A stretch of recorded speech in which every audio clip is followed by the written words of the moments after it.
Well, a very good morning to you all from High Plains Raceway in Deer Trail, Colorado. We sit just about an hour east of the Denver metropolitan area. This is the World Racing League on DriversEye Live. Thanks for spending your Saturday morning with us, everybody. My name is Brendan Kazmarek, joined this morning by Ryan West. Good morning, Ryan. Good morning. By JT Tammy. Good morning, JT. Good morning. And Jordan Worth, of course, on production, may or may not pop in on the commentary side during the course of the day as well. It is September 7th, 2024, and as our 2024 WRL calendar goes, it is also the day that we crown Mid-West champions. Of course, the WRL split into regional championships, Eastern and Midwest, and we find ourselves in this part of the country for the last time before the national championship event at COTA in December. We have shortened the High Plains event this year down to a single-day enduro, 13 hours of motor racing action to come on DriversEye Live. Thank you for being with us. And one of these rare opportunities we get to come out to High Plains in Deer Trail here and celebrate what WRL does on maybe an underappreciated motorsports venue, although I certainly have appreciated my time here today. A slightly smaller field to take the green flag this morning under beautiful skies, completely clear. Temperatures in the mid-60s. Will creep up into the 80s today before we head into the darkness and things cool down significantly. No trackside lighting other than here on the front straightaway, which means we'll be out forging for ourselves in the darkness once we get to around 7:30, 8 o'clock this evening, with about 2.5 hours to come in what is fundamentally pitch black out there on the plains.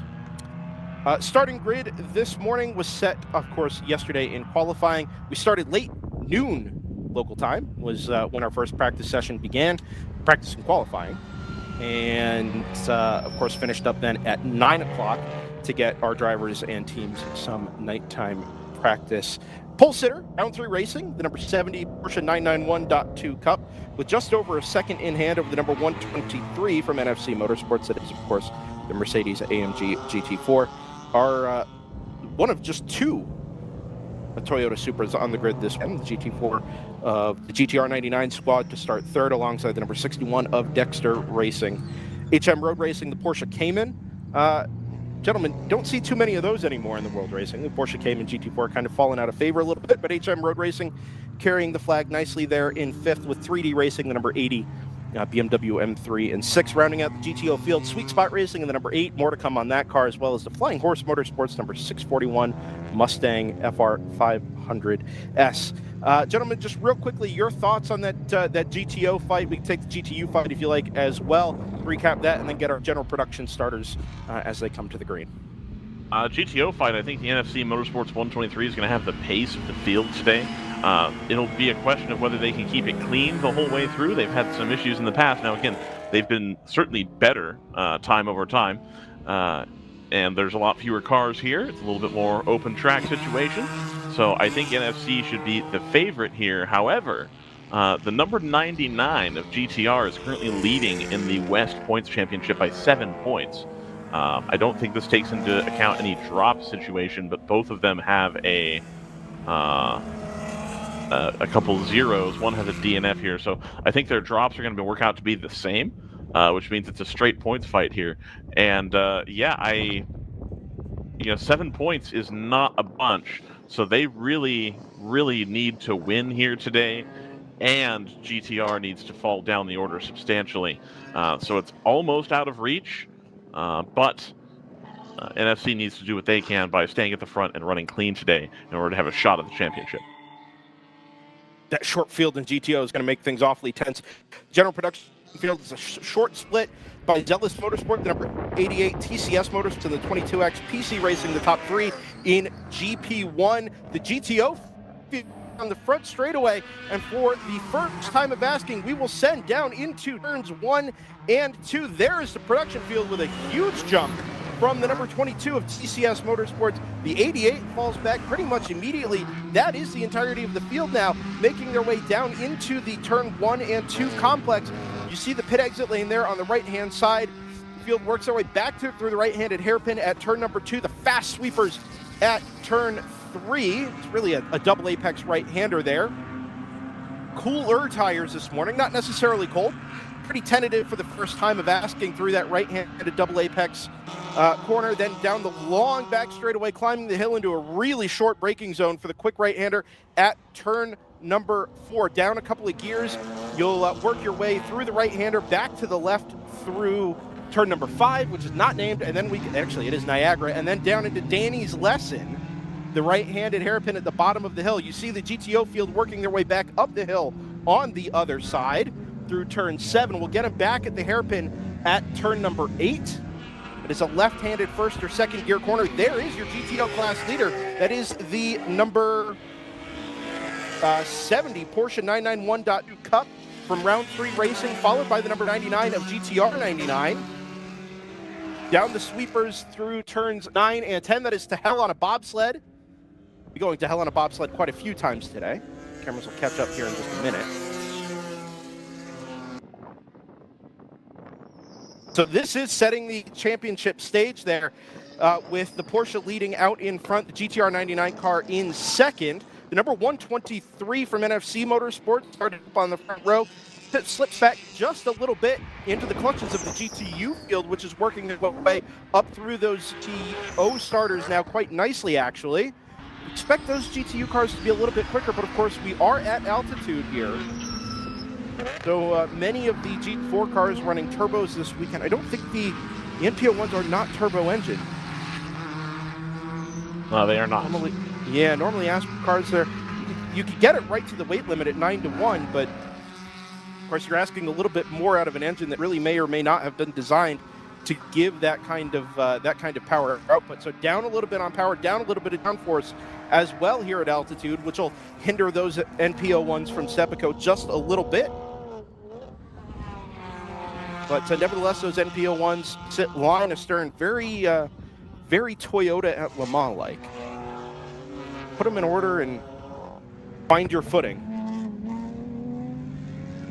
Take a while before we get into traffic here, and with 27 cars on the grid, lower traffic density than we might otherwise find in the World Racing League, which I think is going to put us in a position where driver consistency and lap time consistency is going to play a bigger role than normal.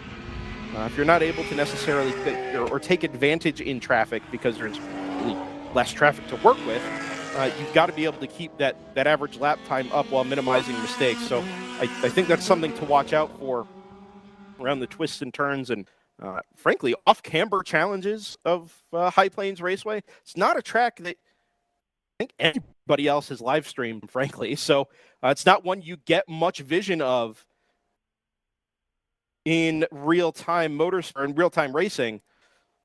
On board with the Stratus cars will be the number 59.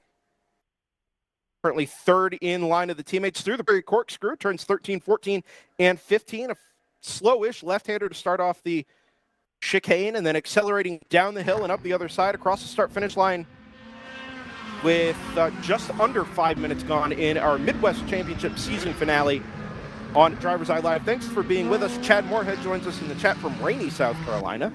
Good morning, Chad. Hope the rebuild on the Janetta is going well. Hope to see you back sometime soon. Jay Tompkins says, go number 24. Jay, why aren't you here, man? What's that about? I hear some things are coming, Jay.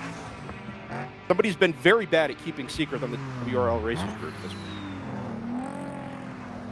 And Sublogix joins from Germany. Guten Morgen. Guten Abend, I suppose. Sublogix. So, what do we want to talk about? It's too early for that.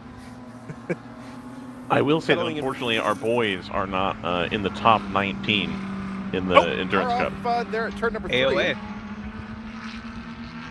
That's the 85 MX5 AOA in GP3. It is, yep. I realize these AOA cars never change color, but I feel like they're chameleons. Never feel like I remember the same color and number combination twice. But 85, yes, dark blue. Carrying the flag in GP3. Well, actually, it was meant to carry the flag alone in GP3 this weekend. before round 3 racing had to sub the Cayman for the Boxster. The 701 up in GP1, I was told, blew up on the first dyno pull this weekend. And so that was the end of that. And had to sub in that stalwart Porsche Boxster, and the number 605 is going to take the fight to that number 85 from AOA Racing first thing this weekend. Actually will have taken the class lead on that lap, I think, the 85 having since been off track there at the exit of turn 1.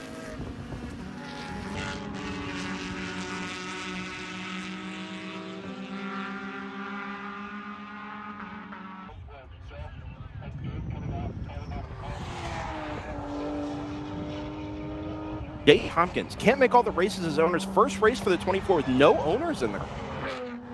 Wow. And other cars coming to the GTO. Yeah, we know about that. Eagle-eyed participants in the WRL Racers group will know exactly what's happening there. Not one I saw coming. But, look, that 235 experiment has been a fun one. It has. I think it's the future of GP1, frankly. They're still making that car, albeit a little bit different than what you would expect. But as far as shape and things like that. So that still exists today. It's a little bit heavier car, but it's more sports car shaped as well. So I believe we'll end up, hopefully, in a situation where that becomes a more feasible option in the future to kind of keep the 2 Series BMW involved in racing here. All right, so points update as they run. The 99 wins the West Championship. That's as they run. So one of the things we'll want to work out here is best case scenario for NFC, NFC, and worst case scenario for 99, right? What does the points title from GTR? So it's a 7-point gap, which I believe means that NFC needs to win. It's a must-win. Right. And I also believe that the 99 has to finish off the podium and probably 5th. Which, if I'm being really honest, I think is going to be difficult to get to. I don't see a world where the 99 finishes any lower than 4th, if not 3rd. Let's take the situation with that car and that class in particular into account as a whole, right? Mm-hmm. GTO field this weekend, 7 cars, as we know.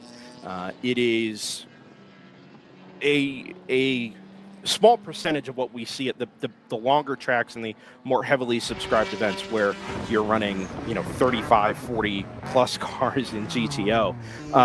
Falling down 20% of the GTO field, 30% of the GTO field at one of those races is going to put you outside the top 15. 30% of the GTO field here is still going to put you on the podium, right? So it's not like there is really the depth to offset minor inconveniences for those cars as we get move up the inside on the exit of turn 2.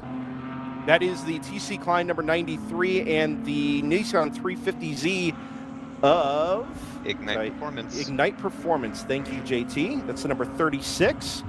That is a move for position for, I count with my fingers, and actually it's to defend, isn't it? It's a battle for 5th and 6th in GP1.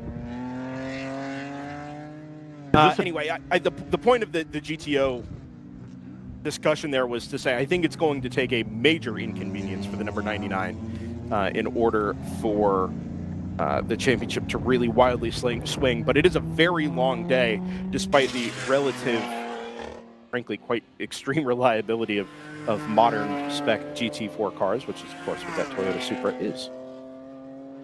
As is the Mercedes, of course, and don't lose sight of that, but... So here's a question I should have researched ahead of time. Is there a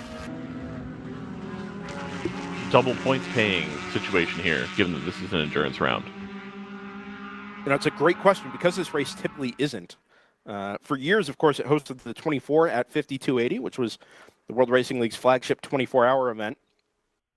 And that sort of went by the wayside. We haven't run a 24-hour since 2021 down at Sebring. But, of course, the annual trip to High Plains was a normal 8-hour plus 8-hour.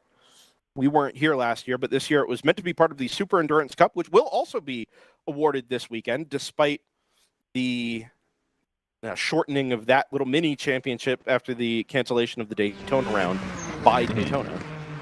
But yes, that was essentially me vampiring. Good. Yes, Good. it Glad should. to hear I it. believe it'll be a double points. I believe it'll be double points. So stand by on that. Okay, so good news, Brendan. I have sussed out something else here. Very good. Which is that the number 66 should clinch the GP2 West Championship by showing up today. Very good. They were 9 points ahead of the 369, which has not made the journey. The long journey. Right, and then Rockwell was in third with 39 points, and they would not have been able to catch them anyway. It is a double points event, by the way. 12 to 18 hours score double points. Okay. So that is worth remembering here. Sure. Now, that's going to be a problem in our national standings for some folks. So if we just come here to GTO, the Natty,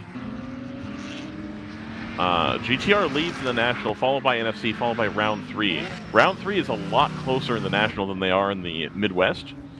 It's 84 to 73 to 71.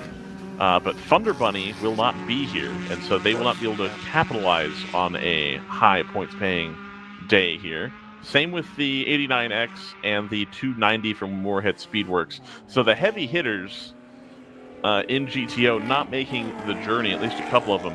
The top 3 did, the 70, the 123, and the 99. So a good result for the 99 here really gives them a little bit more breathing room. But the 70 and the 123, if they want to stay in contention here for the Natty, will need a good result. Of course, the 70 coming off of a win, most recently back in July. Yeah, it's at Road Atlanta, of course. That 70 has really rounded into form over the course of the season. It has.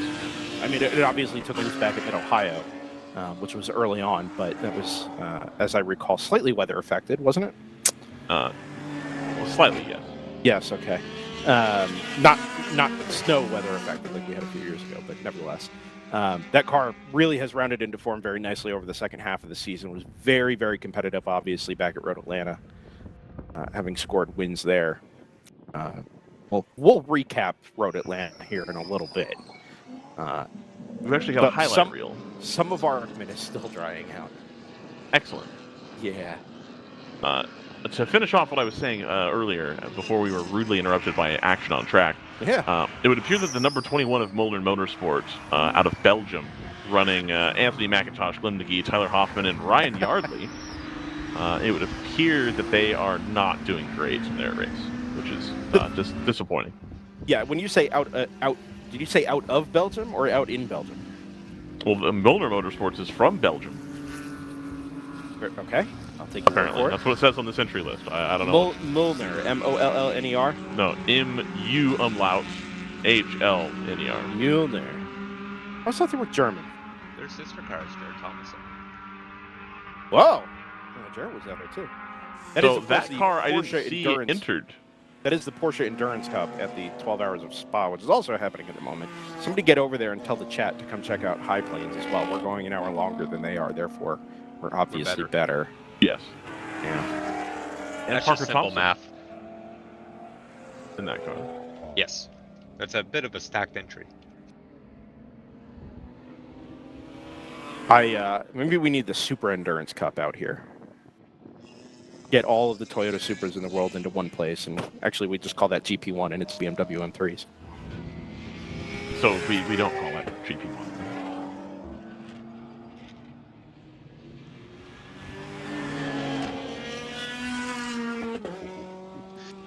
Turn 8's a bit busy. I can give you an answer or some insight as to somebody who's not very busy.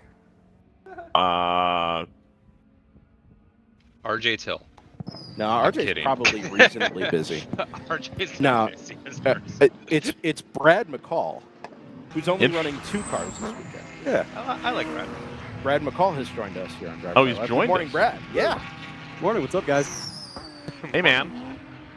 Brad told me this morning he had 4.5 hours with nothing to do, despite having 2 cars running a 13-hour endurance. Yeah, exactly. Well, Oleg's going to double in 6:05, and then my next driver is going to get in. So I got a long time till I get in the car. You're only in the 6:05 this weekend? I'm only in the 6:05. Yeah, they don't trust me in the 70.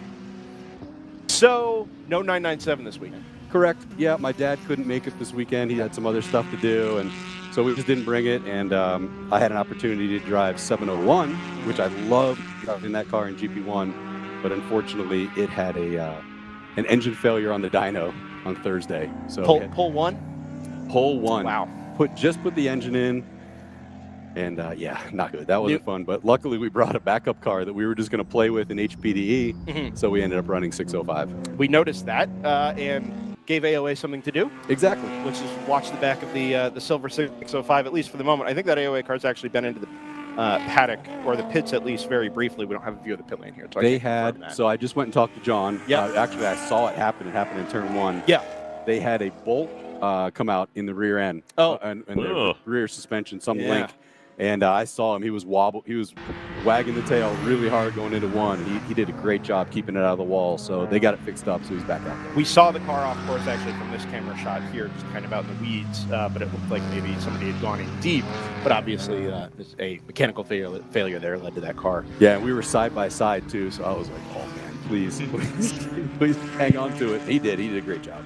So I'm told, Mr. McCall, as he goes off again, he's dropping wheels. That's a little sketchier than doing it at turn 1 there, because you're loaded up at reasonably high speed. For sure, right? Third or fourth gear corner. There at turn 3? I'm third gear there. Okay. Yep. Okay. Yeah, not a whole lot of curbing there on the outside either, so the margin for error is very slim. Got all kinds of ruts and stuff on the backside of the curb as well. Well, in a low horsepower car like ours and AOA's, I mean, you're just trying to carry as much speed there as possible, and it gets a little scary. A half-mile back straight or something. You exactly. Got to try and keep the speed up for it. It is so. Coming from the 997 and getting this thing, it is so painful. Oh my god. Does it drive fundamentally differently? Like, do you have to adjust your driving style to get the most out of it, or is it mostly kind of the similar? Carry as much speed as you can through the corners and figure it out on the straights? They couldn't be more different. Okay. They're so different. This car, it suffers from, it's unbelievable. The off-throttle oversteer in the Boxster is incredible. It's a lot of fun. I mean, you can really rotate the car, but it's a completely different experience. And we've just got to carry, I'm good. Okay. You've just got to carry speed because, man, some of these straights and like coming out of that real tight right-hander and going up the hill, it is just so painful. But I mean, we have less horsepower than the Miata. It's actually like roles are reversed, going down the backstretch, and them just driving by us is. Oh, really? It's painful, yeah. Can you make it up through the 4, 5, 6 complex then? Yeah. So then it's very strange. I mean, usually the Miata is the one catching people through the twisty stuff, but it's us catching them. They're driving away from us on the straight. So it's an interesting dynamic this weekend. Hopefully they can stay in the race. We can have a lot of fun together. How does that off-throttle oversteer jive with a track that's made up of largely medium-speed corners, where you're breathing the throttle on the way in, maybe cracking the throttle on the way through the corner, like down here at turn number 11? Yeah, it's something that you really have to get used to. A lot of new drivers will get that car very sideways when they're first learning it because you cannot do big lifts. Yeah. So you've got to plan it out. You have to time the way you're going through a corner, and you use it to your advantage. You get the lift, you just breathe it, you get the car to rotate a bit, and it loves being on throttle because it does not have much horsepower, so you just mash it and wait for it to finally go. Is there much you can do with the setup to tweak that off-throttle oversteer out of it, or are you kind of at the mercy of the dynamics of the platform itself? Yeah, not much you can do. You can put a lot of toe in the rear, but then you suffer in other places. So when we first had these cars and we were having people learn them, we had a lot of rear toe in, and that would really settle the car. But you suffered tire wear, you suffered on straights. I gotcha. Yeah. So I'm told there is an announcement coming Round 3 Racing's future, but I'm going to put that on hold for just another minute and tease that for a second. I want to ask you first, before we get to 2025, about the end of 2024. Some big events coming up, of course, at Watkins Glen. We just did registration for Sebring as well, which will conclude the East Region Championship. And then, of course, the National Championship down at Circuit of the Americas. I realize Circuit of the Americas kind of blends in with 2025, but we'll get there. Your plans for the rest of 24 are? 3 cars at every event. So Great. we'll have the 70 car, we'll have the 997, and we'll have 701.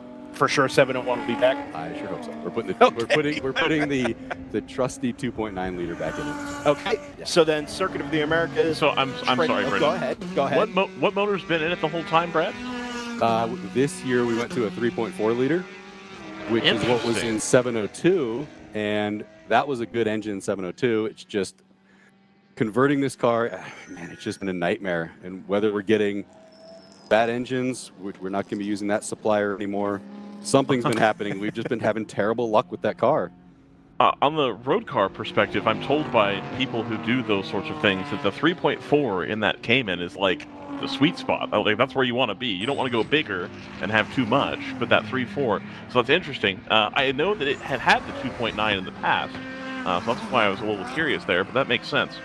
Yeah, we went away from the 2.9. Actually, what was the final deciding factor was last year at Hallett, when the BMW drivers were coming over to us and just saying, I'm sorry to laugh, but I can't help but laugh every time we come out of that really tight corner and we just drive away from you.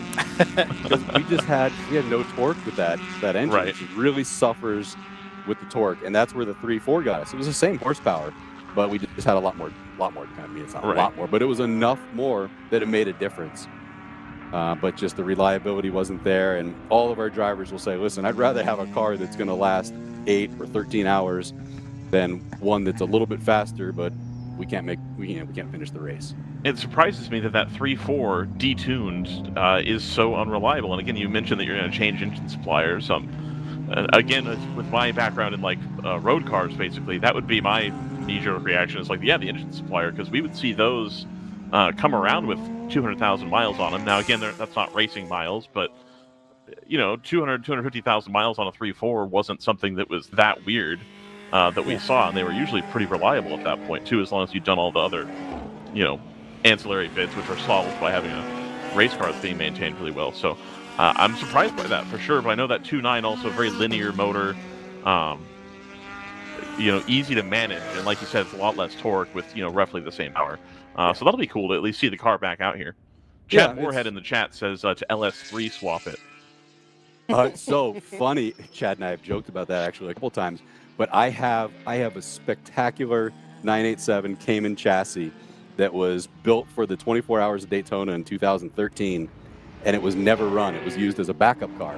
Is that a GX car? I was going to say. But it wasn't an LS swap. It was going to be it was a real Cayman. So this team ran a Cayman, but they had a backup car. And Is it like a BGB car or something? No, it wasn't BGB. It was a Canadian team. Oh, was it the literal dentist team? Or was that BGB?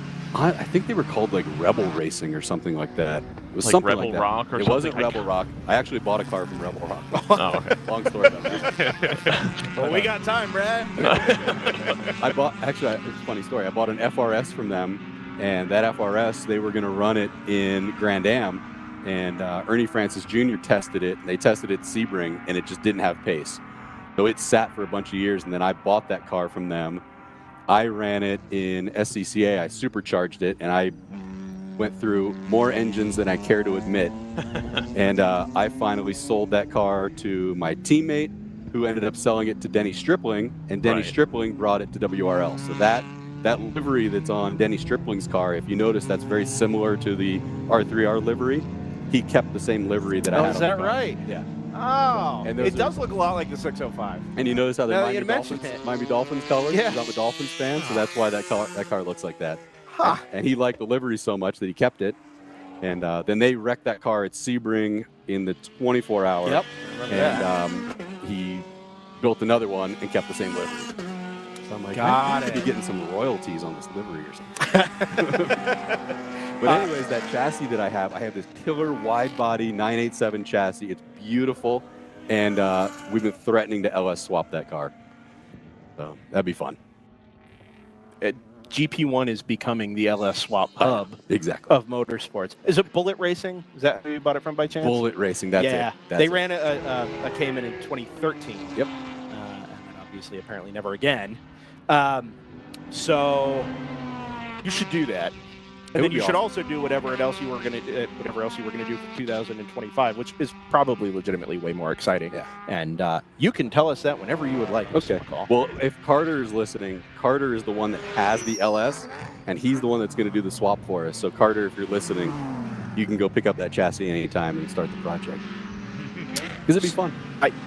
Let's do it.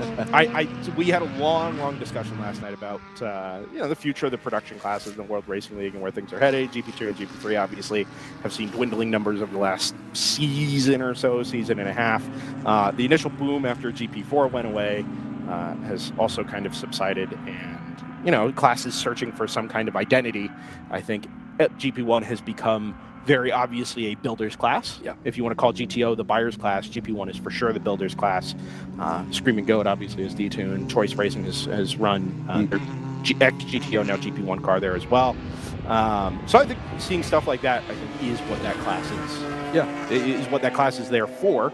And I'd like to see something like that. It'd be fun. Well, we're interested in class growth, and that is actually a good lead into what our plans are for next year. So we are going GT racing in WRL, but not GTO. We are going to stay in GTO. We'll have the 70 car in GTO. We'll have the 997. But as this perfect timing, bringing up the Stratus car, we are going to run 2 NPO1s in GTU next year.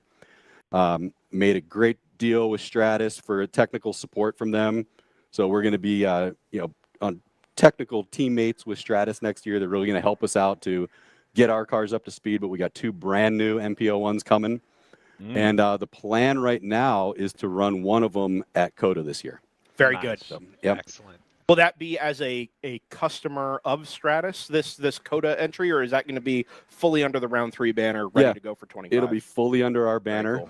And they're first of all, they're fantastic people. That team, the Stratus, very, very helpful, great people. We formed a good relationship with them, and they're going to just share as much information as possible to help us get up to speed, because they want to see the class grow too. They don't want just them racing themselves out here. And I know the announcement's not ready yet, but there is another team that will be joining GTU as well with 2 brand new MPOs. Wow. So we're going to have a minimum of 7 of those cars out there next year at every event. That's fantastic. And I know that some other people are interested. If anybody out there is on the fence, I drove one of those cars at Road Atlanta.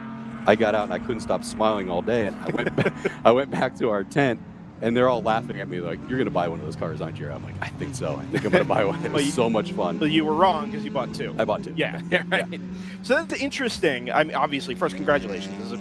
I think it's a fantastic move. I'm excited to see the growth in GTO, of course, as well. You guys have been long supporters of the World Racing League, up and down the class list. But GTO has been kind of the one that we've been waiting to see pop, without having a ton of variety in how you can go racing in that class, just because of the weight limit, the power to weight number that you're targeting, and the ability, of course, to run downforce type cars like the Sepico and PO1 Evos. We've been waiting for that jump. That is first fantastic. For you guys, it's fantastic for the class, and I think for WRL as a whole. Question I would have moving towards where that class is going is, those cars have been developed by Sepico, but you don't have to run them in that spec, right? So this alliance that you have with Stratus Racing, who has more experience running these cars than maybe anybody else in the country, is this something where you're going to take these cars from Stratus and kind of do your own tinkering, find ways to make them quicker on your own? Or is this fully, hey, we're going to run them with whatever Stratus can teach us and whatever we can share with them and try and keep that development together? Yeah. So next year we will run it in the Stratus spec. Okay. Whatever they have, that's what we're going to run. Okay. They have been incredibly kind. They are going to share information with us, and we're going to do the same back to them. Anything we learn, anything that we can help, anything we can find to help improve the car, we're going to share that with them as well. So it's going to be a real technical partnership where it's going to be information being shared back and forth. Very and I know that there's another team that has agreed to do that as well. So there'll be 3 of us and another very experienced team. So there'll be 3 of us sharing. And then after that, maybe 2026, everybody's kind of free to make little changes they want. I mean, we're free to make changes next year, but I want to see. Look how these two Stratus cars are running, nose to tail. They've been like that for a half an hour now. That's what I want to see. I don't want to see, oh, geez, Round 3 Racing, they put something else in the car and they're running away with it. Yeah, sure. Honestly, we sort of want to be the show. We want you guys saying, look at this GTU race. Look at these prototypes all running together.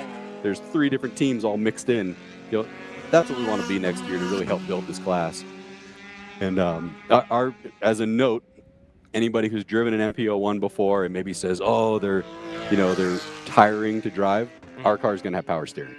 So I didn't know they didn't have power steering. They do not. So Stratus cars do not have power steering, but that is by choice. They like it that way. But ours, I wanted power steering. So ours are going to have power steering and paddle shifters. Nice. Interesting. Okay. Is that a development you guys are doing yourselves, or No. is that an option from Sebaco? That's an option from them. They've already developed it. They've tested it. Works great. I talked to Ben this weekend. He says, yeah, it's awesome. You'll love it. So I think that's going to help me. And an older guy driving that car. I want power steering. I want to be able to stay in the car for 2 hours and be comfortable. Of course. It's interesting. Round 3, and I think, Ryan, you probably agree here, and JT, of course, Round 3 Racing has kind of been, if WRL were to have a driver development program or a driver development ladder team that spans all of the classes and, literally GP3 this week all the way up to GTO, Round 3 has kind of been it. The one thing you guys haven't touched is prototype style racing, sports racer style racing, right? And even most of your drivers started, I think when we started covering WRL back in 2020 would have been our first modern WRL experience. You guys had a bunch of Porsche Boxers, right? And then gradually started adding the GP1 cars, the GTO M4, another GTO car. We had a Cayman. Cayman, right. And then, of course, you had the Porsche Cup, the 997, the Trimtech sponsor car with the number 70 as well. You've gone basically all the way up to as close to professional racing as you're going to get on a DOT tire with those one-make type cars, allowed your drivers and the people that have stuck with you through the years to have the opportunity to go race them. And now you're adding to the upper echelon of international sports prototype racing. It's very, very cool. I'm incredibly excited to do it. I had so much fun driving the car. I can't wait to drive it again next year. Do you have members of your team that have been with you through the last 4 or 5 years that are going to realize that kind of top of the ladder move with you? Yeah, I do. Actually, Carter Peace, who's been with us for many years, he is going to be full-time in one of those cars next year. He will be our driver coach in those cars, and he does a great job. I love his coaching style, and he's a great driver. Very cool. And he has experience, has friendship with the guys at Stratus, so that'll be good as well. Excellent. So he'll be with us, and then I'm working on another driver that you know and love to have him come back and drive with us. Maybe we'll see him in the car with us at COTA, and then hopefully I can convince driver we know and love. We don't like anybody. You like him. Oh boy. By the way, look at how close this race is for the lead. 99 caught up to 70, and probably going to be pushing for a lead change here pretty soon. I think so. Championships on the line here for those two cars in particular. Not the 70, the 99 and the 123. Thank you, Ryan. Double points on offer and a bonus point for the Mid-West Championship. So all kinds of math to be done there. I don't think you guys are in contention for Mid-West. No, but we're in contention for the national championship. Yes. So we really want to win this race, and we got the 3 big contenders right here all running together. That is a really good point, actually. We talked about the national championship, but this will be the last opportunity to score double points on the year, and with only a handful of cars here in GTO this weekend, the opportunity is there to really maximize that, and I'm sure you guys want to do that. I think you sit 3rd in the national standing. Yes, correct. We talked about earlier. So a little bit of ground to make up there, but this is arguably a good place to do it. Yeah, we got plenty of time to do it. I mean, listen, a couple years ago with 605, we came in real late in the season, and we did the minimum number of events and won the championship. Sure. So it can be done. Yep. Well, Brad, thank you for coming by. Thanks for thanks for supporting the World Racing League and everything that you guys are doing with Round 3 Racing. That Trimtex Porsche that you guys are running is just... It's been such a great addition to the class, and I think an example of where GTO could be beyond just, hey, let me go buy a GT4 car, right? Let's do something different. Let's do something fun and be competitive. Thanks for all. Cannot wait to see your NPO1s on the grid if either occur, of course. Yeah, it's going to be a lot of fun. I'm excited, and look for another announcement coming out probably in the next month about another team joining in. So it's gonna be exciting and be a lot of fun. I think we're gonna bring something to that class, and hopefully we can get up to speed and give Stratus a run for their money. Chad Moorhead says, hit the jump. So Yeah. just looking out for you. That's all. Thanks, Chad. Chad, you should. You know what would be fun for Chad to buy one, because he would come with so much innovation to that car. I'll bet he could help advance that car. So Chad, you should buy a VW Fun Cup. No, buy two, and come race with us. That'd be a lot of fun. Brad, thank you for coming by, and pleasure. good luck for the rest of the day. If you guys have something going on, for sure, let us know during the rest of the day today. We'd love to talk to you, and keep up with all things Round 3 racing. Sounds good. Look at the Stratus getting up there in the mix at the front of the field now too. It's fun. Brad, fun, especially real quick. Brad, are you going to be using the same onboard system as Stratus? Hopefully. Yeah, I think so. So our 70 car has V-Box with 501 speed stream, which is a really awesome system, and we've been doing that. We have not made the links public. That's what I was going for. Just because that one, if you host it yourself, you don't actually host it on YouTube or something like that. Yeah. So if we made it public, it would just drag the stream way down. Got it. But if we figure out a way to make that public or share that with you guys, on a private link or something, we could do that. Yeah, if you don't mind it being live, we'll talk. We'll get it up and running. Cool. For sure. Very cool. Brad, Thank you very much. My pleasure. Enjoy the rest of your race. Good luck for, your climb towards the national championship. And if we don't see you again today, we'll see you next time out at Watkins Glen. Thanks. Have fun, guys. Very good. Brad McCall, owner of Round 3 Racing and the race leading number 70 Porsche 991.2 GT3 Cup. Also the GP3 leading Porsche Boxster number 605. And let's pause 10 seconds for station identification here on the DriversEye Live Radio Network.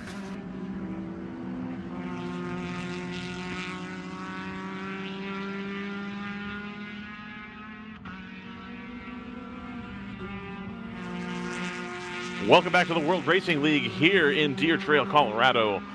Brendan Kazmir, JT Tammy, myself, Ryan West, Jordan Worth at the controls, our executive audio producer, working hard, giving us these incredible shots of High Plains Raceway. 12 hours and 21 minutes remaining here, with currently the number 70 of Round 3 Racing leading the charge, followed by the 99 of GTR and the 123 of NFC Motorsports. That's your standings in GTO.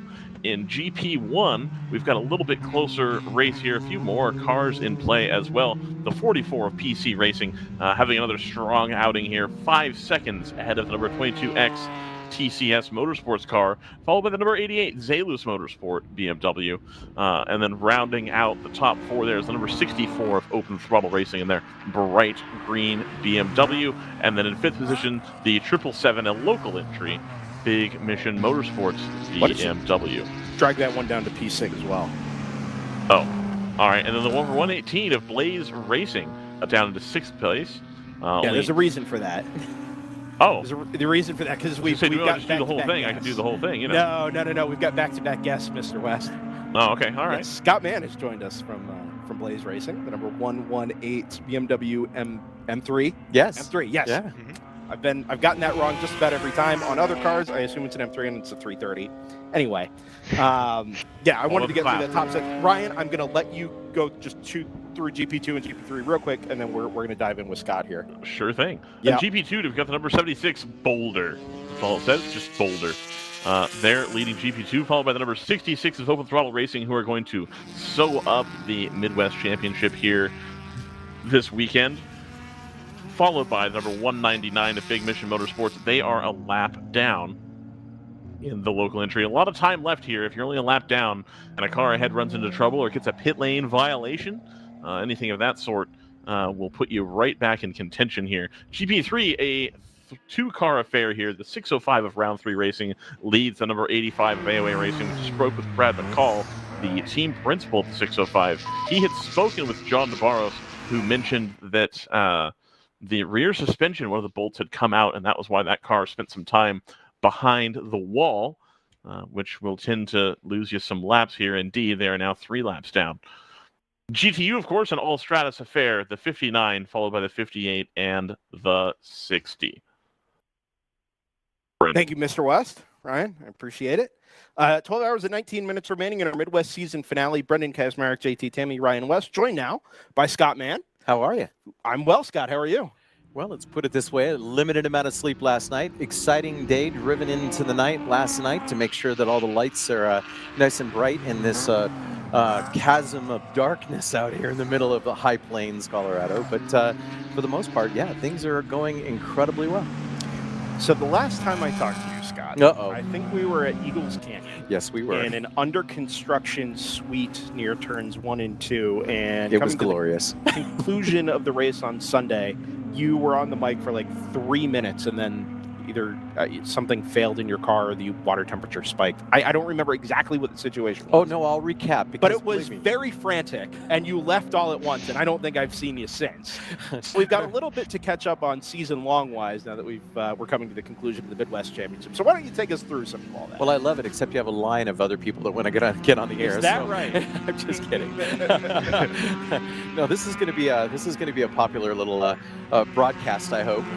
And to bring you up to speed for those people that have been watching Blaze Racing, we call it Blaze Racing, which there's a little bit of that has happened this year. But to recap, you and I were sitting up in that manufactured suite or in construction, in progress for sure. Which the viewpoint was absolutely amazing for a particular corner as it started to, we'll say, spurt down a little tiny bit of rain. And I watched Zach, who also did an interview on the air not too terribly long ago down at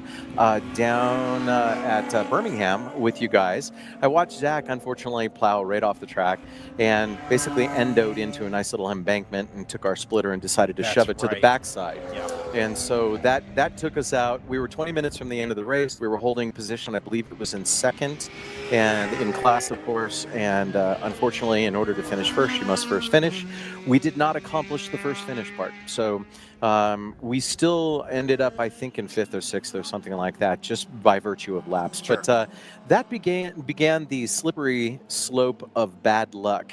And I am not one of those people that believe in luck. I think luck is one of those things that you can make or break.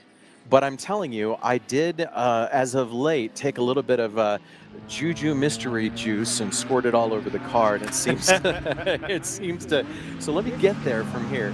So after Eagles Canyon, we went ahead and progressed over to Barber. We had fuel issues that basically we were pressurizing the fuel tank in some very mysterious and strange way. And so the vapor that was coming off of it, which I know is very dangerous, everybody's going, what, fuel? We had it under control. We were vaporing, we were outgassing properly and things like that. And of course, we were doing multiple pit stops and things like that to monitor what was going on. But it was just not a good race for us. We went on to the next race. We were, I think, at Hallett. We had a misfire issue, which ended up being an electrical issue. Hallett didn't work particularly well for us. It may have been the other way around, but we DNF'd in Hallett. Then we progressed from there, and I think one of the next races that we went to was indeed our big Mid-Ohio journey. Yeah. And so at Mid-Ohio, in qualifying, we decided that we wanted to, adorn a Supra Cup car as a bicycle rack in our trunk. In other words, in qualifying, very, very first lap after lunch, and for those people that seem to remember Mid-Ohio being snowy, rainy, icy, and crappy, that's exactly what it was, because it was early in the season. We actually had snow inside of our garage, not kidding, got video. But we went out just after lunch to essentially start putting in some laps and start getting ready for qualifying. On their very first lap, a Supra, I don't know why, but 4 corners later, they decided they were going to go full beans and did not have any ability to be able to stop. And if it wasn't for us, I don't think that car would have done anything but just leave the property line. It was just horrible. But what it did is it caved the entire back end of our M3 all the way up to just a 1/4 inch prior to the rear suspension console. Oh my goodness. And it was devastating. Yeah. And so we didn't even make it to the race. And of course, we're out of Las Vegas and Park City, kind of a split team. So Utah and Nevada. So that was a bit of a journey to go and not even make it to the race. And we were doing good in qualifying. And so we, for those people that are on Facebook, Blaze Racing, find us on Facebook. If by chance you saw the horrific damage and then this epic repair that was done by GT Body Shop out of Ohio, which we've now befriended quite nicely. He literally bifurcated the back end of our donor car, which happened to be the same color, same year, and still an M3, and welded it to the back of our race car because the cage was still 100% intact. We use engineering hardener paint to make sure that any cracks or anything like that were to develop easily. They did not. Our suspension console in the rear was square. Frame was great, all that sort of stuff. You get the idea. We did the homework, and so we decided to essentially attach the back end of the trunk, put it all back together. We made it to Road America. Road America, everybody stood there and said, "Is that the same car?" And everybody just kept nodding their head, yes. People came over, could not even see the seams as to where it was welded on or anything like that. A lot of people were not even convinced it was the same car. It was the same car. Turn 4, beginning of the race, I was hit by, we'll just say, a green car.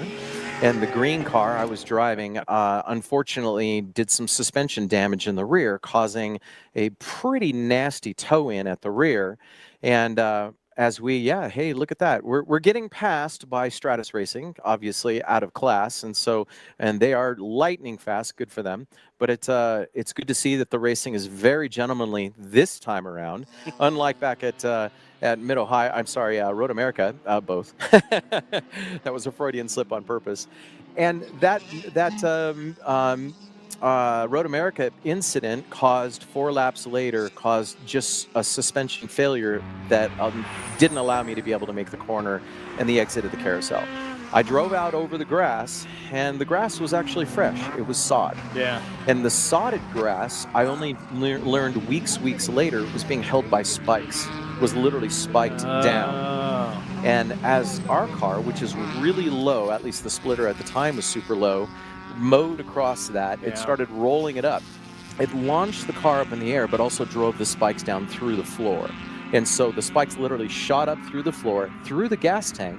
The rear brakes ignited the gas, and we did the Back to the Future routine where we had 150 feet worth of almost 88 miles an hour type routine flame until I continued to roll the car to get it all the way up to the corner worker station, hoping that he would have the regimented 10-pound, fire bottle there for me. And sure enough, he did. But there were 7 rows deep worth of tires there. But I got to tell you, that gentleman, and I say gentleman because he saved our bacon, took that fire bottle and chucked it and got it to 6 of the 7 rows. I managed to grab it, ran back over, put the fire out for the most part, but I ran out of juice and it still smoldered a little bit. But that was on an E36. Let's just put a figure on it. It was north of 25K worth of damage, meaning full electrical, go through, do basically everything that got singed because it was almost a total.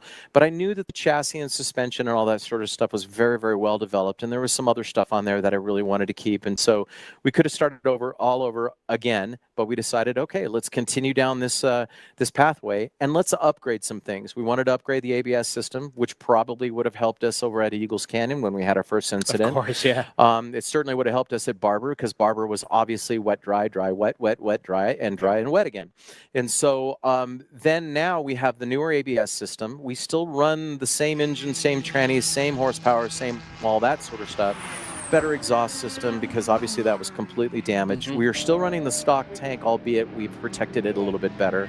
But we also went through and did better footing on the cage, not like it was illegal or unsafe, but we just wanted to be even better. We redid the floor, we redid a bunch of stuff, and the electrical is just magical on the inside of that car now. So we've made it here by virtue of Thicklets. Thank you very much, Jason. And bad luck, which is now gone because we've exercised it. And thank you very much to 2 absolutely wonderful, we'll say companies. One is PowerCool, our main sponsor, PowerCool Radiators, absolutely incredible, out of Indianapolis. And the other being Texas Trackworks, which they're not necessarily a sponsor. We're actually paying the bill. They're not giving us anything, but they've done such great work. The shout out goes nice and deep to them because they were the ones that did much of the electrical, a lot of the ABS system, got us back on the road again twice, really, and have been such an incredible supporting and now with Exorcism, kind of an ethereal type of force behind us. And I say that because they're the ones that actually have a small little pump bottle of this stuff called, I don't know, good luck juice or something like that. I'm not kidding you. And they sell it on the show be, and it's like a private reserve. So you go up, and he handed me a free bottle, and he says, you need to go out and squirt this stuff all over. It works. Guess what? It works. Hey, you know what? As long as it's not flammable, I'd be willing to give just about anything a shot after the season you guys have had. It's been terrible. Yeah. But, the cohesiveness with our team, the ability for Jason, our team owner, to continue to see light at the end of the tunnel, not being a train, let's hope. And for us to be here, I don't know, maybe somehow, some way, we may become eligible to end up down with the best of the West, or best of the rest, I'm sorry, down at COTA. We'll see. Yep. But believe it or not, we leave here. We will go all the way to the Glen. We will go all the way down to Sebring. Love it. We're based out of the West. We'll go ahead and do all of that, and then we'll see where we decide, whether we're going to go to COTA or not, or whether we're even eligible. But WRL is where we want to continue to stay. We've extended our contract with those people that work with and for us to continue into next year.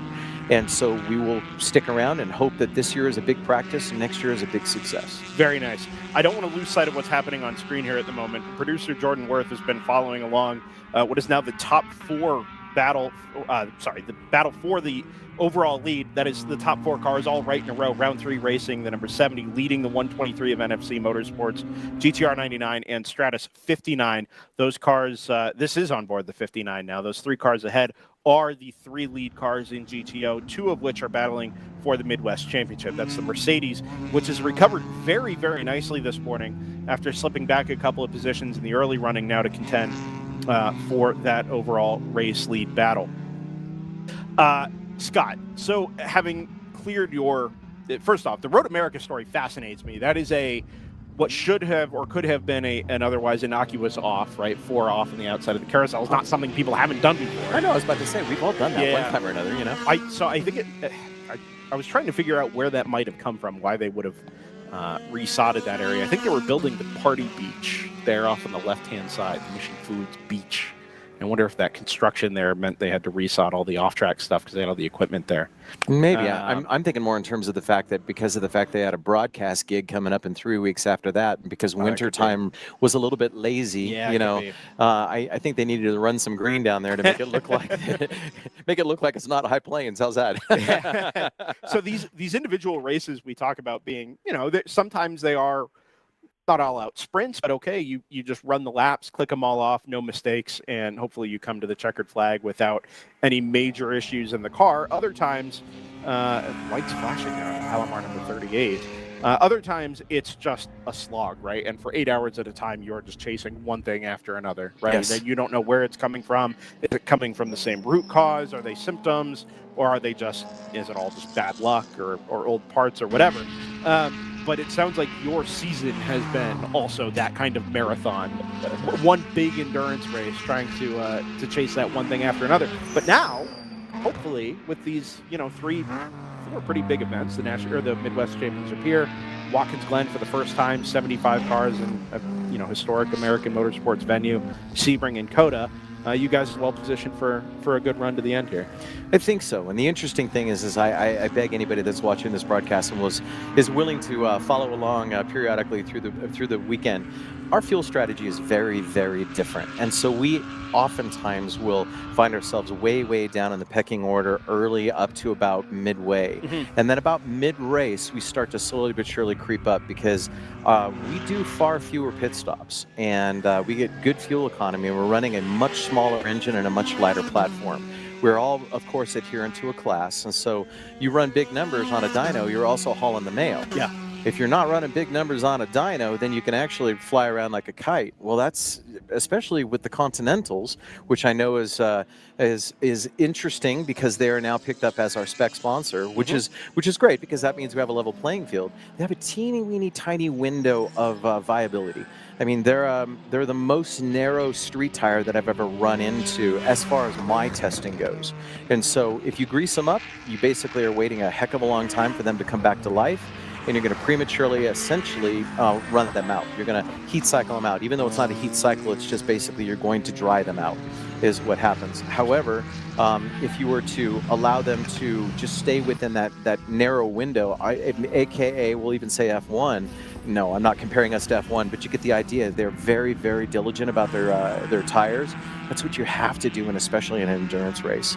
And so I think changing few tires, hopefully not having to do brakes in this 13-hour, and also eliminating 2 and maybe even 3 pit stops. And yeah, we're on a fuel economy mode, so you're going to see us kind of fall down, and then via pit stops start to come back, and it happens all the time. It's interesting when you think about professional racing at the very, very top level. Trying to save yourself a pit stop is virtually impossible, right? The field is balanced in such a way that you're meant to be running virtually the same stints, give or take a lap, maybe. But you have full course yellows and things like that compress the field back up, reset your pit stop cycle, and that advantage that you would realize from trying to save a stop, maybe save a place like Le Mans, is not worth the same. Also, the pit stops are shorter, right? Because you're just, you've got a minimum target, 40 seconds to fill a tank or whatever it happens to be. Everybody is kind of right around that same window. In World Racing League, because this is still grassroots and amateur endurance racing, there's a lot more variability in what the pit stops actually look like. Correct. So, they're longer for starters, just because you're filling gravity fill out of a 5 or 6 gallon jug. You've got you're not hiring a professional pit crew as such, right? You're not running them through, pit stop practice after pit stop practice. You, of course, want to make it efficient, but that's not the same. And so there is more value in saving those pit stops, right? Saving 100%. Those 2 or 3 over 12 or 13 hours. It's not saving you 40 seconds at a time. It could be saving you a minute to a minute and a half at a time. This is laps. That is a lap, right? Yep. So I'm intrigued to see how that goes, especially at the long race here, that 13 hours specifically, because it sounds like that is a departure, let's say, from what you might otherwise get. Well, and we were very selective about what brakes we decided to run here, and I don't think we're going to need to do brakes, but just in the event that we needed to. Yesterday we actually did a hot 4 caliper brake swap, and so we ran one of our top drivers. There's 3 of us, but we ran one of our hot shoes out there hard, brought him in, and went through a full front and rear axle brake swap. And we timed it. I'm not going to give up times or anything like that, but we felt very, very proud of how quickly we were able to do it. We have some specialty tools and things like that allowed us to be able to do so. And so in the event, which I am pretty sure that other teams are likely going to end up with brake, because they're heavier. I mean, if you think about it, they're going to end up swapping brakes. And if we manage not to, that's fine. But just by rehearsing it yesterday, I actually think we're going to be faster anyway. And so that's what I'm hoping for. And so we'll see. The other thing that we've been really working heavy on with this car is aero. I noticed that as soon as we get in the slipstream with some of the other cars, we're keeping up with GTO cars. We're keeping up with much more powerful cars. They're hauling the mail. They're hauling a lot more weight than we are, and we're trying to stay as nimble as we possibly can. We're certainly faster in the corners. We have much shorter braking episodes, and then as long as we can punch in behind someone, our lap times are just right there with them. And they're going, how do you do that? Did you get a bigger motor? No, we're just not hauling the mail. Yeah. Are you guys maxed out on what you think the engine you guys are running is capable of, or are you choosing to run at a lower weight? Okay, so for those people that know BMWs, it is the S50. And everybody's like, you're running an S50? Oh my God, that thing's ancient. Well, it's what we chose. And 217 is what we're spec'd at, and that is true. I mean, we're not doing any funky tunes or flipping switches or doing anything like that. So to answer your question, it is slightly detuned. Okay. Just for reliability. Of course. And so that's kind of how we did it. We are running an aftermarket ECU so that we have the ability to be able to kind of push a little bit more of a torque curve and keep the horsepower from being too peaky. But that was also with the new rules this year. That's also obviously part of the scrutineering process. And so classing really kind of kept those people from really cheating, which was having a flat torque curve with no horsepower at all. And so I kind of like that. But it somewhat went to our advantage because it took a lot of the advantages from the other teams out. And so because they're running, the big S54 motors, with tons and tons of torque and, things like that. And so, and then the other thing is again, I keep on bringing this up, with as light as we are, we're just not chewing up the tires. We're not chewing up the brakes. We're not chewing up the suspension. We're not wearing things out. We carry a lot more speed through the corners. We're all Miata, spec Miata drivers or Miata drivers at one time or another.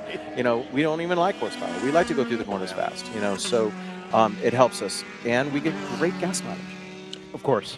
Yeah. There's no reason, I think about this a lot, just whether it's business or whatever, if you are trying to do what everybody else is doing better than they're doing it, you're probably wasting your time. You're barking up the wrong tree. Yeah, right. You look at PC Racing, which has been around this class forever. Moorhead Speedworks obviously had the number 147 last year. Those were the ultimate builds of their concept, their chosen concept, right? Right. You're not going to really push well beyond that. So Screaming Goat comes in, they run their extra GTO car detuned to run in GP1 with the LS3 in it. They do something different. All of a sudden, they're fighting for class wins basically immediately. Yep. You guys obviously have chosen to stick to what you know, what's familiar. You run the S50 maybe instead of the S54, and make your race time up, not lap time, but race time up as a whole, up in other ways. Mm-hmm. Longer fuel runs, fewer pit stops, maybe shorter pit stops. If you're running a smaller tank because you're running less power, right? There's all kinds of advantages there that come together in the end and hopefully land you guys on the podium instead of just trying to do what they're doing better than they're doing it. Absolutely. And I think the other thing is we also are rule horse. Looking at the rules and essentially trying to figure out what our fuel economy would be, looking at our driver stints, and basically trying to nurse it so that we have the least amount of stops within the driver stints with the least amount of driver's changes. Case in point, 3 hours maximum per driver. Yep. Most of the teams can't even get to an hour and 10 minutes. We can do an hour and 30 minutes. Yeah. There's your 3 hours per driver. We're not swapping out drivers every single time. Everybody's starting to nod their head. Wow, there's a little bit of math that's actually gone on. And so with that in mind, that's kind of helped us out also. So this is a chess match. This is a thinking man's a race. A lot of people, when they look at endurance racing, they just don't realize, people sliding around the corner, they just don't realize that there's so many more ways of being able to win the race, and a lot of it has to do without pavement. So yeah, thank you very much for indulging me and having the opportunity to be able to explain some of that, because it's when you start really realizing the psychology behind it and how far you can go with it, you'll realize that's why I don't get very much sleep. One of my favorite lines from the early part of this season, as we have a caller there, the number 8 from Sweet Spot Racing. One of my favorite lines earlier this season was from our good friend Jason Marks. Who runs with GTR 99, Hitman Racing, the number 34, GTO Toyota Supras, anyway. And of course, there is a success penalty, let's call it, or a success adjustment for power to weight ratio up in GTO. You win a race, you get plus 0.1, right, added to your power to weight number. And everybody was up in arms, or lots of people were up in arms about it. Jason made the point, like, okay, that's 40 pounds or 4 horsepower if you win a race, right? You're not losing a race because of 4 horsepower. You're not losing the race because of 40 pounds. So employ some strategy. Make your races efficient. Make your pit stops better.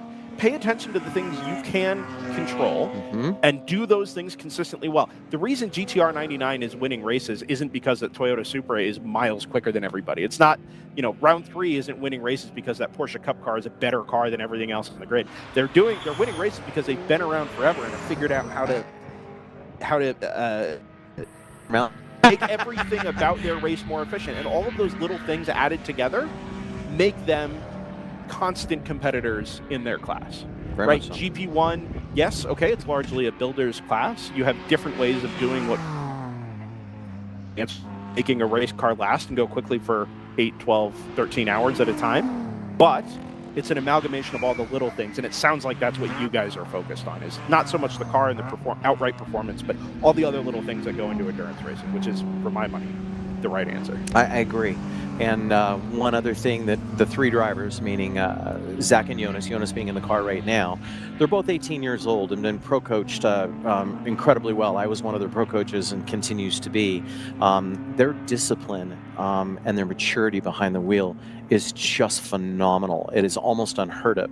If you watch that yellow stripe, black and blue 118 go around the track, and then you look at the competitors, as I keep watching your feed, and your feed is done really, really well. So thank you for the placement of the cameras and everything like that. Yeah, I wonder who did that. Yeah, thank you very much. I know you're working your tushy off, but bottom line is you see them sliding around. Those Continentals do not like that. They do not like that. I mean, they will just say, screw you. And it's funny because even Jonas, who's in the car right now, he has said multiple times, he said, these guys are going to burn their tires up. And he's just sitting there carving the most gentle lines and being super, super smooth. wait to jump off the air here in just a minute, jump on the radio and tell him, hey, you look extraordinary. That it takes, and he's 18 and I'm 40 years his senior. I'm driver number 3. So I hope to continue to keep that absolutely glorious, nice, tight looking line. That's just awesome. Wow, that's going to become even more important as the race wears on. We get towards sunset this evening. It's not just the 7 or 8 hours that we run in a normal endurance race. You're tacking on the extra hours to the end of it. That's more marbles. That's more dust being dragged up on the track, right? A lot of ruts on the backside of some of these medium. That's just going to, those ruts are going to grow. The dust and the clag is going to continue to grow offline. And the more you can stick to the racing line and be smart about the way you're handling traffic, be smart about the way you try and get speed out of the car, is going to pay dividends as the race continues to wear on. And it's the unsupervised little gremlins on the inside of the car that don't get the 7 to 8 hour cure. And now they've got to go all the way to 13. Yeah. And tires today, or are you going to try and make them last? Okay, so the front left is going to be changed sometime during the course of the day today. The funny thing is these Continentals will still have 50% of their tread life left, but they do not grip. They're like rolling logs by that time. Interesting. Yeah. It's again, thank you Continental for being a sponsor. Thank you very much for taking our money. Wink, wink, nudge, nudge. But yeah, right. That's exactly right. Albeit Continental would be better than some of the. But no, the ability to be able to make sure that these tires are going to get there, and the fact that we do have a lot of brand new tires left over. So if we need to change, we'll change. But it just takes time. Yeah, sure. And I would rather continue to keep the laps turning. Even if we're down 2 or 3 seconds a lap, if you amortize a tire change across 50 laps, take at least that many laps in order for you to justify. So people just don't realize that. It's easy math, you know? Well, the good news here is you've got longer than normal to make up that time, right? Instead of having maybe split 4 hours, if you had to change tires in a shorter race, 8 hours is still a really long time. You've still got here maybe a 6 hour stint and a 7 hour stint where you can, as you said, amortize the time loss from having to make that tire change. Yeah. Fantastic battle here. Mercedes has skipped up the road just a little bit, but the 70 and the 99 are hard at it, side by side again now down into the hairpin at turn number 8. That is GTR up the inside of the Porsche Cup 991.2, and I think the change for a second is going to be done as they all go to hell on a bobsled through turns 9B and 10. Now the interesting thing is at elevation, which we are. Yep. As we get hotter and hotter, one of the things that unfortunately happens with a lot of drivers is they become complacent to the numbers, and they've got to watch their heat numbers. As you get into a battle like this, all of a sudden your oil temps and your water temps start to climb really quickly, and because you don't have the air density here, you're actually running hotter because you don't have the thermal exchange rate. So that's one of the things that we remind our drivers when they're in a battle, that you got to continue to monitor temps. We're not as temp sensitive as many because we've got the brick of the BMW M336 out there. But these guys that are out there, especially the Stratus and some of these other teams that are out there that rely heavily upon the air that's coming in, they've really got to keep a close eye on their gauges. Yeah. Well, Scott, thank you for coming up and spending some time with us this morning. I know you're arguably a busier man than Brad McCall was. You're very much plugged into what's going on with the number 118 from Blaze Racing. Where are we at anyway? Because I don't have my reading glasses on, and I'm old. I've got a count, but it looks like you're P6 at the moment. P6. Yep. Hey, someone's laughing in the production booth. Just behind the Ignite Performance number 36, but in a really solid battle with the 44 from PC Racing. So all good things so far. Outstanding. Well, they're going to all pit before we will. Yeah, I guarantee it. We're going to keep an eye on that through the course of the day. Please do. Absolutely. A lot of fun to watch. And it's always a pleasure. Wonderful. You do an absolutely amazing job. Your production crew, whoever's in the switcher right now, I just love it. Jordan's doing an absolutely incredible job. You're following the action really well. Here we are. We're watching the ESPN level broadcast. It's NBC level broadcast. I'm sorry, NBC. Sorry, yep, NBC level broadcast. with me as your guest star. Oh man, everybody's running for the weeds now. I think I'm gonna go shopping on Amazon. Well, next time you come back and see us, hopefully this will all be on Peacock. That is wild stuff through 9A and 9B splitting. Actually, didn't catch which car that was. There it is. TC Klein. It looks like. Headed down through the S's. That was so close. Did you get time in the car at all this weekend? Oh, yeah. I'm driving number 3. Okay. Yeah, I'm actually going to be driving next. Okay, very good. do that. Best of luck for the rest of today. If anything interesting happens, feel free to get in touch with us, and please do let us know. And for sure, we're gonna keep an eye on all things Blaze Racing for the remaining 11 and some change hours. I would dig it. I'll come back dinner time. Very good, Scott. All right, Mann, brother, thank you man. very much. I'll talk to you soon. Out of the number 118 from Blaze Racing, GP1 currently sitting down in 6th.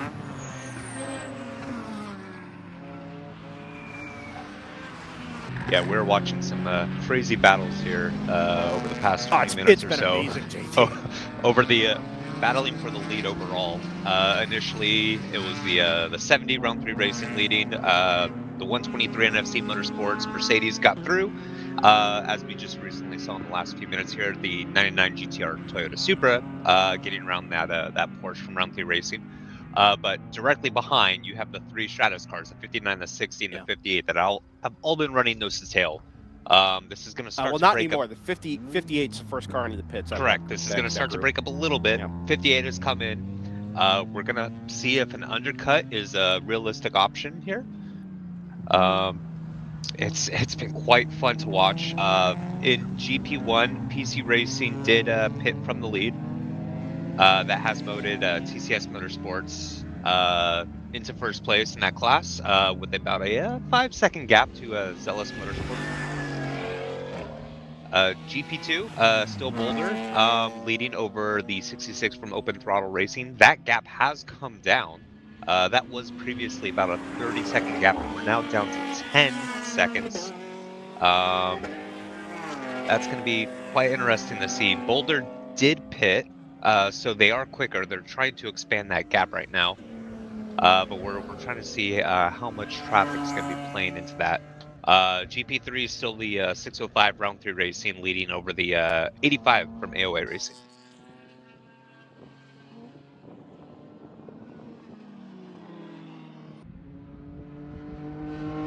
This is, well, let me put this a different way.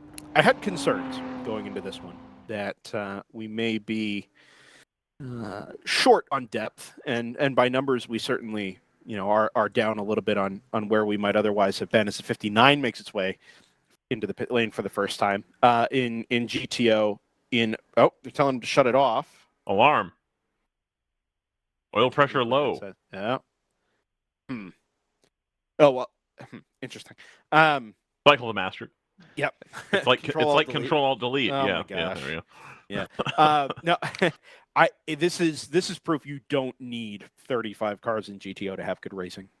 I mean, NFC GTR round 3, and then you throw the GTU cars in there, which at this track specifically seem to be exceptionally well balanced with the GTOs. It's not intentional; it's just the way things have kind of worked out.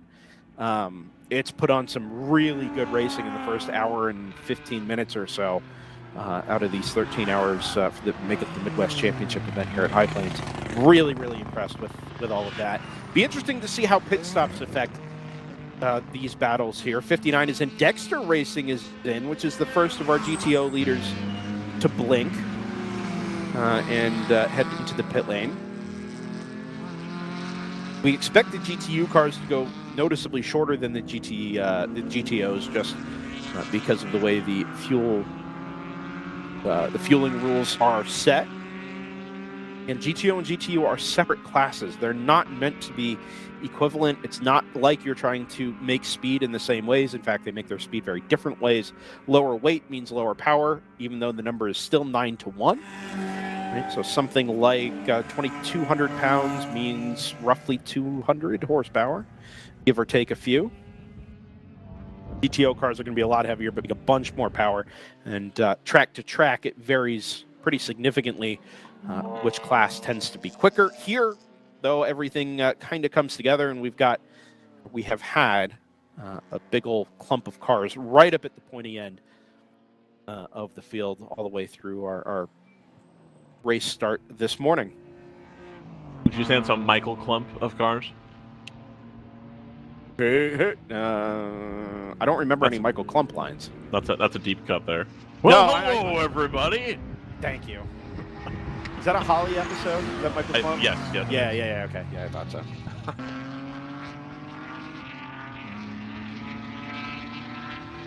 Good stuff.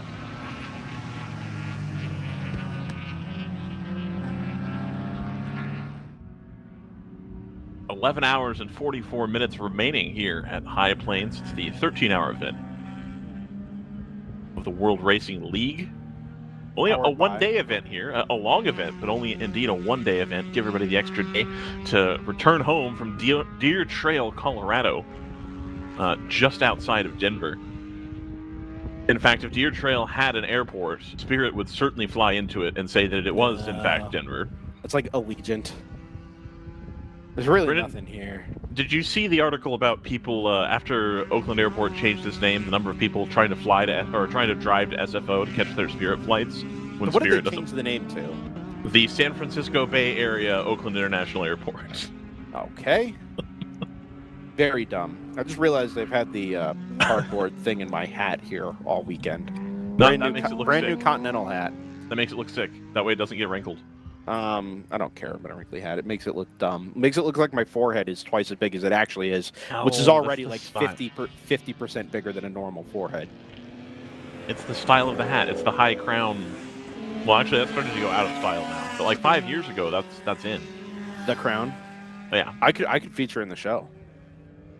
You could. I don't know what you would do. My crown's so big, call me King Charles. GTR 99 into the pit lane. Was your erstwhile second place car. It actually started to gap that round 3 racing number 70 a little bit, having cleared it. Interesting to see just how quick that number 70 was earlier on. We had that conversation with Scott about the tires and tire life. That was pretty specific to the general production classes on that spec Continental tire. The GTU cars still very much an open formula, although I think all the GTUs are on Bridgestones this weekend, based on some initial research done by me in the paddock. GTO cars tend to vary quite a bit more. I wonder if that 70 took a little bit of life out of the tires early, and they've settled into a place where now, for the next couple of hours, they're going to be sliding around just a little bit. That NFC car took a much, much steadier start, about a second and a half off of the fastest lap of the round 3 racing Porsche, but obviously now having pulled out a 20-second margin has been much quicker over the longer run. I'm sorry, this shot with the highway in the background. Oh yeah. That is the busiest that highway's been all weekend. I believe that. You go miles without seeing other cars. People trying to get to Nebraska to go see their US family. 36. Actually, some of us just came from Nebraska. Indeed. Yeah, I just spent 3 days out in Lincoln. Here's a quick question. Yeah. I'm going to give a little bit of time here. Do we have a Jordan? Jordan, it's Ryan up in the booth. You copy? Hello?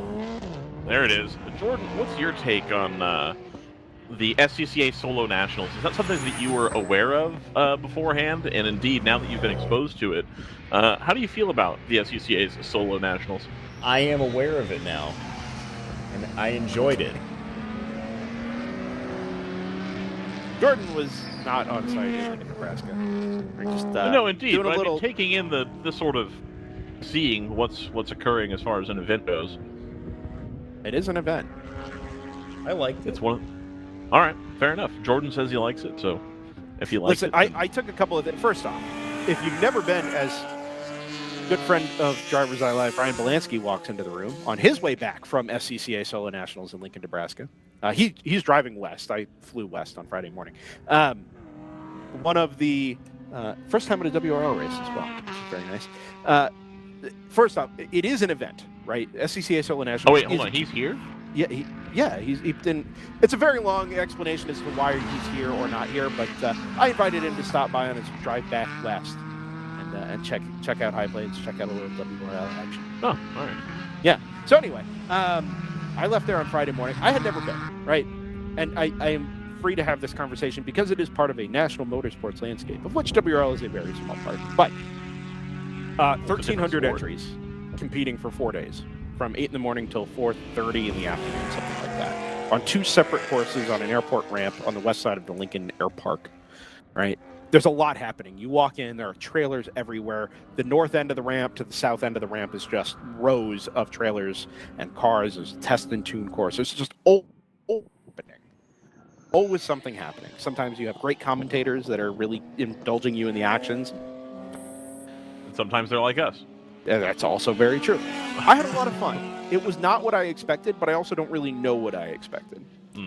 So I had a bit of research on autocross. Is it a consumable product? Is it not? I don't know. Time will tell on that. It's number 90. I think that's a 93. Ducks into the. Yeah, I actually had a really nice time. Also pleasantly surprised by Nebraska. Never So been here's to the question Nebraska for you, before. Brendan. Yeah. Have you caught the fever now? Are you going to get your BMW a nice set of wheels and go into ES? I've considered it. I Would mean, it it's be ES not. for that? Probably ES or GS. I don't know. Brian, Yeah. BMW 3 Series, ES, E Street, F Street, 328. No, F. No, F. I don't know. I don't like know what shit boxes. Oh, you can't say that. Sorry. E Street. Okay. E Street. Yeah. So yeah, All right. I Well, got it. I got a 3 Series sitting at home, so maybe next year. Maybe Brian and I. Oh, no, will split his trouble. Honda Fit. That's not the pit in, is it? It is the pit in. Oh. Oh, okay. All right, we're good. I don't know. I don't know that I've caught the fever, but I did get a ride along in a Cobra replica. How was that? Did you enjoy that? It was pretty cool, man.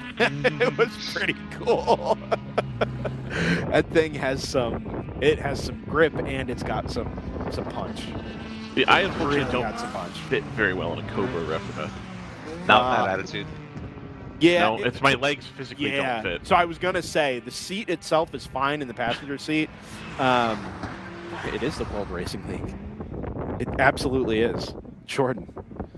The biggest WRL logo the world has ever seen in Charlotte, North Carolina, Concord, Yes. North Carolina. Anyway,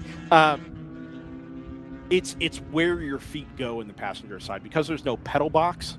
The center sort of console, aluminum or whatever it is, pushes out farther to the right. So you're basically sitting with your legs pushed out at like a 30-degree angle to the outside of the car. It's not very comfortable, and I'm only 5'9". I also know that the guy who at the SCCA who gave me the ride along is substantially taller than I am, and he was struggling to have the wheel clear his kneecaps. Yes. As the driver, which is not Indeed. ideal either. Yeah. Driver also, the car owner took some skin off of his knuckles during one of his runs, which is not ideal just because of how the wheel sits relative to the driver. So some ergonomics there to be worked out. I would not recommend it for you, Ryan. No. But I would recommend visiting the venue, checking out the event. It is pretty cool. So couldn't that have just been fixed with like a spacer to the wheel? And you'd think so. No, because then it's too close, and then you can't get your like thigh under it, and then it's too close to steer. Then I've just get a tried to smaller sit wheel. in one, and I can sit in one, quote unquote. I could not operate it as a car. Yeah. Like it's not possible. And you're looking for hundredths in every corner element, right? So you're pushing really hard to try and make up that kind of time in an individual corner. The change of direction is super, super important as well. So that's A Street, Brian. It is. You got to find. It's a 328, 328i, E46. Yeah, it should be an E. Yeah, it's an E46. No, the class. Oh, yeah. Brian just pulled up the class list, but it defaulted to A. Oh, A okay. Street. So I was now like, we there's gotta no find- way that's with an the A. M2s and stuff. Oh, it's an E Street. Ooh. Well, Oh no. Sorry, it's 2012 to 20. Mine's a 99. number Yeah, so 70 it's got to is be the at pit lane. least E. Got to be at least E. Yeah. No, 46. No, I don't think it's D because I think M3s are like Yeah, that's B or 20. B. Z3 is E Street. There's F Street. 3 Series. Oh man. Oh, it might be F. It's not H. H is for like memories and focuses and stuff. I don't know, man. 3 Series non. Here we go. We got it. 3 Series E46 non-M 99 to 06. That is G Street. G. Ooh. G Street. E So Street. So it's G. If Yeah. it's G, you're going to have a good time. That's going to be a competitive car at G. Yeah, well, Speaking of a good time, this there we fight go. for the lead in GP1. Indeed. I think it's just in the background. Just of in the this background, shot. absolutely, JT. Headed to hell on a bobsled. There they are. Zealous slipping back just off the back of number 22, X from TC. I'm intrigued by the X there. Of TCS Motorsports, headed down the hill through 9B and 10. Yep, that was a 5-second gap about 10 minutes ago. I think that Zealous car is if not struggling with something, it is slowing. I think you'll say. For sure. I think you'll find it's Zalus Motorsports. Zelus? Yes. The lap time wasn't bad, but it's definitely dropped a couple of car lengths already. Seems to be back up to speed now. Actually does close up on that number 22X, headed through the Prairie Corkscrew. Turns 13, 14, and 15. Will crest the hill just at start-finish. A little bit of traffic ahead. Yeah, that's the number 8 from Sweet Spot Racing. Very interesting Correct. arrow on that car. Is it not the 8? That is not. That is a E36 by the look of it. That might be either Boulder or Samson, I think. Oh, you might. I think you're right, Jade. I think you're right. Where's that? Yeah, the number 8 Sweet Spot is a very dark colored M4 with like orange headlight covers or something. Yes. Yeah. AOA Racing noted as missing on timing, which is not ideal. We saw them come into the pit lane a while ago. Well, very early. After. Well, no, like while we were talking again. about, you Gotcha. know, yeah. Up, slow car headed down the hill. Is that letting traffic? I think that's letting traffic Yeah. through. Yeah. Yeah, just heads up driving there, just trying to help facilitate a pass so this battle can continue without risking their car. So the number 123 of NFC Motorsports leads the overall order as well as the GTO class order. Does it? 123? Has the 123 pit?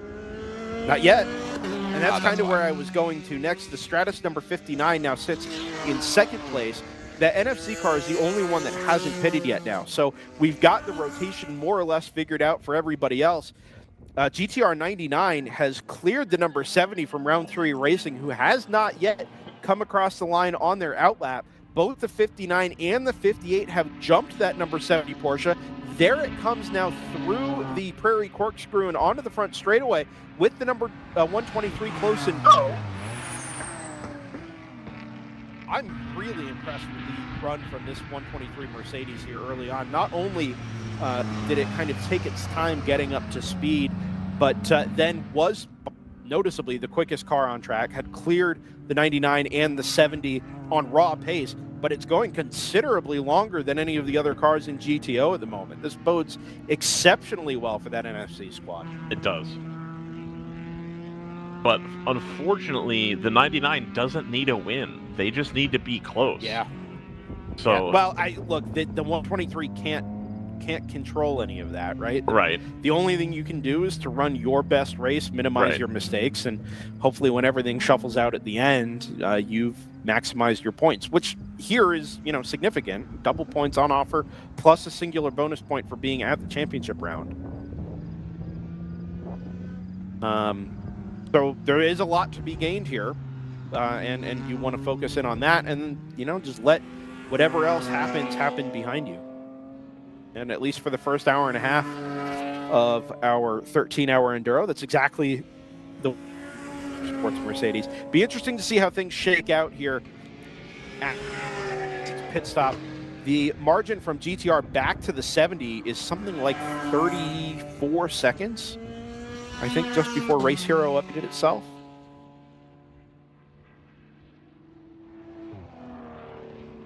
I mean, they'll really be able to pull out that lead when they get Mauro Engel into the car. If anything, this pit stop rotation, I think, is actually bringing the Dexter Racing number 61 back up into the fray. Now just, let's do more mental math, 9, just short of 10 seconds off the back of that number 70 Porsche. Mm. There's the 123 into the pit lane. Pulls off to driver's left, onto the brakes through a very, not a tight chicane, but it is a narrow one. Onto the pit lane speed limiter on the front straightaway.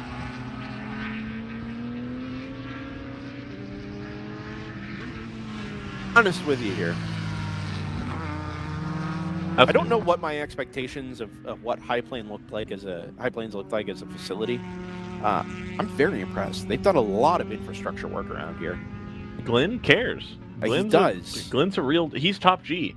He's built these very nifty. See the pipe overhang on the bolt. And unfortunately, it seems that his Wi-Fi infrastructure still needs a little bit of work here. The cameras aren't on Wi-Fi. No, I'm talking about you. Oh, sorry. Yeah.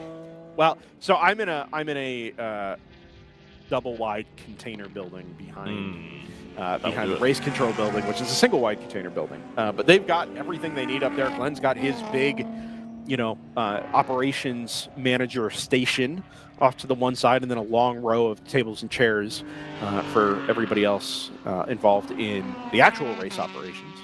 That's World Racing League, of course. We're back in the classroom building, which is actually quite nice. A couple of vending machines and freezers, stacks of chairs, big TVs, mini splits. Very, very cozy in here. Excellent. Mini splits. I mean, hey, that's good. The deep freezer in the corner, which is large enough for literally anything you could want to hide in there. You can put Jordan's production computer in it. Or the phones, apparently. No. It's actually, I don't know, still pleasant outside, right? I haven't been outside yet. Yeah. All right. Oh, my. Golly. Okay.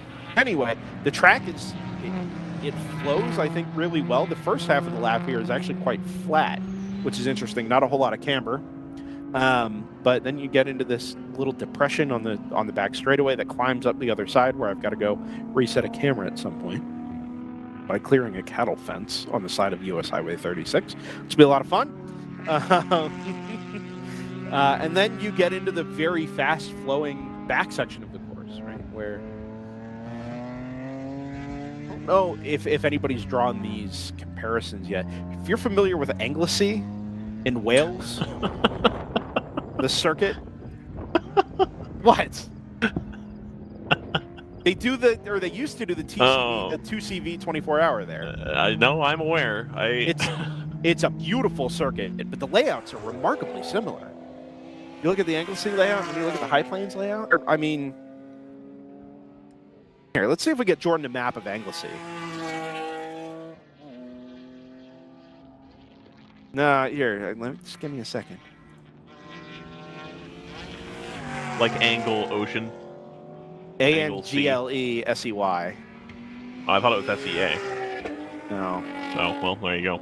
Anglesey. It's in Wales. It's the Welsh High Plains. The High Plains of Wales. Tom Price straight. Excellent. I mean, he deserves it. The banking. Church. Rocket. Peel. Missing one there. We get this up on the screen with thanks to our friends at racingcircuits.info. Okay. Jordan's got other stuff going on. Yeah, I got you. We'll get it there down to the bottom left. It's an interesting comparison. They're not identical. I was gonna say it's the same sort of, but not really. They're just got a different landscape to deal with. They got to work around some rocky cliffs. Sure. We've got to work around Highway 36 and some cattle. I had said to our friend Brian Belanke here the other day that I wouldn't mind coming back here for an SCCA Super Tour or something like that. I will say the paddock is a little compressed when you start pushing up to 100+ cars. It's so far, Brendan. So that's the other problem, right? I also said to JT this morning, there's Anglesey, right? They're pretty close. No, they kind of are. I would like you to run that by Scott and see what he has to say about that. Oh boy. Scott's opinion is, no, look, they're pretty close. We need a 2CV 24-hour here is what we need. How about a Fun Cup 24-hour? They're close. Thanks to racingcircuits.info. I think Sam Collins is still involved in that website. No weather. No weather moving in. No, there's no weather. There's no weather on the West Coast right now. It's just hot. Anyway, if this track were 20 miles closer to Denver,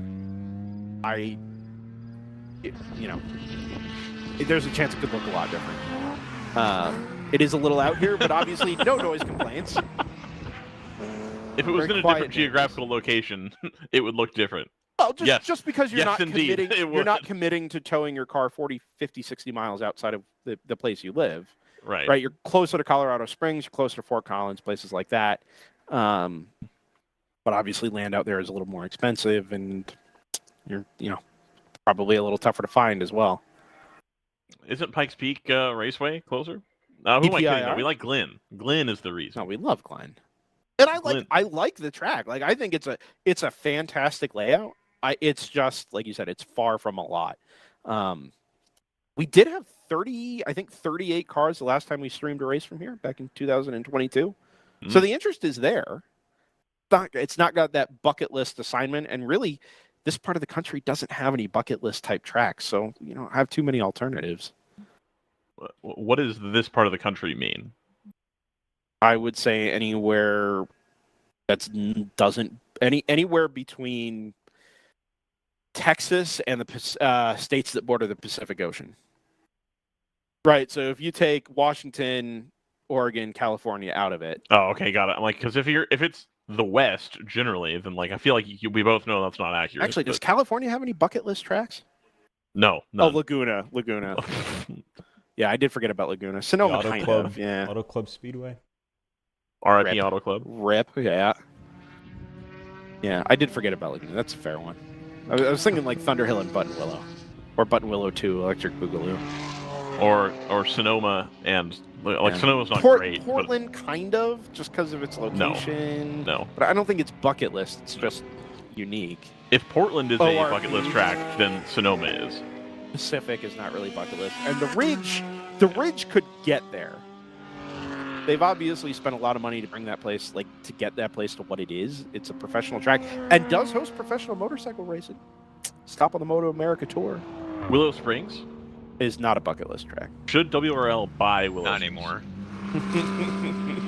Whoa, that's big mission. 199. Yeah. It is big mission in a big cloud of dust.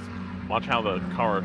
Oh, it didn't do the thing I wanted it to do. All right. I was hoping there'd be like an imprint of the car, like pulling, and you could see the arrow, but it wasn't moving fast enough. So, Hog Dog 970 says Laguna was awesome. Was there for the IMSA event in 2018. Indeed, it is a great place to watch an IMSA race. IMSA events there need to go into 6 hours into the darkness. I agree, That but they is the don't way. do it because At Laguna, yeah. There's also really no reason IMSA shouldn't be running up in Portland. Other than the fact that you can't get out of the track with your internet, which I guess is kind of a problem. also they probably can't have all the support series because the paddock isn't big enough.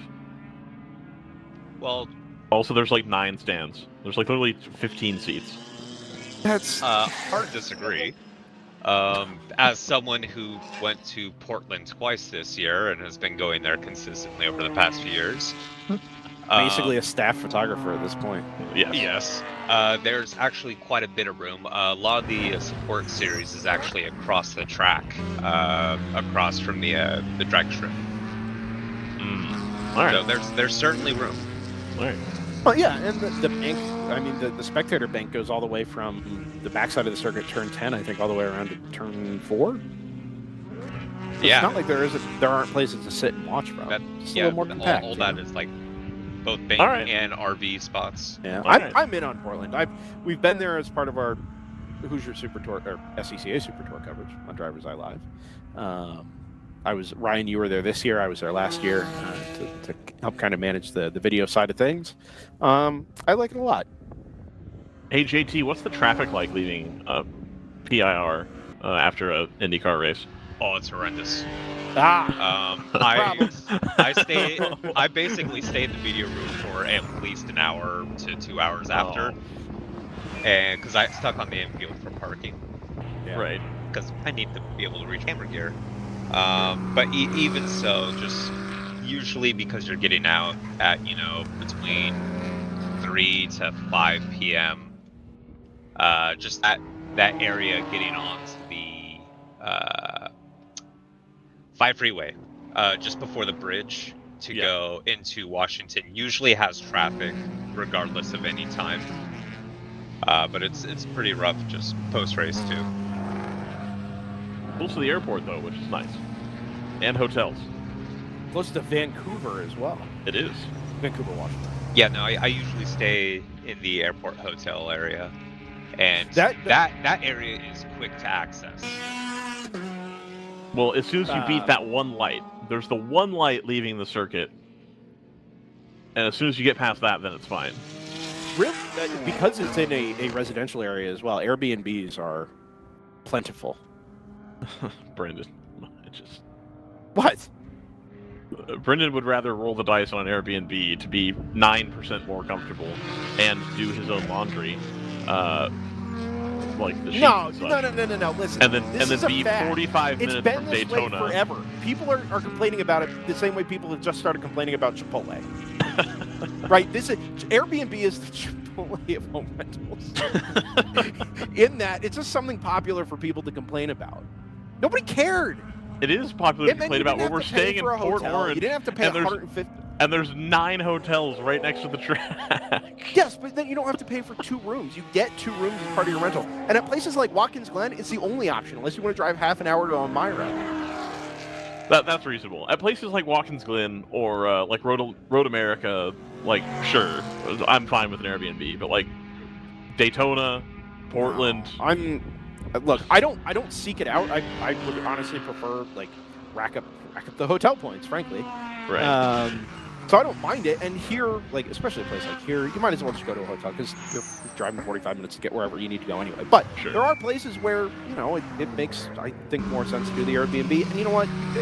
You've been throwing stuff in a washer for years. It's just that now people have started to talk about it, and it's fun to jump on it. It's just one extra It's thing like you Joe have to do Buck. when you're.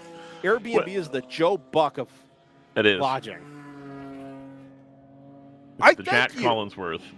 I too love Joe Buck. Thank you. Who said that? And Jack Collinsworth is the. I don't know what the low tier of Is- Airbnb is. Is the Christian Fittipaldi of broadcasting? The Christian Fittipaldi of broadcasting. Christian won a couple races. Pietro. I think Pietro. Yeah, I guess we're not getting Pietro Fittipaldi in World Racing League anytime soon. Evidently not. I Maybe a don't couple think years so. ago it was in play, but now not so much. Brian just said he was a Roman Grosjean of broadcasting, but Roman has been. He's not a. He was not privileged. He was just. I don't know what Roman Grosjean Yep. is. Steve Grosjean was not a French F1 driver. No, Jean Jean Grosjean. Grosjean. Wasn't that a character in Les Mis? Yes, Anyway, kind of. we are guys. We are in it. We did Sonoma in an RV for the IndyCar finale, and it was pretty sweet, minus the dry camping. LOL. Yes, Hot indeed. dog, I went to the IndyCar finale in a Mustang once and had the back end of the Mustang slide perilously close to another car because of the way they make you park on the hill. At Sonoma. Yeah, Yeah. which is suboptimal. And also, speaking of tracks where it's impossible to get back to the airport in a reasonable amount of time, So Sonoma. do you have to go around the bay to get back to San Francisco? Yes, you have to Sonoma? go around the bay either direction. You can Yeah, either okay. go west and go through Marin, which has bad traffic and you have to go over the Golden Gate Bridge, or you can go east and head towards I-80, and that road is 1 lane each direction. And there's 1 stoplight at the end, so like you just sit forever. Like it's terrible. I just very briefly want to touch on things on track. On track? Yeah, Stratus 59 now leads NFC Motorsports after pit stop rotations have been completed by 25 seconds. Stratus 58 sits now just behind that GT4, AMG GT4 Mercedes. Third overall, second in GTU. GTR 99 has come out 2.5 seconds behind the 58, so a total of 3 seconds behind the GTO class leading Mercedes. So that is your GTO and obviously your championship battle, your Mid-West Championship battle as well. Second and fourth overall separated by 3 seconds. And then the round 3 racing, number 70, has dropped about 45 seconds off the back of that GTR 99. So either a long pit stop or some type of issue there for that number 70 at the first I hate this camera. pit calling. 322 was the pit lap for the 70. 308 for the 123. And 254 for the GTR car. Man. Yeah, dropping something like 30 seconds to the GTR number 99. Dust in the background, down at turn 6. You see it there, just drifting off to the north. Maybe somebody dropping a wheel on the exit of turn number 4. I don't see any smoke down here. It must have been dropping a wheel there at the exit of 4. You ever just drop a wheel? I have dropped wheels, yes. Mike Anderson, Sonoma is amazing to race. I like it. Every time I've driven Sonoma in a sim, I enjoy it. It's like challenging in like a really fun way. Yeah, I know. It's great. No. I mean, I guess it's okay because it's not like you're not accelerating, right? The S is headed back down the hill. You're accelerating all the time. You're accelerating up the hill until you get that braking zone to get back to the right. Like, that's a fun little complex. Yeah, and the run down through the carousel and down on the drag strip. What is Danny's lesson? What is the lesson that he's telling? I think this... So, you know how Suzuka has 130R? Sure, yeah. There's a map up here that says it's got all the corner radii on it. Nice. And so turn 6, Danny's lesson is listed. The first half is 150R and the second half is 75R. Wow. So if you were going to assign an R, lesson. Yeah, that is Danny's lesson. Danny's lesson is all about decreasing radius corners. Late apex. They actually used to call him Late Apex Danny. Late Apex, I never even knew her. Okay. So, no, genuinely, I can't hit a Late Apex to save my life. Man, I love a Late Apex. No, all of my Apexes are way too early, and I'm annoyed that I can't get the car on throttle correctly. With my sim racing tendencies of charging braking zones, I love this camera. Charging braking zones, every corner is a Late Apex because you're carrying far too much speed. Yeah, see, I've forced myself to go the other way. I'm now way too conservative on entry. Yeah, trying to preserve my safety rating. Yeah, so I have retaught myself how to drive in sim racing, but I still have to think very, very hard about it because it's not the way I drove sims for 15 years. I made my return to iRacing last night. Did you? I did. You run at High Plains? No, I ran at Laguna Seca. Oh, WeatherTech Raceway? Yes, in the Porsche.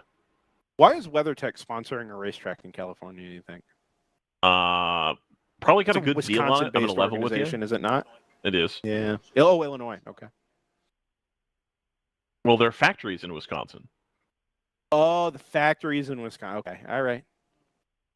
Depending on which route you take to get to Road America, you can drive past it. Sure. Yeah, I've there's a lot of factories up there. Drive past the Sargento factory. I don't know. Dairy. Yep, I've done that. It's not a factory. I've driven past the Johnsonville. The Johnsonville factory. Yep. Yep.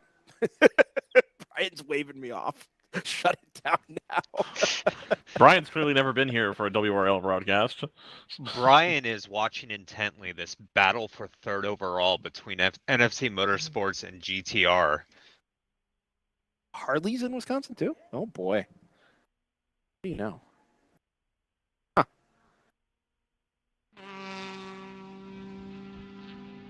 So what is this shuttle for, Brendan? Workers. Quarter marshals. And that was the tool they wanted? They're just going to buy a shuttle? Like, just straight up normal? Not like a van? Yeah. Ex-rental car shuttle out of the Denver International Airport, probably. Oh, better seating for in national. the shuttle. Is it better seating? Is it? I think so. I don't think so.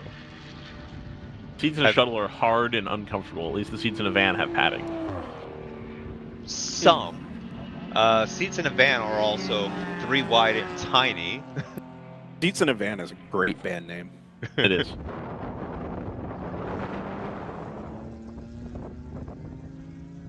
Danny's Lesson is a great band name. I love it.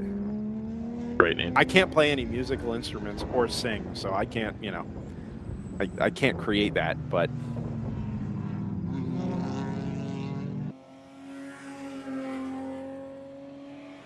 He's only learned one lesson, and it's how to take turn 6 at High Plains. Now it's got to be something about a girl. This is the story of turn. High Plains Raceway. You missed the corner and messed up the whole exit.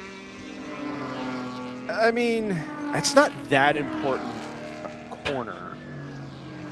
Right? You want to gain time on the entry, obviously, because it's decreasing radius, so you maximize the speed through the open part. But you're accelerating uphill into a low to medium speed long right-hander. It's not like you're flat out through that anyway. You're right. You know? I was just trying to make the song work, man. That's really all there was to it. All right. You know, there wasn't a whole lot of extra going on there. It was really just trying to squeeze the lyrics in a way that made sense. Could we get a green to checkered racing, you think? No. Just thinking about this. You don't think No. so? We could. I don't think it'll happen. Yeah. There will almost certainly be a Thunder Hill 2 a.m. Phantom yellow. Oh, I do. Oh, well, we got slow BMW. This is a BMW. BMW. Highway. Meow. Were you doing that for the truck? Yes. Yeah.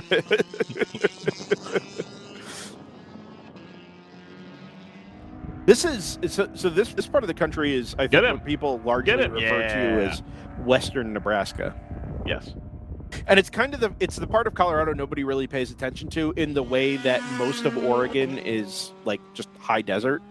Everybody pays attention to the coast and the mountains, and then you get to the other side of that, and you're in nothingness. I will not have Bend, Oregon erasure. No, I'm not erasing it. I'm just saying, many people ignore that part of the state because it's not the popular part of the state.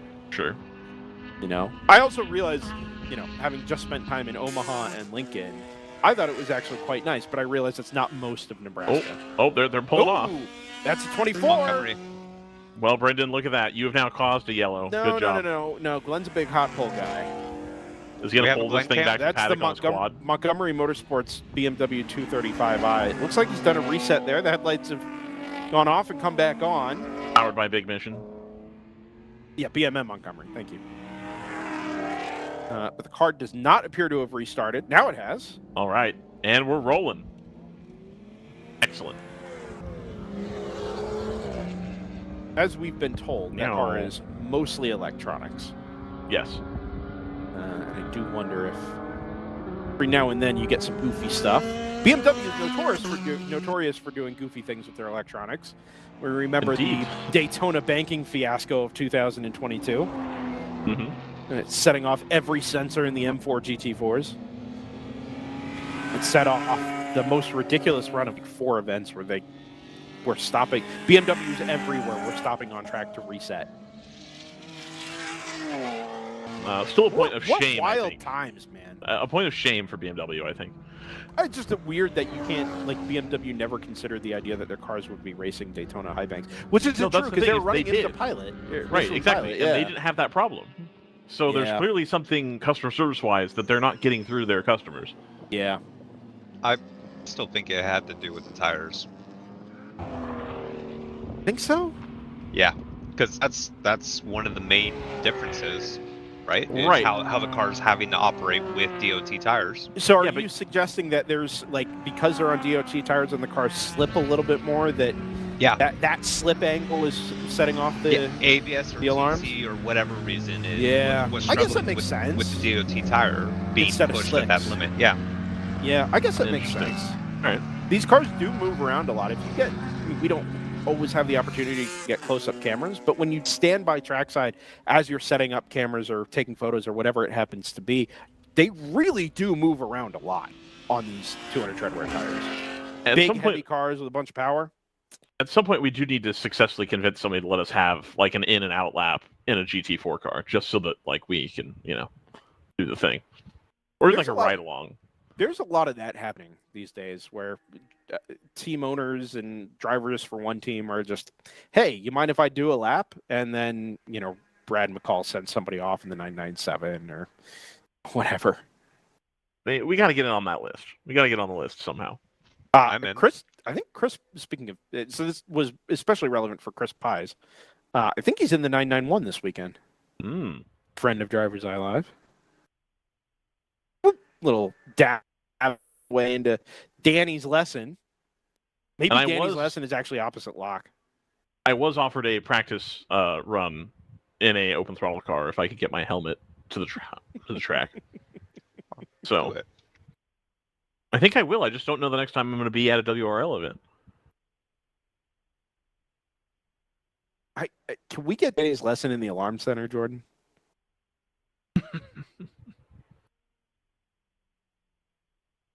Anyway. Circuit of the Americas, host of our championship finale, national championship finale, just hosted the World Endurance Championship. It did.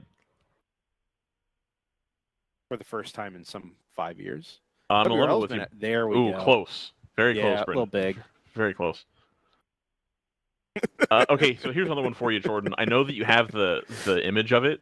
Can you get the alarm from the Porsche to display over the AIM dash thing? I'm going to level with you, Brendan. I didn't watch a tremendous amount of the World Endurance Championship at COTA. Oh, no? No. To be fair, I work on Sundays now, which pretty good. Makes my ability to watch things like that difficult. We're racing at 8 p.m. on a Sunday. Well, it was on while I was at work, and I had it on for like 10 minutes until the IndyCar came on.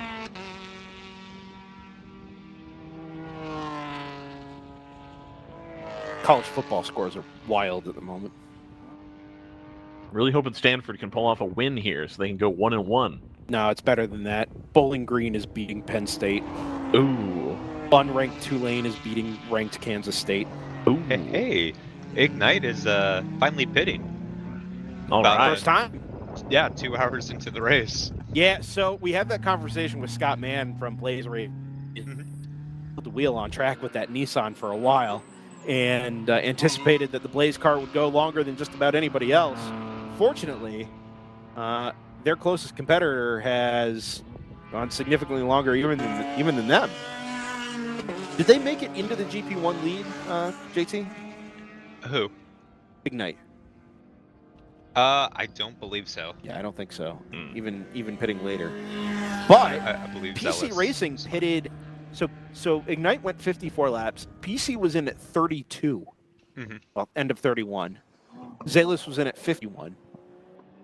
If you put Zalis to one side, actually don't put Zalis to one side because they are going longer and they're faster than Ignite at the moment. So watch the pit stop rotations here. If that PC stop was scheduled at lap 31, 32, that is, it's going to make for a long day. That's a lot of pit stops to be giving up to the bulk of the rest of that production field.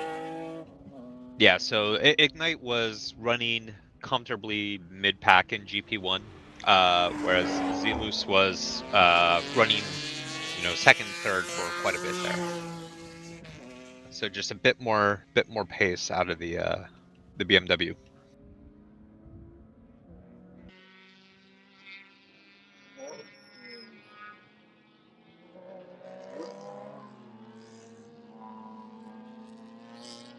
And we're just about to tick up to 11 hours remaining here in central/eastern Colorado.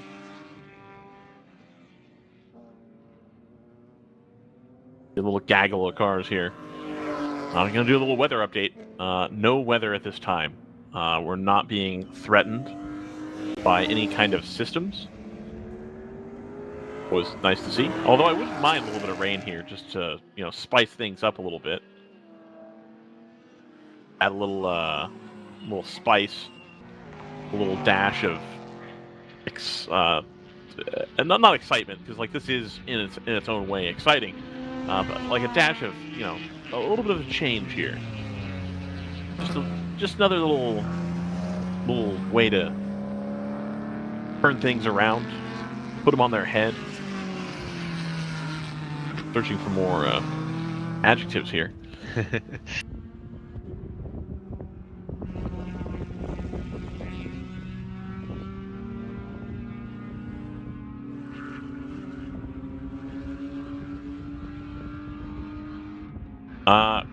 Jordan, can we do a turn up the volume A crank it up, that's what it's called. Yeah. Do we have any crank it ups available? All right. And then we can do the thing where Bob Martin says we're going to crank it up for a full lap, and then you get like halfway down the Mulsanne, and they're like, He's actually, we're gonna not start going to do a whole lap. I wonder if that's the producer telling him that they're going to do it for a whole lap, and they don't. Or that's him saying, like, no, we should do this for a full lap, and they're like, no, we're not doing that. That's a good question for friend of the show, Greg Kramer. Maybe he'd have some insight there.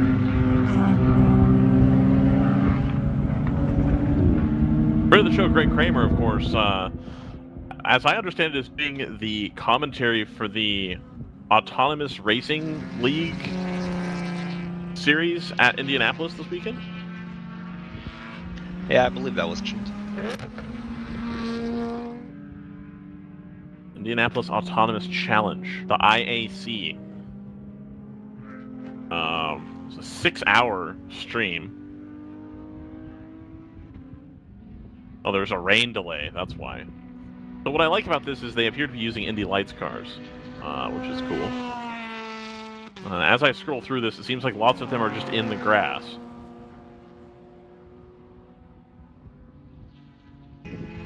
There it is. Say that does not sound correct. Autonomous racing is not yet there. Well, I don't think it was intentional, if I'm being honest.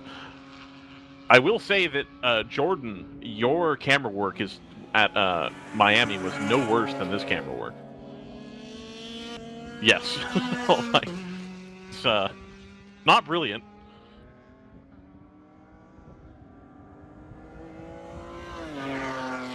Attacking. So it's like a head-to-head thing? I don't know. Anyway. So that was going on at Indy. And they are on the oval, which does make me curious about how so many of these ended up in the grass. Now they're stopped. Yeah, anyway, not particularly interested in that, but it's a thing that's going on.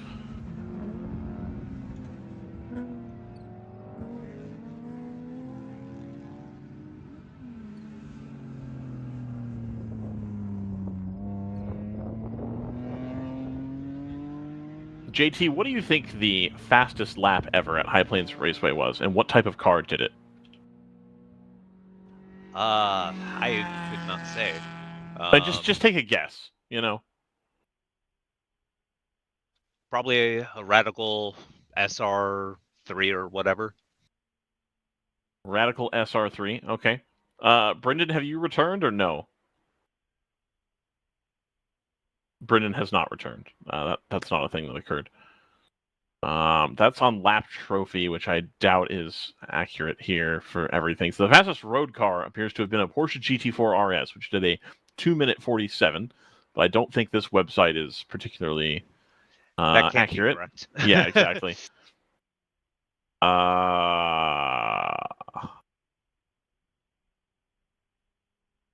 Ethanol Free 91 is available. Get Glenn on the horn. Glenn will almost certainly have the answer.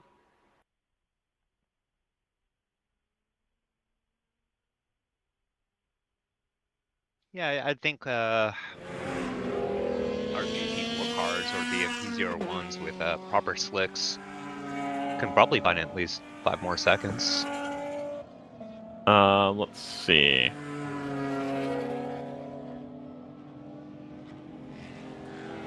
So the Continental Divide SCCA. Oh, that was last updated in 2021. All right. Well, that's not going to do it.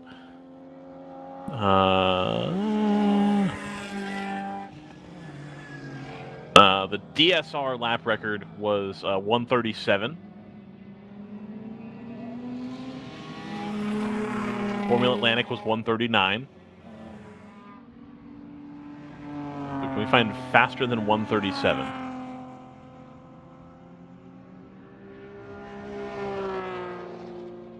Yeah, I don't know. That's pretty quick. That is pretty quick.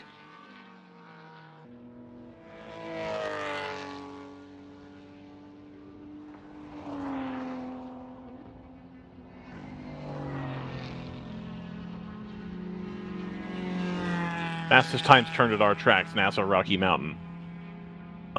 Broken link. Oh, here we go. Let's go by time. Forward A to Z.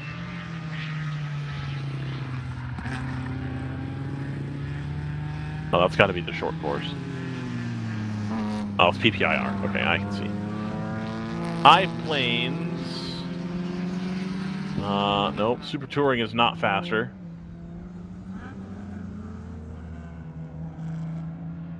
Super Touring 1.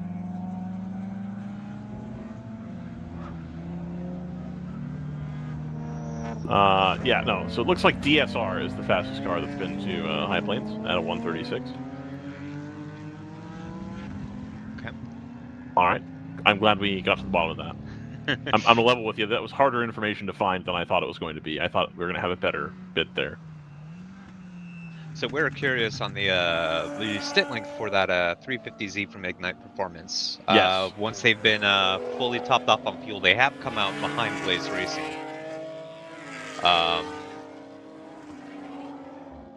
So maybe the time for fuel there is just a little long, but actually,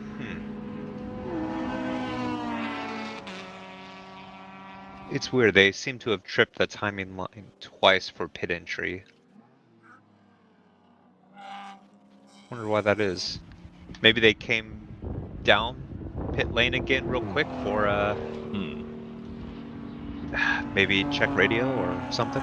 Don't know. High Plains Raceway initially had 1,000 individuals fund $650,000 to help build the track. They fundraised $3.5 million to get it built.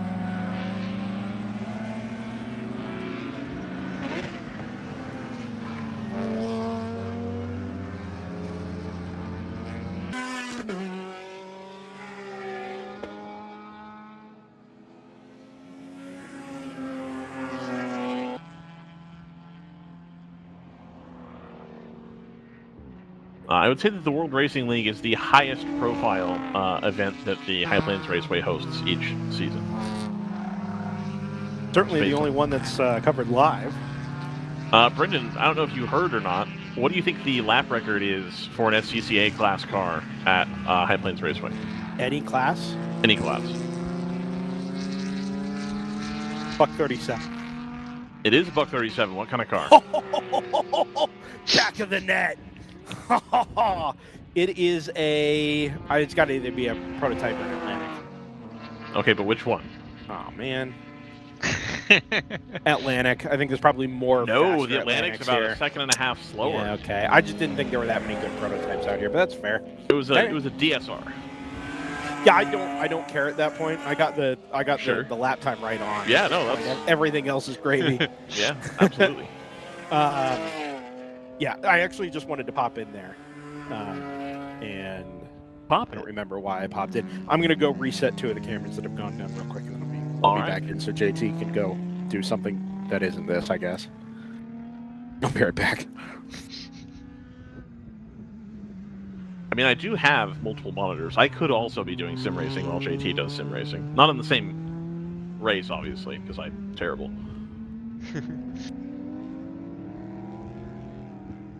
I gotta say, I'm pretty impressed with the 777 from Big Mission at the moment. They've been putting in some really good consistent laps here. That's managed to get them up into 3rd in GP1 in front of the TCS Motorsports BMW. Excellent.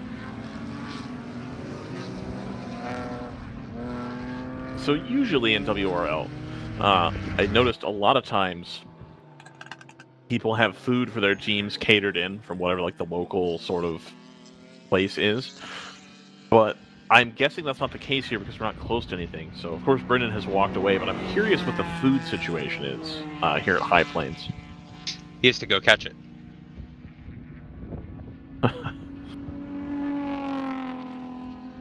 Like, is there a cafe open, you think? Do you think everybody's just going to the cafe, hanging out? I'm not sure. Collecting some burgers? Maybe bring in the... So I know that Open Throttle, they bring a Blackstone and they just cook for themselves. And this is Danny's lesson, is what are you going to eat while you're at the track? And Danny always says lots of protein and then lots of electrolytes and sugar to recover. I have an announcement that Brendan is going to find very disturbing about my chosen beverage here in about an hour and 49 minutes.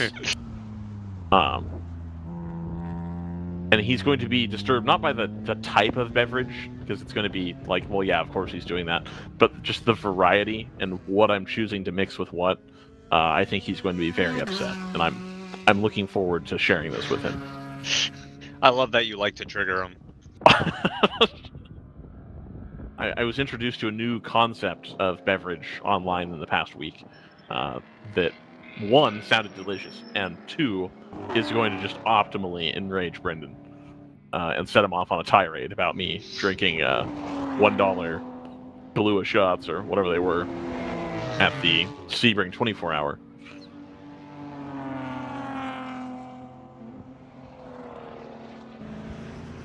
I also want to say, any of you listening in, if you are a entrant, as in you are here at the High Plains Raceway, and you're just kind of, bebopping around your water, you've already done your stint, you're just hanging out for a few hours, if you wanted to grab a camera from Brendan, who is not available at this time, but will be later, and just kind of wander around the paddock, we would be open to that. I believe the phrase I used in our production meeting yesterday was, if anybody is, quote, down to clown, end quote, with regards to content for this particular race, whether that's, coming up and chatting and having a good time, whether that's taking one of our cameras in the paddock and hanging out, putting one of our cameras, somewhere goofy in your pit stall, anything like that. If you're down, come on the show, kind of pitch us on it a little bit. I'm going to level with you. We're not that picky. And, yeah, we'll get you hooked up and we'll have something else to talk about. Jordan Worth, of course, is a big fan during these endurance events of just kind of wandering the track and, investigating, the bathroom situation, trying to see what lines up with real life versus what doesn't. That's a big thing that he does. And so, trying to bring in a little bit of that energy to this broadcast, as Brendan has, of course, stepped away. Christopher Frederick in the chat has said, shout out to Amy for throwing down on the Open Throttle Racing Blackstone. Indeed, at Road America, I think Amy and other folks were throwing down some cheesesteaks as I walked over there, which looked pretty tasty. Getting good food for the folks down there at Open Throttle. Yeah, good food keeps up good attitudes, and that's important to go racing with. It is. Shout out to Mike Gorman for maintaining the vibes down there at Open Throttle, always making sure that people are passing the vibe check in order to get into the crew.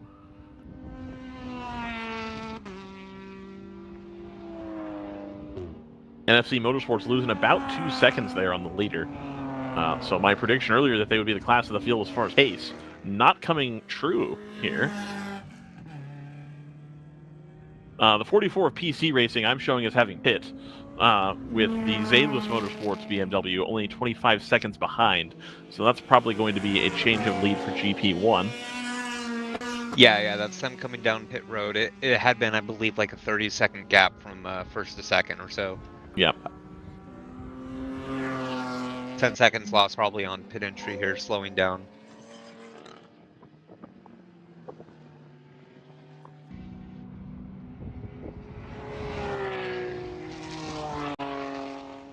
Not all tracks are created equal. Turn 3 at Michigan is not the same as Turn 2 at Talladega. Which NASCAR game was that? 03? Something like that. I distinctly remember hearing that. You hear that like halfway through your fuel stint. You weren't doing anything. Or it's Mike Joy. I think it's supposed to be Mike Joy.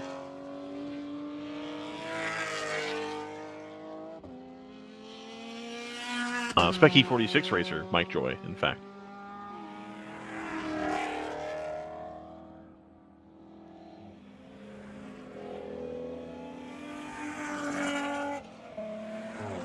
If you've recently joined us on the stream, welcome. High Plains Raceway, WRL here. 13 hours today. Deer Trail, Colorado. The race is led overall by the 59 of Stratus Racing, also your GTU leader. Over the sister car, the D8, about 32 seconds back. GTO's been led by the 99 Supra from GTR. About a 3-second gap from the 123 Mercedes from NFC Motorsports. And a little ways further back, the number 70 Porsche from Round 3 Racing. GP1, the leader, PC Racing, is on pit road right now for a standard service stop. That's going to promote Zealous Motorsports into the lead. Zalus.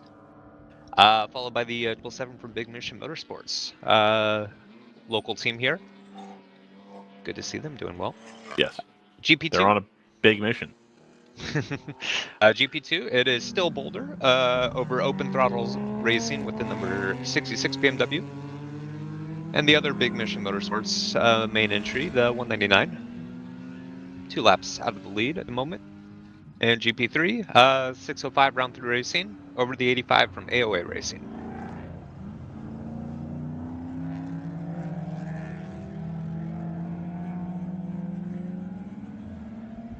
I did anticipate being able to provide everybody updates on the progress of the JTR guys at the 12 hours of 992 Endurance Challenge, but again, they haven't been doing brilliantly. I also anticipated at least texting them, if not trying to call them and get them onto the show, but it looks like they've had a dreadful day, so I don't feel great about doing that. I'm still tempted to try it, but I don't feel great about it. I also understand that we may be having Scott Michaels join us, wherein I can speculate wildly on things and Scott can tell me I'm wrong and then fill some content here. Hope to bring that to you live from wherever he lives now in Virginia or whatever. Whoa. Whoa. Wow. Almost. It made it. Nice. Look at that. This is the World Racing League. Powered by speed. Or by speed. And adrenaline.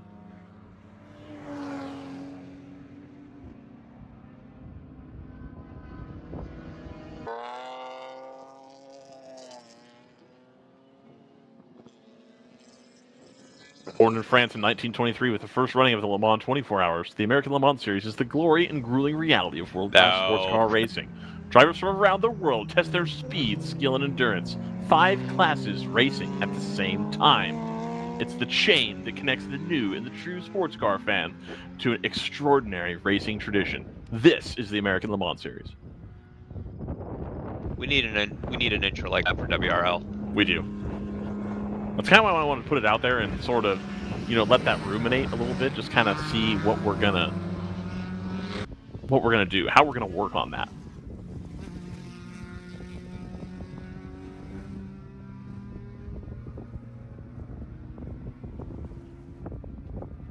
Lamar leaving pit lane. Alberto De Jesus says Amy always throwing down, which I agree. I would agree with that.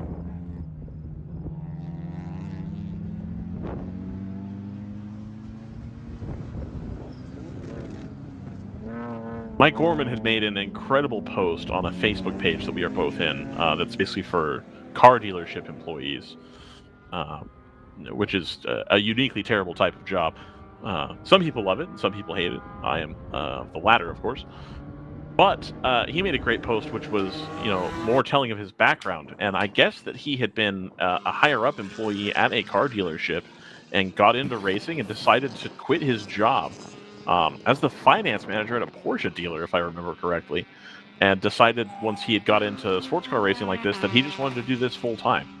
So somebody who has eschewed the corporate ladder, as it were, in order to come play race cars with us. And I respect that greatly. I think that's an excellent way to live your life and make sure that you're doing the things that you want to do, the things that you want to enjoy, and finding a way to provide for your family at the same time is just, outstanding. That was about a month ago or so where he had posted that. I thought that was quite nice. Something he hadn't really shared on our show, certainly. But did go ahead and share it there, and encouraged all other folks to really take a swing at doing things that bring them passion. Hey, speaking of, Hey, here's a question, Brendan. Speaking of bringing passion, are you about to invite Mike Gorman onto the show? Or are you about no. to? No. Oh, you're No, I saying was just you referencing- did the passion thing, right? yeah. Yeah. Can we have Brian Belansky on? Is that a thing that we can do, or no? He is out stretching his legs at the moment. Okay. Well, I think we're going to see the departure of JT Tammy here momentarily. So JT, good luck on your sim race. Thank you. I'll be back in just a few hours. You know, JT Tammy has raced on cable television before. I don't know if people know that, but I've watched JT race in an SRO championship on TV during COVID. Yeah. Brian Heitcotter won the race, obviously. JT was driving, I believe, the completely unfavored Lexus at the time, which did not appear to have a the set of pace. course at Competizione, wasn't it? It was. Yeah. During or just after the kind of height of the pandemic shutdown. Yes. Yeah. Right at the height of that. But Yeah. I did watch. I was very excited to see our boy JT on there. JT and I were fierce competitors back in the day. Indeed. All right, Grandpa. Go to bingo now. Well, you know.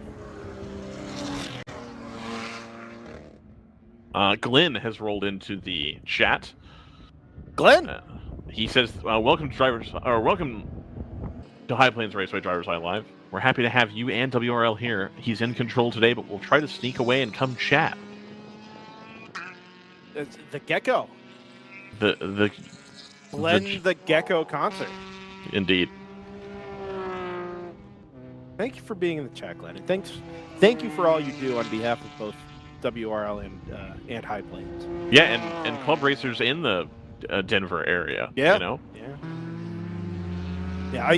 So one of my my initial favorite memories of Glenn was I think I referred to him quite accidentally as the owner of High Plains Raceway because he is the man associated with all things High Plains.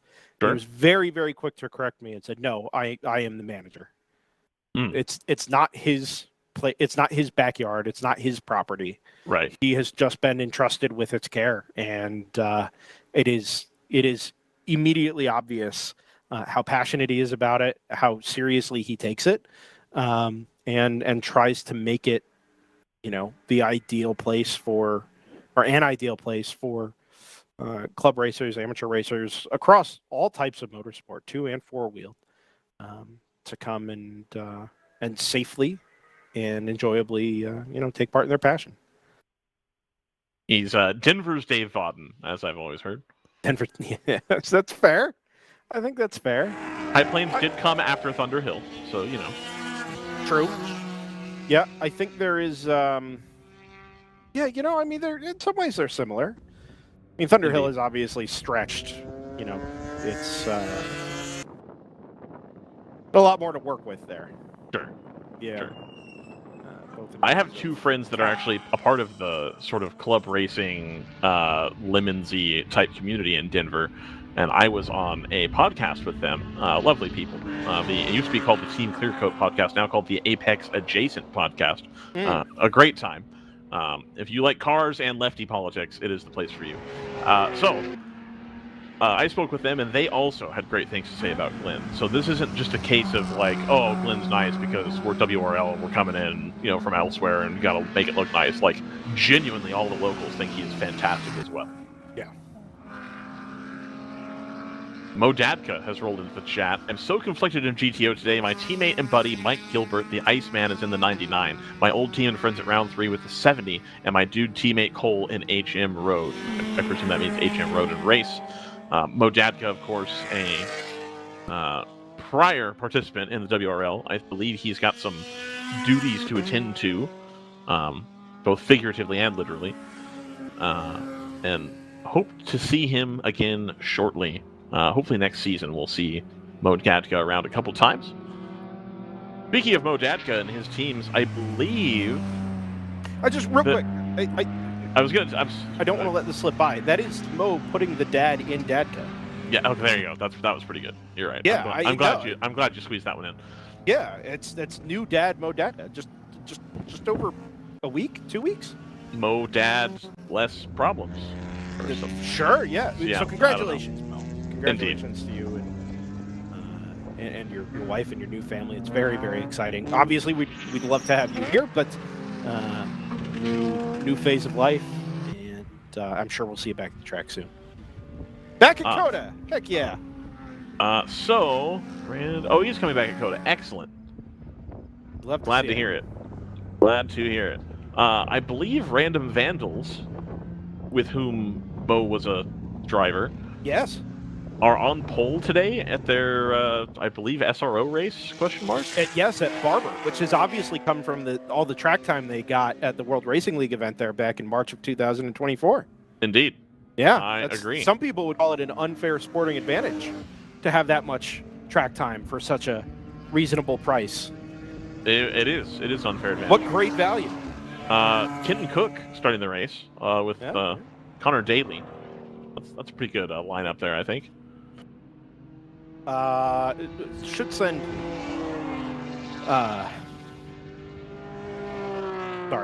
well wishes to Random Vandals Racing. Bit of a tough go of things back at Road America. Yes. And a heartbreak at Daytona. I did forget about Daytona. Yeah, I mean, that one was a strategy choice that just didn't work out. Road America, that was a tough one. Yeah. A little bit. I think it was the incident down. Was it the incident at turn 3? I think so. Where our man Paul suffered a couple of. I mean, they weren't minor injuries, but right. It's going to be out of the seat for a little while. Indeed. Well, Sparta. So hope to see you well, Paul, and back in the WRL paddock. Never mind your SRO and other racing exploits, but yeah, great to have Random Vandals along as well. Yeah, Poland GT3 and podium starts in GT4. Perfect. Yeah. That team, of course, busy elsewhere this weekend. Yeah. Well, yeah. I mean, we're talking about it. Right. They're in Barber. Usually they'd be here. Not a bad place to be. Birmingham, Alabama. Ooh, ooh, ooh. Yes, they do love to go now. That's from Leonard Skinner. Yes, I know. A song. I have heard of it. Leonard Skinner.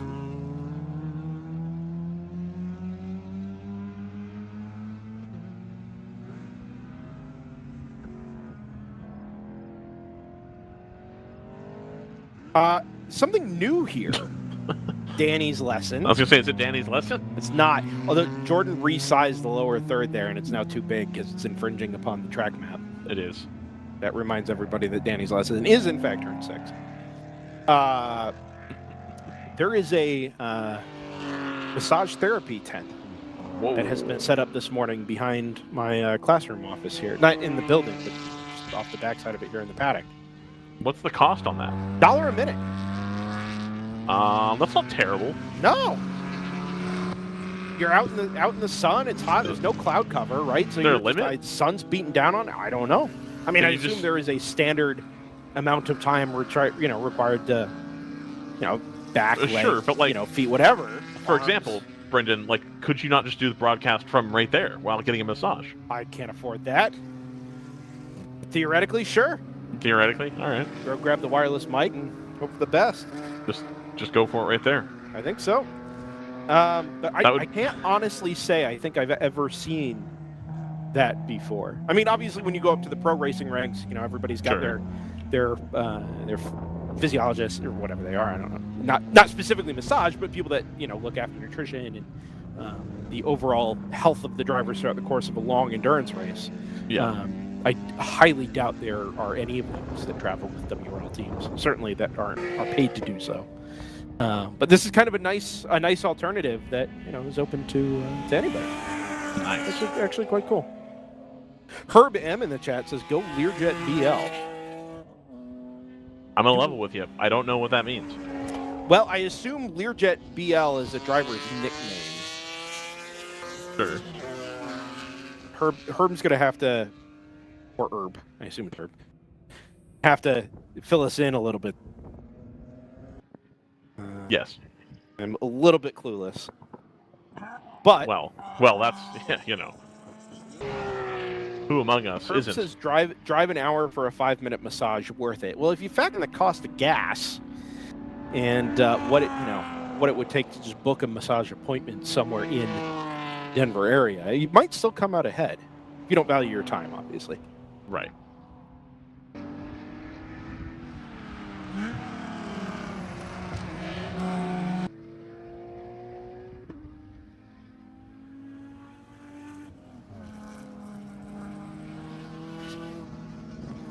Good news, Yep. Ryan. What's up? Oh, well, no. I was going to say we're no longer on our own, but yeah, okay, now we got it. The Gecko has joined us. Yeah. Glenn Concert, How is track everybody? manager at High Plains Big Raceway. Glenn. Did I get the title right? Yes, track yes, manager. got the track manager absolutely right. Very So good. I am still technically running control, so RJ's in my ear, and if I have to run away real quickly, that's why. So, but everything's been going real good so far. I appreciate the good words earlier today, and yeah, we're real proud of High Plains Raceway.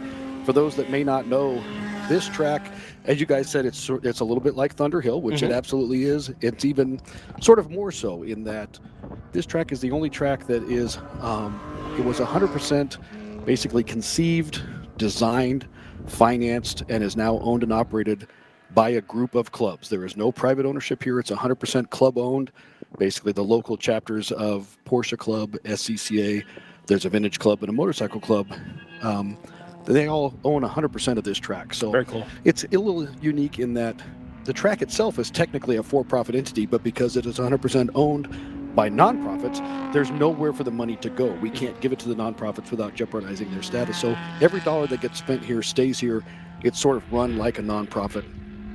And yeah, I was involved in the stages of this track from the very, very beginning back in 2003 when it was just an idea. And then was blessed to be offered the chance to manage it when we opened in 2009. And it's just been sort of my baby. And we're very proud of what we created. Are you local to the area? This was kind of your, hey, let's do this in the Denver area, give people a place to race? I grew up along the Colorado Front Range, Colorado Springs, went to school up in Fort Collins and was just always sort of here. And in 2003, I was the president of the local motorcycle club. And our home track in Denver was called Second Creek Raceway. We could see the writing on the wall that it was going to go away. It was being overrun by development.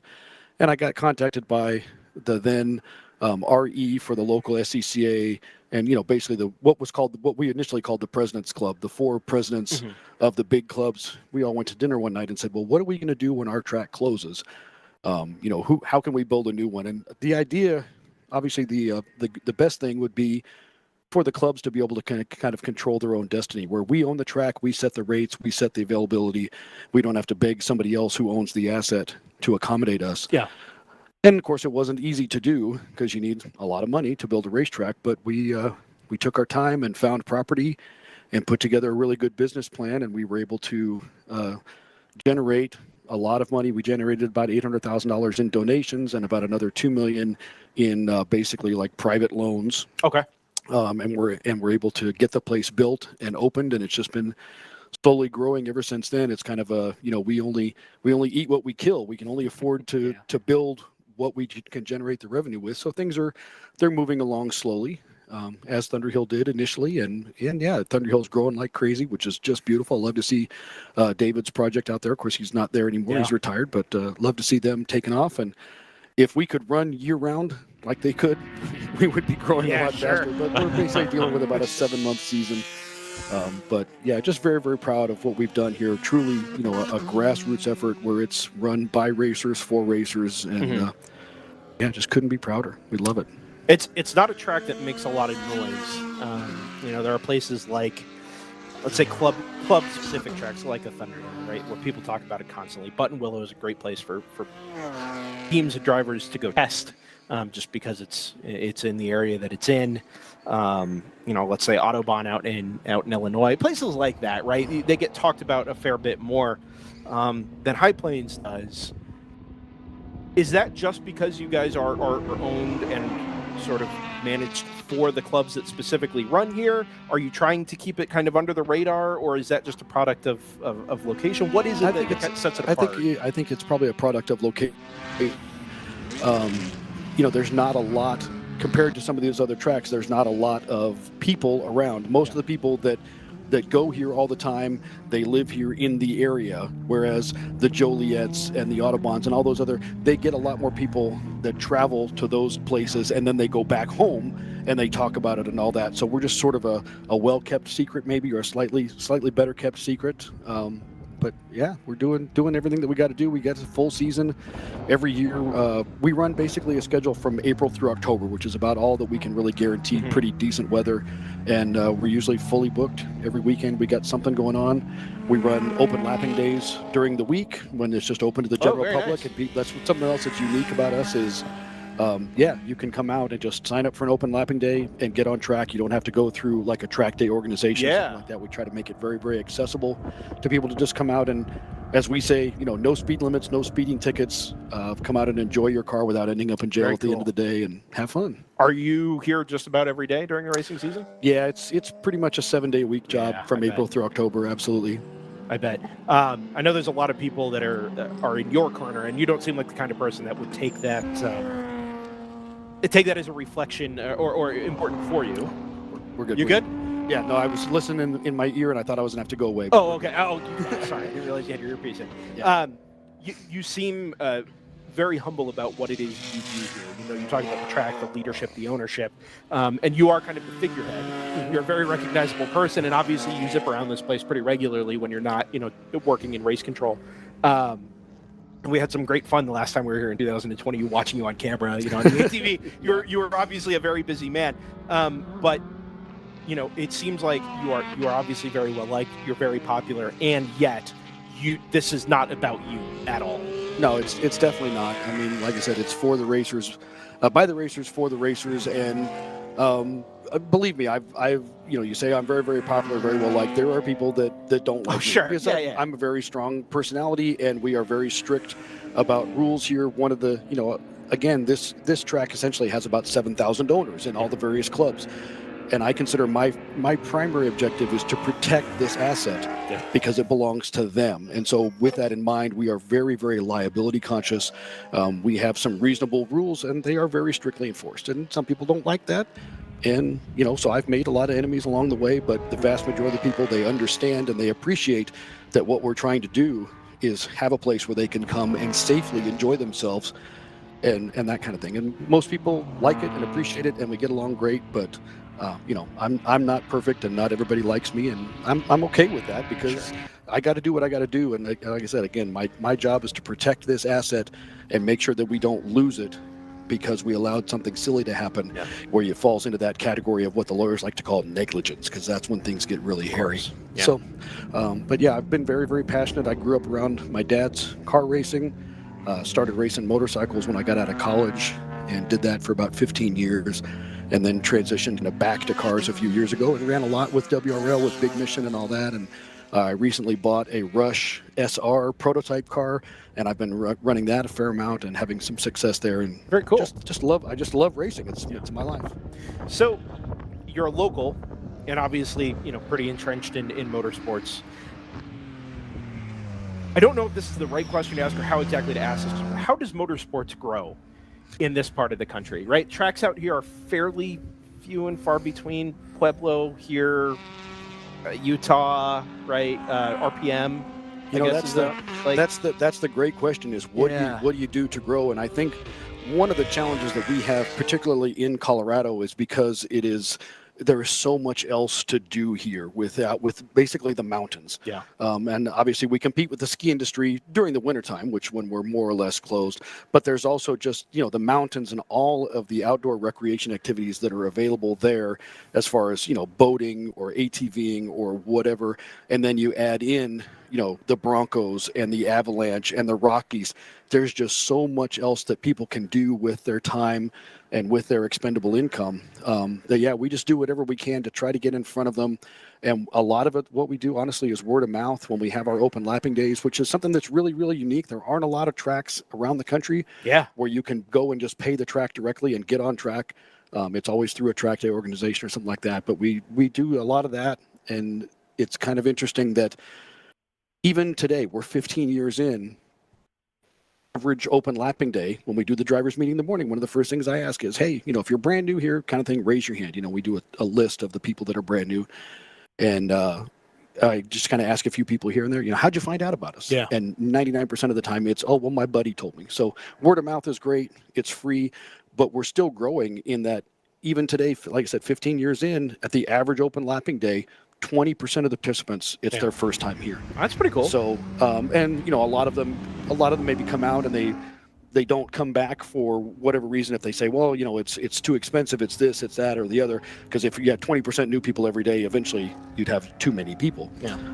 But we're getting new people all the time coming out, and I've seen a lot of people. It's really cool to see somebody that would come out early in the evolution of the track, and they come out and they do a lapping day, and then they start doing DEs, and then eventually they move to maybe time trials, and then the next thing you know they've got a caged race car. Yeah. And just to watch people progress up through that is really, really awesome. Do you find that this is maybe a little more granular than your role as a track manager, but you're obviously fairly plugged in, not just with racing across the board, but the individual clubs and organizations that support and own High Plains Raceway. Do you find that the rate of growth of motorsports in this area, if you like, underneath the shadow of Pikes Peak, is progressing beyond let's say the drop off from the previous generations, right? As they can't participate anymore, choose not to participate anymore because racing's different than it was. Is that accelerating? Is that growth accelerating in a way that is sustainable, or do you feel you're really? I think it is. I think it is sustainable. Obviously, it's going to be very cyclical, just like anything. Sure. But I think a lot of what you're maybe trying to put your finger on is just what is the reason behind, what was their path to get to it. Yeah. And one of the things that I'm seeing now is we're seeing a lot of people that maybe weren't that interested in the car itself, but they came from the video game side of things, and they eventually got into driving the sim. Yeah. And then that brought them to, hey, this is kind of cool. I want to try this for myself for real. As a matter of fact, we had just a few weeks ago, Sarian Motorsports is our in-house driving instruction program. Okay. And he does a lot of private lessons and stuff out here, is Chris Sarian. But just a few weeks ago, he had a group of people that contacted him that wanted to put together sort of a private corporate day.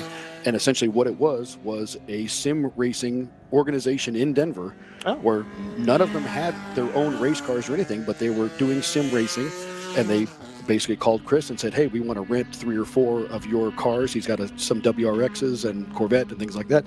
They wanted to rent his cars and come out for the day and just do a day of instruction and having fun. And I think they brought about 8 people out here. Very cool. And now they're talking about, guys had a ball, and they're talking about doing that like 2 or 3 times a year. Very cool. Now where they get some of their sim guys out who have, they've done it on the computer, but now they can come out and feel what it's really like. Yeah.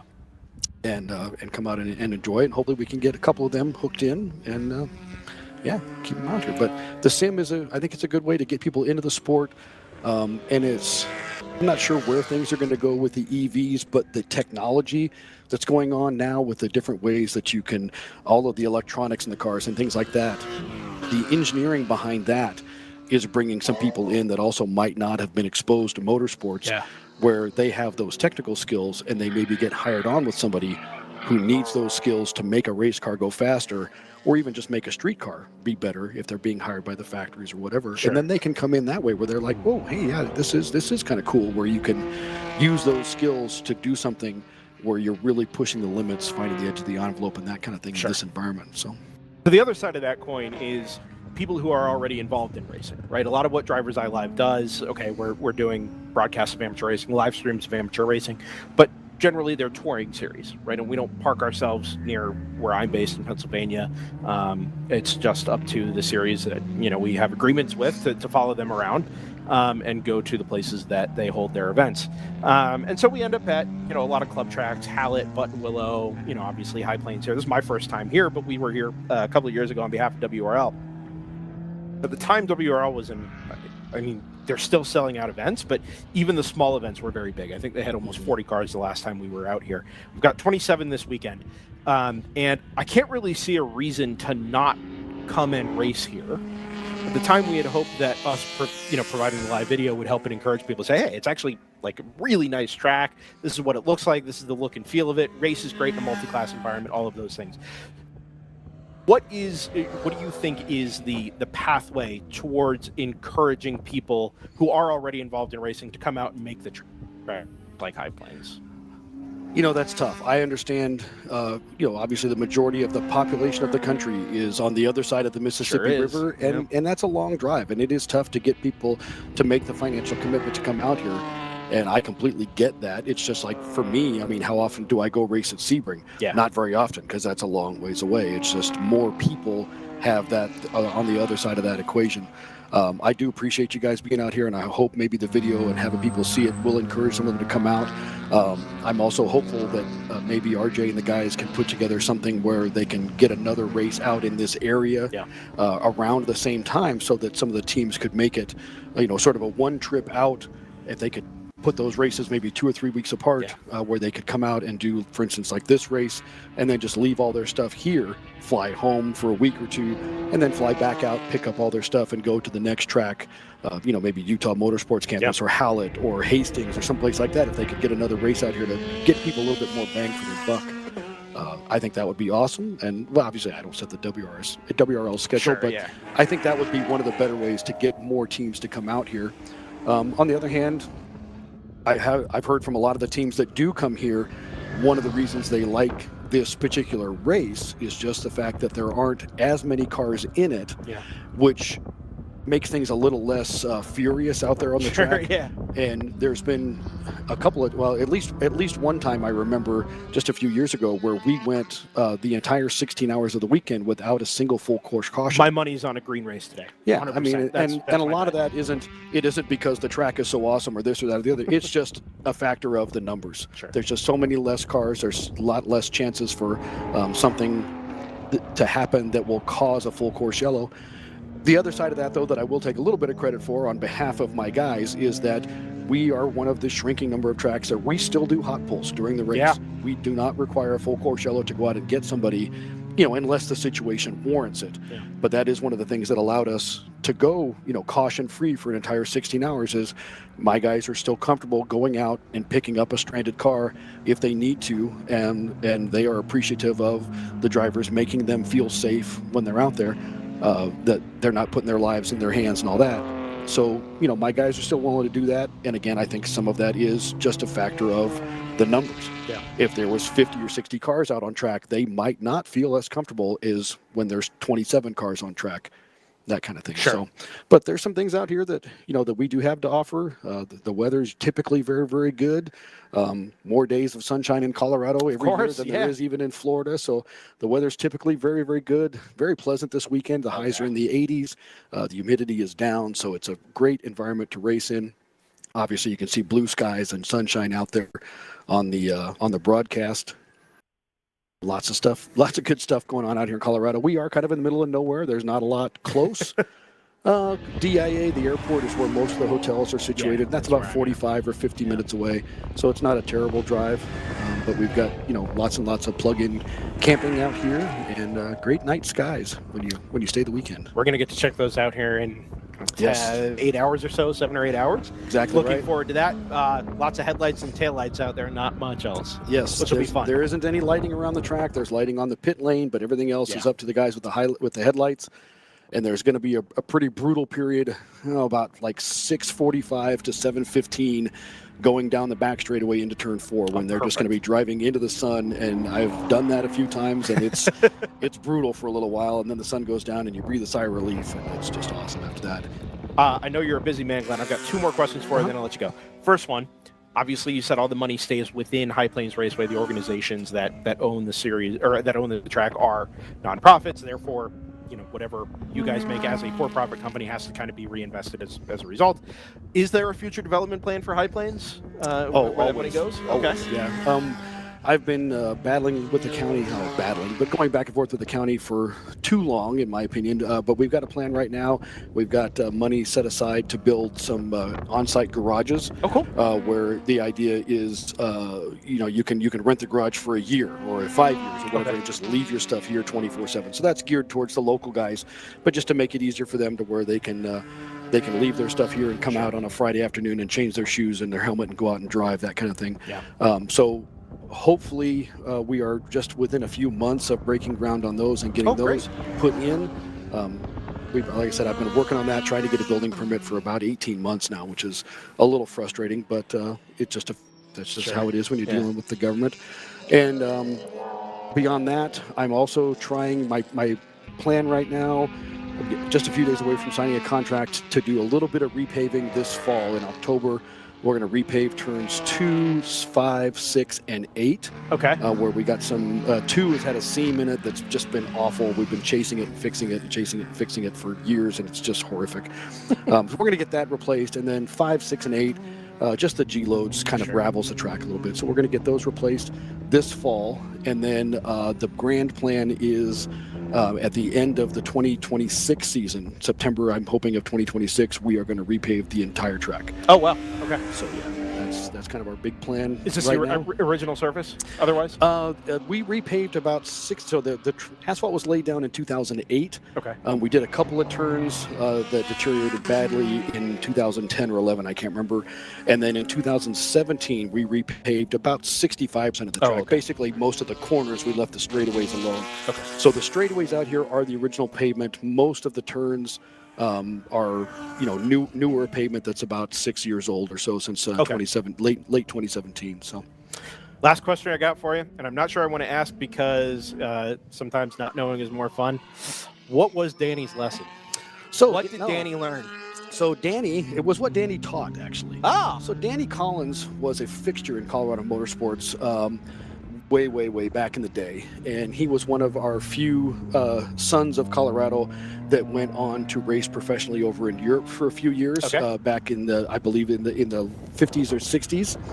50s or 60s, he was over there racing, and then when that career was over, he came back and made his living here in Colorado. And he was, among other things, he was a driving instructor and obviously a club racer with SCCA and all that. And he was also a track designer. So most of the tracks here in Colorado, La Junta, Pueblo, Second Creek, were all designed by Danny. Certainly Second Creek was, and I know La Junta was. And he just enjoyed doing that. So when it came time for us to get started on this project, Danny was part of that. And so we started, again, I said, that first dinner that led to this was in the fall of 2003. And this piece of property is actually the third piece that we had under contract. The first two, we essentially got booted out at various points of the zoning. The not in my backyard people came along, and we had to move farther away. What backyard? Yeah, well, we were closer to Denver then. We were gotcha. trying to keep it closer to Denver, but eventually had to move this far out. But Danny did track designs for those first two pieces of property before we had to let go of those. Unfortunately, by the time we found this piece of property, Danny had passed away. And he was, I don't remember what his age was, but he was an older man, and he passed away very peacefully, and he's resting comfortably now. But he passed away before we got this place done. And so another gentleman by the name of Bill Howard, who was a longtime friend of Danny's, was also a club racer, and Danny was sort of his mentor when it came to track design and things like that. They talked about it a lot. And Bill's profession in real life was that he was also a land developer, and he had done a lot of projects like amusement parks and golf courses and things like that used the topography. So he had some experience doing that type of stuff. So we tapped Bill and said, hey, you want to help us design this track for this piece of property? And he did that. And Danny had sort of a list of things where he's like, every great track has to have, one of these and one of these and one of these. Sure. And one of the things that he thought every great track had to have was a decreasing radius turn, preferably at the bottom of a hill, because it teaches people patience. Getting into that turn, when you're going downhill, going into a decreasing radius turn, you really have to be patient, because it's too easy to get in there hot, and your problems just get progressively worse because the corner gets tighter. So that was one of the things he thought every track should have. So Bill incorporated a decreasing radius turn, and in this turn 6. The first half of it is a 150-foot radius, and the second half of it is a 75-foot radius. So it definitely tightens up, and it's at the bottom of a pretty good hill going from 5 to 6. And so that's where Danny's lesson came from. That's Danny teaching you patience to get into that turn. I'm thrilled I asked. Thank you for that. Yeah. That's you've got. I mean, there's a lot of great corners here. A lot of off camber, blind crest, blind corners, acceleration up a long hill. Obviously, the long back straight. Like it's got a little bit of everything that I think doesn't obviously go or may not go appreciated when you look at a track map on a 2D surface. But the elevation definitely doesn't show. That was one of the things that Bill did a fantastic job of, was excellent use of the elevation that we have, and it really created a track with a lot of character, and it's pretty unique. It's not kind of a cookie cutter track like there may be. It just seems like somebody took a bunch of pieces out of a jigsaw puzzle and just sort of stuck them together. His name's Alan Wilson. And it just the beautiful thing was this was Bill's first track, so he came in, and because he hadn't ever done it before as far as a track itself goes, he started from scratch with a blank piece of dirt and nothing more than trying to figure out how to make a fun, challenging, and safe racetrack. And because we started with blank dirt, and because it's Colorado, and as you can see in the pictures, there ain't a darn tree in sight. No. One of the things that we were able to do was make this track very safe. It's really hard to hit anything out here. One of our goals when Bill was designing the track is to have nothing hard in an impact zone within 300 feet of the track.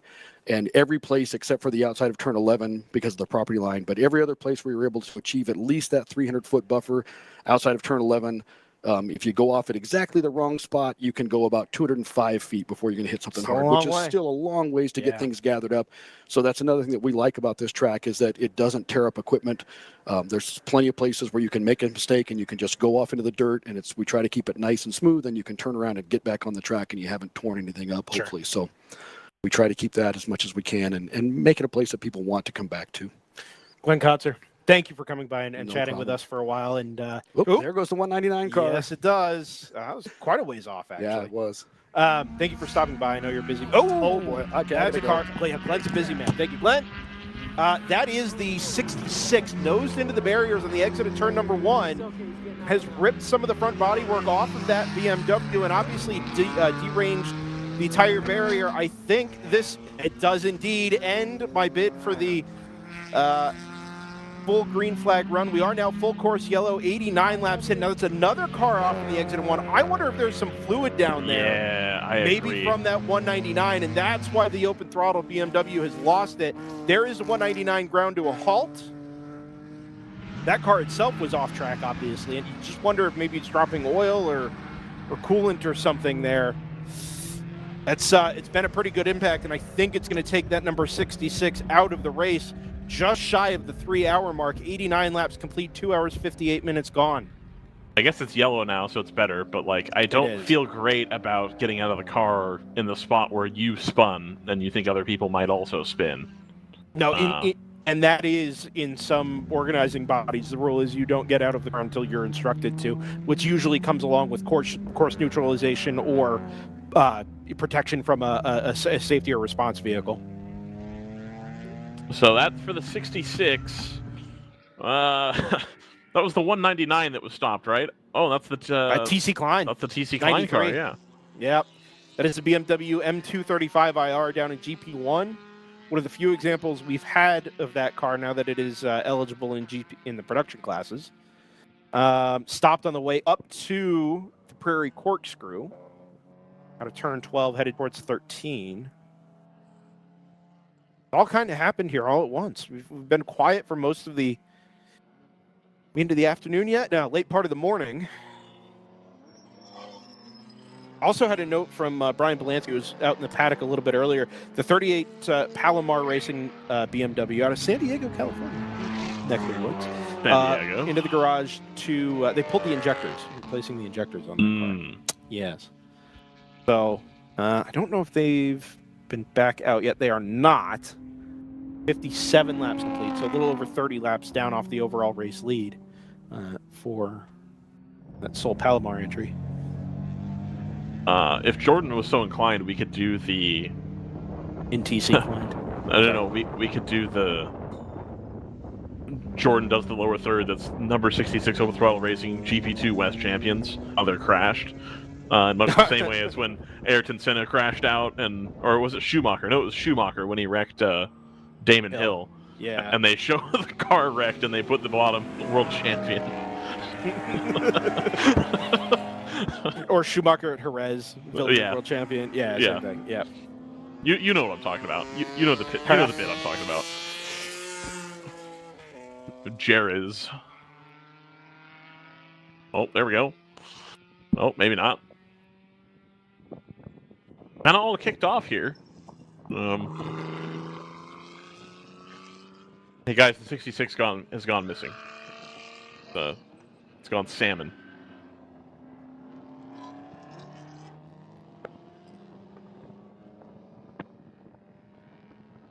You know what we should do? Pause 10 seconds for station identification. No, we really ought to say hi to Continental. We're 3 hours into the race, and those general production Continental tires are still, I'm certain, right in their sweet spot, and probably live there for the next 7 to 8 hours.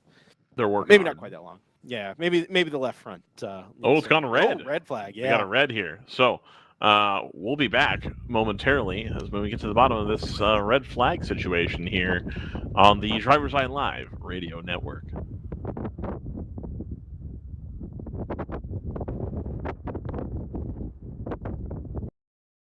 You can feel confident Continental is the smart choice in tires. Can they handle extremes? Yep. Tested from the Texas desert to near the Arctic Circle. Really? Really. Anything for the guy who finds that one pothole? Yeah, road hazard coverage has your back. For real? Absolutely. Were they made by like a bajillion engineers? Well, closer to 100. Continental. Welcome to the smart choice in tires.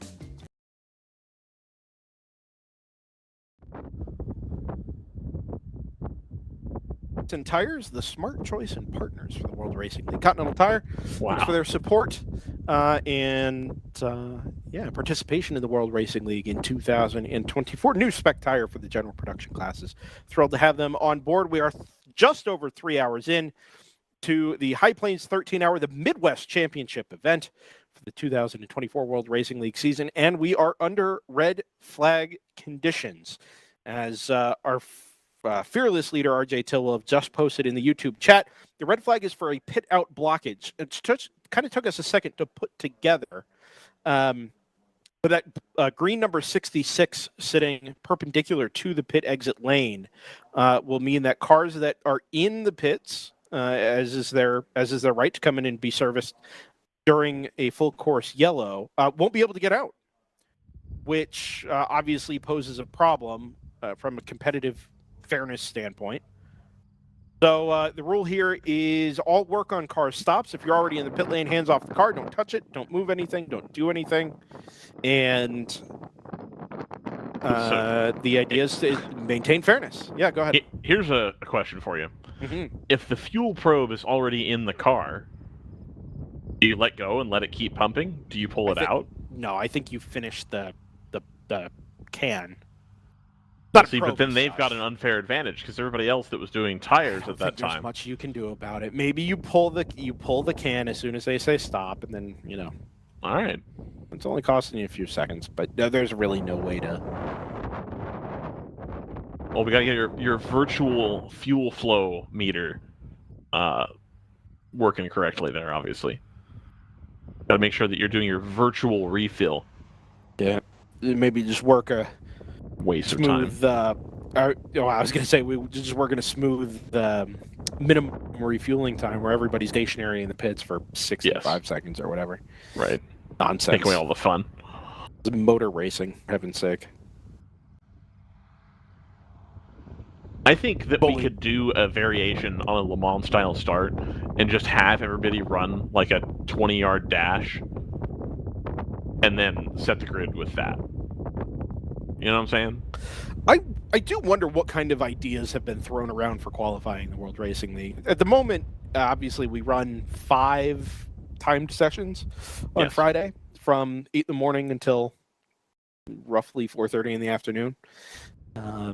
This event notwithstanding, where we go into the darkness. But I think it's it's track time, it's preparation time, but it's not a competitive session as such, right? There is no go out there and set your, the best lap you can, put on sticker tires and, get everything out of it. The idea is actually specifically that it's not supposed to be that, where you're supposed to be out running at race pace, getting your drivers comfortable, and then the fastest lap you set incidentally during that becomes your qualifying time. So it's supposed to be representative more of your race pace than any sort of single lap pace. I don't know. Brad has Go pitched in the past doing bowling to set the grid. Interesting. He always proposes that at Mid-Ohio because he talks about I was going to say, that's got to be location specific. Right? He says that at Mid-Ohio it's a waste of time to run on the Friday, so that he just has the team go bowling, and then that's how they should set the grid, which is, a reasonable take, I think. Well, yeah, I don't know. I don't.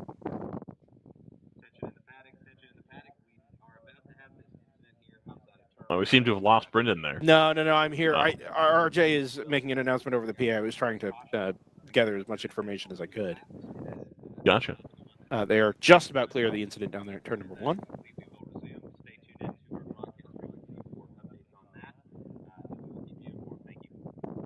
Obviously, that is not the only thing that needs to be taken care of here. We'll need to check for fluid for sure on behalf of that number 199. I don't know for sure that it was the cause of anything down there at 1, but they will be looking at the surface down in that area without question. And there it is. I've got the tire bundles more or less positioned correctly as well. And then we'll need to go recover that number 93 TC Klein BMW 235. Right, you remember when that was like the car to have in the World Racing? Oh, man. That was it. That was like, whoa. Big money. Stomping the GTO field at... there's Glenn. We found him. There he goes. Hell yeah. Turn 1 done. Gonna go tow the 93 home on the back of the ATV. This is what we came here for. That's the show in and of itself. It was 2 years ago. Oh, man. It was for such a humble guy. It's actually very funny, but it's kind of too hard to not just make it the bit. What's going on, man? Oh man, Glenn's such a guy, dude. Yeah. Danny's lesson was almost a little too feel good for me. Right. So now, I don't know. Maybe we got to pivot. Glenn's lesson. Pivot. I'm not a big Friends guy. No, but there's certain parts of Friends that have left an indelible mark on the Western canon, and Pivot is one of them, obviously. Brian Leary is Learjet BL. Does Scott Henderson. More of a phenom guy myself. Are you? Yeah. You know what I don't like? Gulfstream 900s being flown by billionaires? I don't care. Oh, okay. I like Gulfstreams. They're fine. Okay. No, I just, I don't like the little pocket rockets that climb at 4,000 feet a minute. Yeah, that sucks. Overpowered. That sucks. Yeah, having planes that you don't have to gain momentum to get the next set of altitude. Where's the fun in that?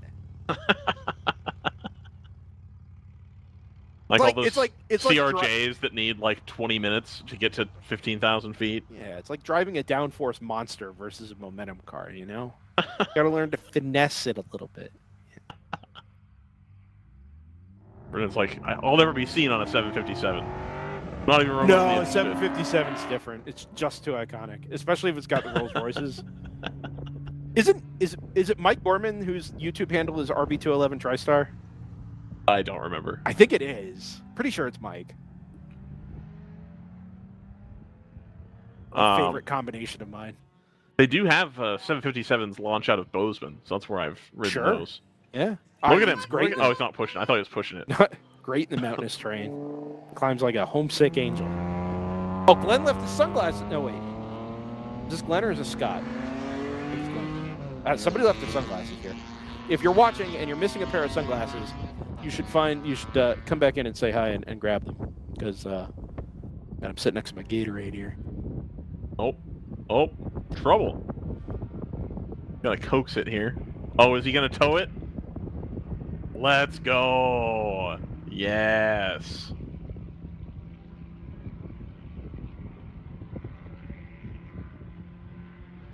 Oh, heck yeah. Well, speaking of, where is Scott Michaels at this time?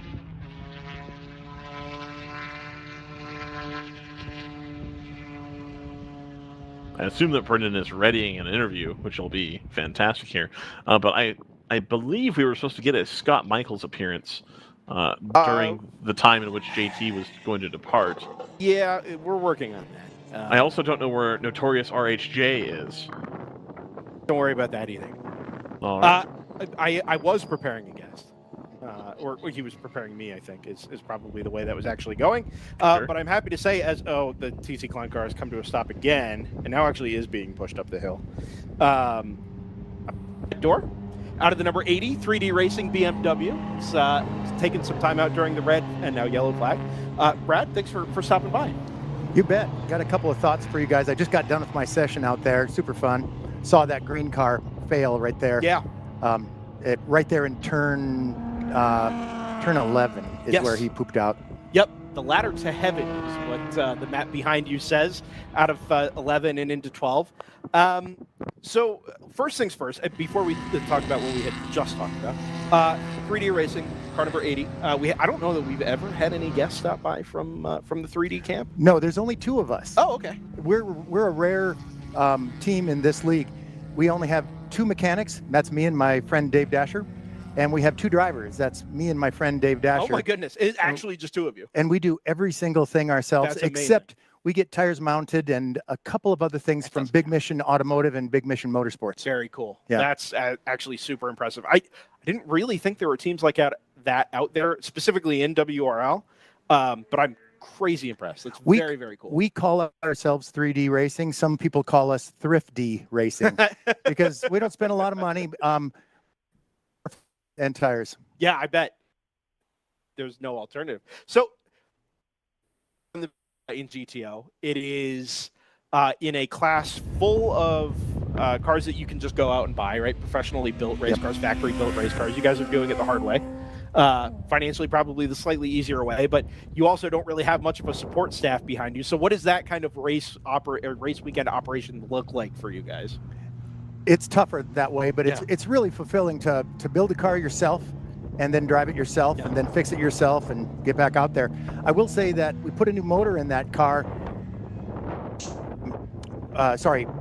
Since that last race, Eagles Canyon, and we got it dynoed yesterday morning and found out that it was way higher horsepower than we thought. Oh, wow. So we had to pull all of our ballast out and move from GP1 to GTO. Gotcha. And so we are probably the worst horsepower to weight ratio in GTO, but still having tons of fun. Sure. We measure our success by seat time, safety, and fairness and fun. Sure. Yep. I think WRL does those things exceptionally well on a race-to-race basis. And, I mean, the depth in the class, whether you guys are in GTO or obviously prefer to be in GP1, the depth there is pretty awesome. You guys are doing it slightly differently, which I'm sure makes the results even more fulfilling when they do come, which is really, really cool. And I mean, props to you guys, man. I cannot imagine rolling in with, a trailer and, a prepped race car trying to go racing for 13 hours, in this case, 16 hours on a normal weekend. Well, normally, Dave and I will each get 8 hours of seat time per day in an 8-hour WRL race. This is a 13-hour we've ever done. And so today, for the first time, we have my son Hunter, and he's out there right now in the number 80 car. And I wanted to say that also there will be the other really cool thing I wanted to share with your listeners is the Big Mission number 199 car is going to have their mechanics driving it starting in the next session. And so that'll be Adam, and actually be Trevor first and then Adam. Okay. And these are their mechanics. And I want to give some props to Steve Smith for making sure the guys that work, 40 hours a week or more, every week, 52 weeks a year at his shop are getting some seat time in WRL. That is super cool, and only this league can make that happen. For sure. And I mean, it's a home track, right? Big Mission is based not terribly far from here. Monument, Colorado. Yep. We're big Steve Smith fans, big Mission fans. They've been big supporters of us. We've been in and out of the World Racing League since 2017, consistently since 2021, and they're always, when they're there, they're one of the first to come up and say hi and give us well wishes. So we're big fans of Big Mission, and they do super things on behalf of grassroots and amateur racing, especially in this part of the country. Are those the two drivers you wanted to give me pointers on by chance? I just want to say that Trevor and Adam are coming out. Yeah. Hunter's on right now. That's very and cool. that's my baby boy. That's very cool. Does he also help crew on the car when you guys are That's the only experience he has in WRL. Is he's been our pit crew chief for a couple events. Gotcha. Okay. Yeah. That's very cool. Things so far so good? So far, Out so on good. track? The car's running good. I like the Continental tires. Okay. The track is a little bit slower now than it was this morning. Obviously, you're seeing the times out there. Turn 8 is still is painful for me. Turn 8. Got to look at the map. Is that just because of the braking zone, low speed? What's kind of the issue there? I just haven't been able to put it all together yet. I find myself either not carrying enough speed through there or getting the wrong angle coming out and just not getting on the throttle. So sure. Yeah. I got to fix that. It's a pretty narrow exit too. There's a little access road for the short course that sits there off to the right, but the curb, there's a really narrow curb there before you actually get to the access road. So it looks like it opens up more than it does. Well, there's a dip right before that access road. And if you put your tire in there a few times and you won't be driving at 10 p.m. tonight. I believe that. That's a feature of many corners around High Plains Raceway, as a matter of fact. The dirt and the ruts on the backside of some of the curbs, all cars, but especially these GTU cars we're on board with now, can really only take so much of that. Seems like everybody's been reasonably well behaved so far. Yeah, I think so. This is a great league, and people read the subs and can't remember what RJ calls it, but the rules of engagement that they have there in the subs, and really appreciate that. I like to let people by. I like to give a wave to people that have let me by. Sure. Yeah. Look, these races are very long races, and your results is not going to come down to you having that apex. Yep. Every time, right? I think it's a real art form watching drivers both pass as faster cars and be passed as slower cars, and it really takes a lot of experience and a lot of patience to understand how to be efficient and how to make it work for everybody. As we get ready to go back to green after our brief red flag and first full course yellow of the day, field led by the Stratus number 59, followed by the team car number 58, the number 123 Mercedes. I think it's actually going to cycle around to the back of the field. There it is. So it'll be GTR 99 leading in GTO with the number 70 from round 3 racing. A full, I'm going to wait to see it on camera here. We can pick it up. There's the 70 and there's the 99. So almost a full lap down for that Porsche Cup 991.2 relative to the class leading number 99. Actually, the NFC car has almost a full lap on GTR. So that is a fascinating development. I assume that's mostly a product of the safety car and exactly where the safety car came out in rotation. But we've now got nearly a lap between the Mercedes and the Supra from GTR, and then another lap between the Supra and the Porsche Cup number 70 from round 3 racing. So we'll come back to that in a moment, Brad. You also mentioned to me just off air earlier, you mentioned RJ's rules of engagement, everybody kind of playing along by the same process is getting everybody on the same page if you're all going to go run around a racetrack for 7, 8, 13 hours, whatever the case may be. You have some observations, some tips for WRL or getting involved in WRL? Yeah, and really that's what I said earlier, that 2 guys and a shop with a lift and a welder and a good set of tools. If your shop's somewhere near Big Mission Automotive and Big Mission Motorsports, you can make it happen. Dave and I are proof of it. Just 2 guys. We have day jobs too. We have to go to work 40 hours a week, and we can make it happen. And we get a lot of seat time just alternating on these 8-hour races. This is the exception here with 13 with my son there. But yeah, those are the only tips I had. If I had one other thing to offer to folks here is, when something breaks and you see someone going into the cold pits, they're usually people saying, "Hey, what do you need? Do you need a fuel pump?" From team cars. Competitors. Competitors. Yeah. Their goal, and this is my own theory, that their goal is to get you back out on the track so they can pass you later the same day. more cars equals more fun, right? Yeah, it's a great league. Yeah. It's a great league. Well- Thanks for letting me on the air. Oh yeah, anytime. You guys are always welcome to stop by here. We'll be at every event for the rest of the season. If you guys are, I don't know what your plans are for the rest of 2000. We'll be at COTA for sure. That's all we know. Fantastic. Well, please do stop by sometime at Circuit of the Americas and say hello. Obviously, it'll be one of you at a time Right on. because you're pretty limited there. But yeah, we'd love to chat and catch up and talk things, All all right. things WRL and 3D racing. Thanks, man. Brad Dorr, thank you very, very much for stopping by. And yeah, good luck the rest of the way. 9 hours, 39 minutes remaining. I cannot believe that there's teams running out here with literally 2 people. Not just 2 drivers. That's 2 crew, Oh yeah, 2 staff. Like that That's is good. incredible. that's Yeah. that's the way you should be doing Love it. it. Well, I don't know about should, but it's still in a place where it's very easy to just go out and rent a seat. And you know, friend of the show Tim Myers made a big deal out of his operation Hammer Motorsports back in the day. Running full catering, full pro coaching, NASCAR, crew members, and this and that and the other thing. That is a way to do it. That is a way to go WRL type racing. Is it the way? No, of course not. Is it the most efficient way? Absolutely not. But there's a market for that, just the same as there's a market to come out and do it as a couple of buddies who like to run a car.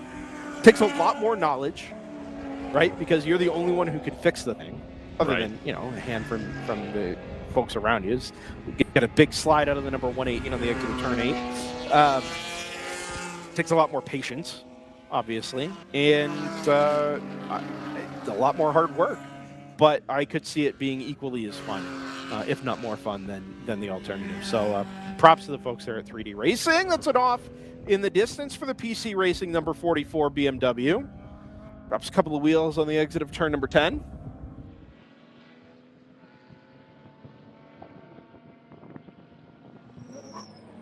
Cynthia Bodish, like a homesick angel. That's one of my favorite phrases. Those who don't know my past life, I was an air traffic controller, but I came in after the, right around the end times of the Mad Dogs. It's where that phrase originated. One of my favorites. The homesick angel racing. Forget R4R. R4R Motorsports is dead.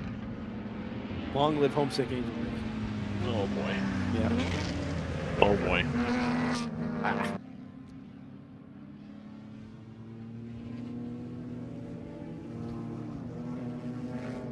Texas is beating Michigan. I'm disappointed. Not good. Is that Quinn Ewers? Yeah. Ewers? It might be pronounced Evers, based on John Everett up at Road America. Oh. I Well. don't know. But yeah, it's Ewers. Hate to see it. Stanford does not play Cal Poly San Luis Obispo until later. Are there multiple Cal Polys? I thought that Yes. was just Cal Poly. No, there's Cal Poly San Luis Obispo, there's Cal Poly Pomona, and now, within the last 18 months, Cal Poly Humboldt, No. which they think is going to save that university by calling it a Cal Poly now. But the When- school in Humboldt. What was that? The school in Humboldt? Yes. Humboldt. Yes. What was it before? California State University Humboldt. Oh, so it's this state system ditched it. And now it's Cal Poly. No. Cal Poly is part of the state system. Oh, okay. Cal Poly just means like, oh, it's a good one. Like, oh, that's the nice one. Sure. Usually for engineering and STEM, which Humboldt does not have. So it's very much a like, well, we'll see if we can pretend that this university is more credible to get people to want to go into one of the most remote parts of California to go to school and smoke weed and not get a useful degree. All right. How does the rest of the world abbreviate San Luis Obispo? Low. SLO? Yeah. Okay. Or Cal Poly. Usually The if you airport- just say Cal Poly, you're talking about San Luis Obispo. The airport code is SVP. And then I realized, like, if you're going to call it, like, the acronym of the town or the city that it's in because it's a Cal Poly, one of Cal Poly's campuses, Right. SBP isn't really going to mean anything to anybody. So I've just never seen SLO written out before, Yeah. No, typically you would say that you're going to Pomona if you're going to Cal Poly Pomona, and you would say you're going to Cal Poly if you're going to San Luis Obispo. Yeah, so right. That's why I didn't know that there were Yeah. other Cal Polys, because I only ever hear of Cal Poly, which I know is in San Luis Obispo. Yeah. I I have a friend that went to Cal Poly. He got Is that where in their big drag racing facility there in Pomona? Yes. The At Winter Pomona, yeah. Nationals? No, that's not Gator Nationals. It's the Winter It's Nationals. not Gator Nationals. Yeah, No. no, that's in Florida. Interesting. Well, it's Anyway, a lot of. I have much more content about the California State University Oh, system we have if time. you require that. Eventually. Whoa. Well, we'll go wide there. I've seen the 123 do that a couple times. Let's get the Yeah. 70 right behind it. About to put a lap on them, no? Yeah, so this is the issue.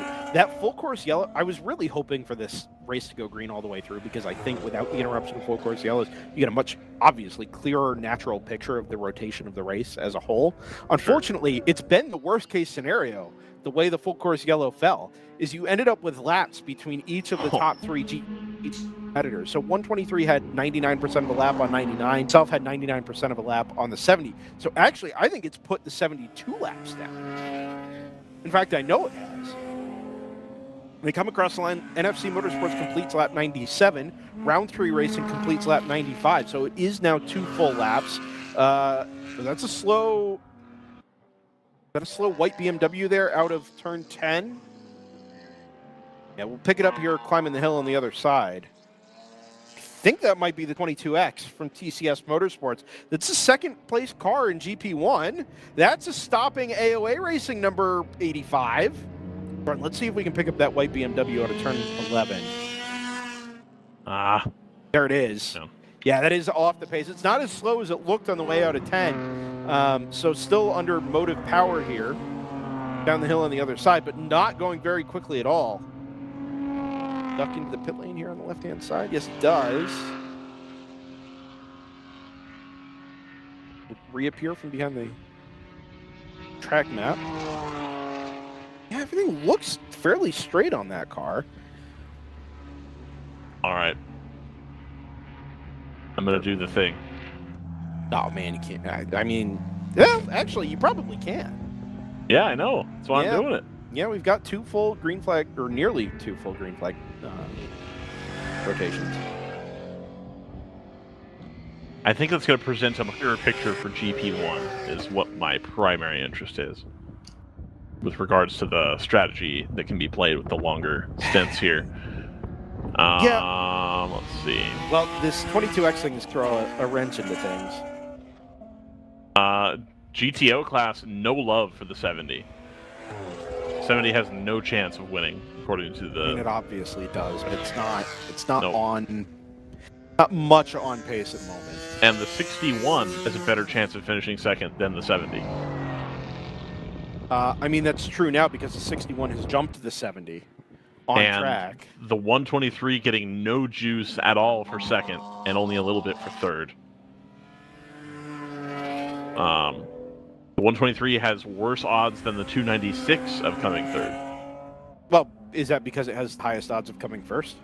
No, it has no. The 123 make has any no sense. odds of first or second. That doesn't make any sense. It went longer than everybody else on the first pit stop. 12%. I just don't understand. 12% third, 28% fourth, 46% fifth. So no juice for the 123. 61 getting a lot of kudos here.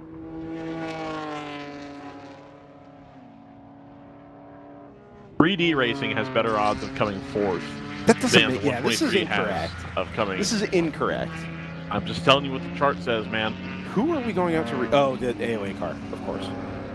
GP1, we're looking at the 88 of Zalus Motorsports. Is the They are currently the lead car in GP1. followed by the 777, and then sort of a tie. Like third is up for grabs between the 64, the 44, the 88, and the 36. Can I bring a 296 into this conversation?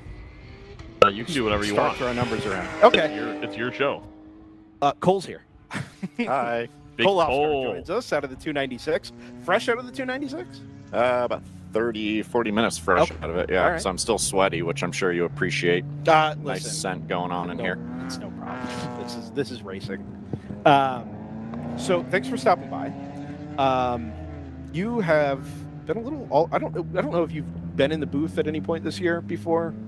Yes. I think twice. Okay, all right. Yeah, twice. I've only been to like two or three races this season, so I don't really remember. I didn't participate in a few of them, so I know I've been neglecting you guys. I'm sorry. It's okay. I'll try to be better. It's okay. We had a nice Cole gets it done when I'm there. That's the thing. Cole likes fair. Hey, well, you didn't call him a name some years ago. I think about that every time I see you. I totally forgot about that until you're out. Yeah, I'm out. It was a compliment, probably. I don't know. Get back here, Ryan. Oh, no, man. That's fair. Oh. So I did that intentionally the first time, and then I did it accidentally in Daytona, interviewing you in the pit lane. Stumbled over myself and brought it right back up. Anyway, I totally forgot about that. I did too. You just totally threw yourself under the bus. I don't care. Yeah. No, I don't care. I don't have anything to gain. No, that's so Cole. Let's take a step back here. We've seen you in all kinds of different machinery over the years. We've seen you in production-based cars, GT cars, driver for round 3 racing in many cases, and you've been in various round 3 cars at various points this year. Were you in the 70? Yeah, I've been in just the 997. I've been in the 70 a couple times this year. So last race at Road Atlanta, Mid Ohio, and Road America. Okay, and now you find yourself behind the wheel of 296 HM Road Racing, Porsche Cayman GT4. Is that sort of your primary assignment for the rest of the year, or are you just jumping back and forth wherever you're needed? So as the story goes, HM Road Racing is a team that's based out of Las Vegas, where I live. And I've actually been with those guys for, let me think, since 2021, I believe. Actually, I think we did some stuff in 2020 as well. But 2021 is when we really kind of got into the swing of things.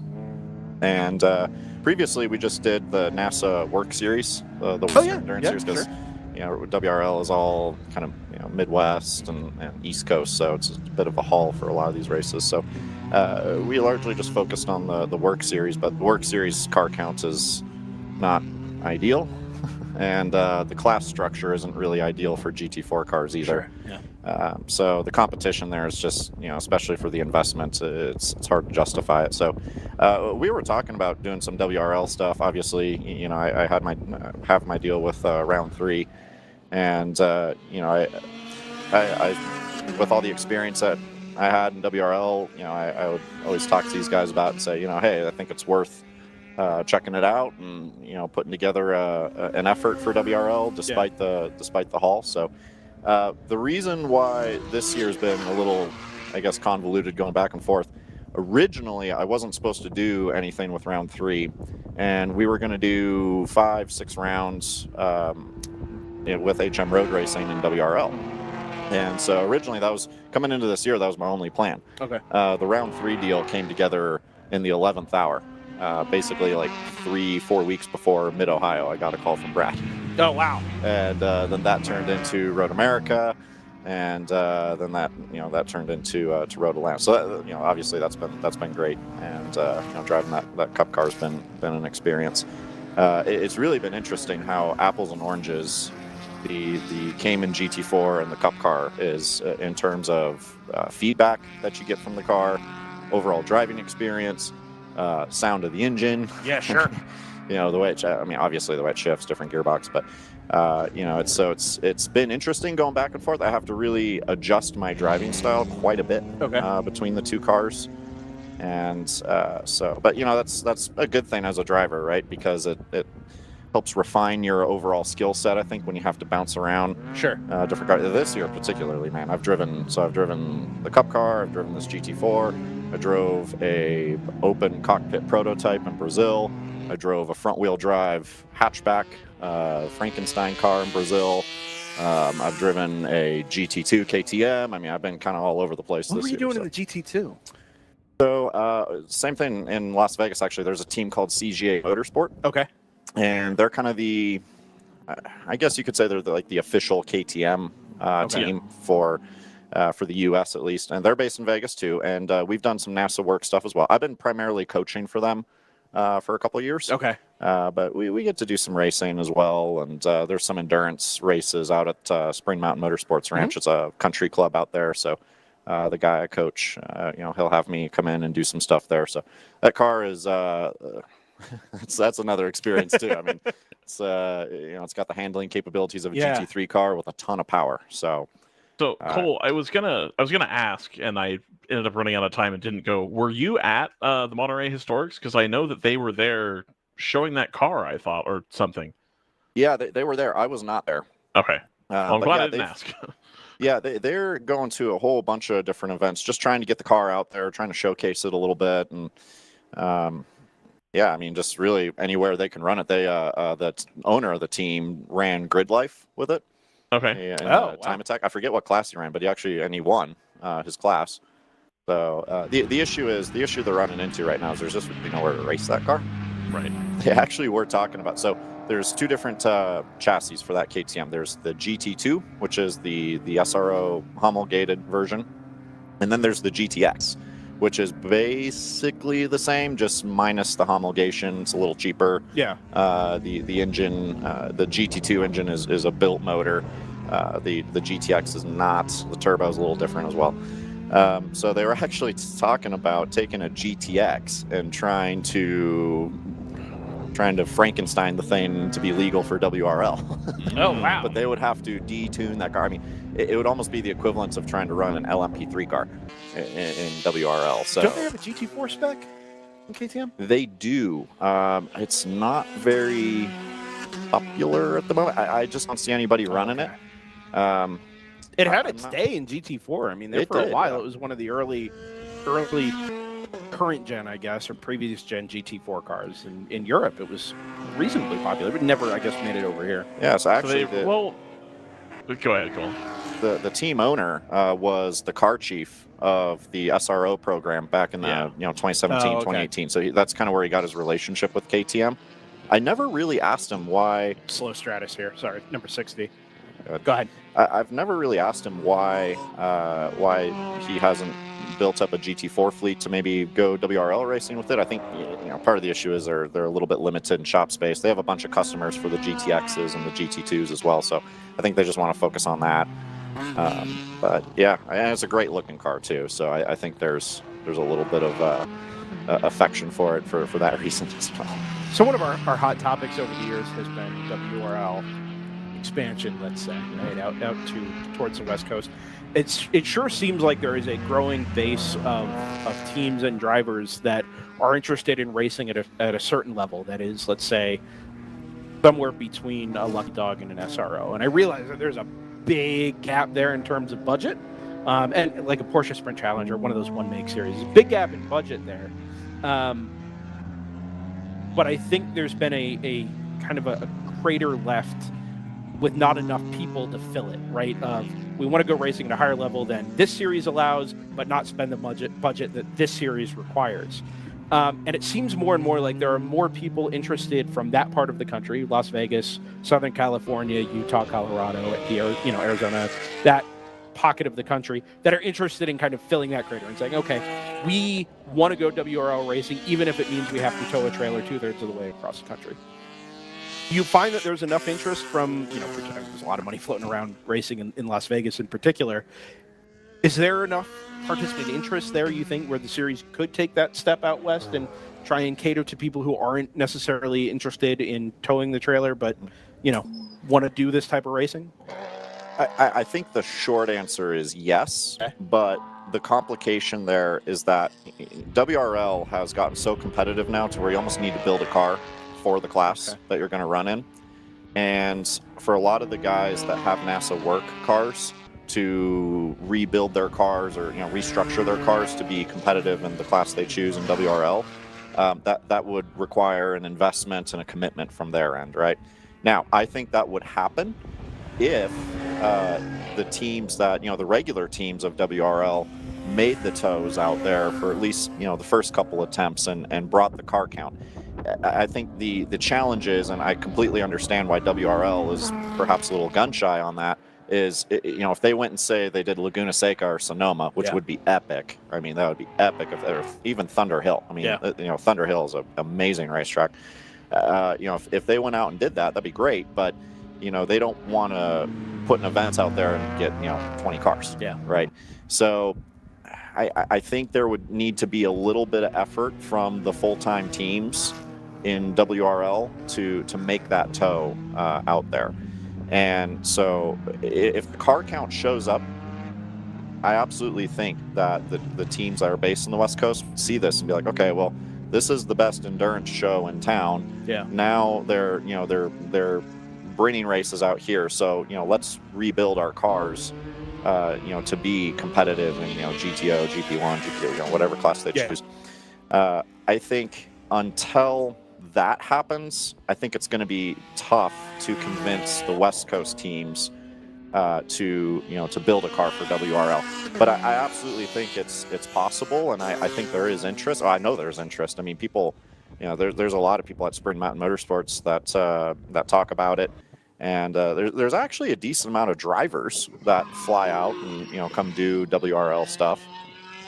So the drivers are definitely interested. It's the teams that need to have the interest as well. But again, I think the interest is there. There is obviously Champ Car, Lucky Dog. They got their deal there, and they're getting good car counts. Oh yeah, at the good tracks. Are those cars gonna flip over and do WRL as well? I'm sure some of them will. But again, WRL it's a different series. It's I know I say this almost every time I come up here, but it's not really an amateur series anymore. It's somewhere in between pro and am racing, and I would say, particularly in GTO, it's teetering more on the pro. GP1 too, actually. It's teetering more on the pro side. So, I just think it's going to require an effort from the. No, he's Midwest out to something on the 35, 40 teams to go out to Sonoma, which, or again, whatever track, Laguna, Thunder Hill. Yeah. If they could get that, which I would like to think they could, then absolutely, I think there'd be some traction there, and it'd be cool. I think you could do a reasonable West Coast championship of like High Plains, Spring Mountain, and then Thunder Hill or Sonoma or Laguna or whatever. Like if you just do those three as like a mini championship, I think you would get people interested.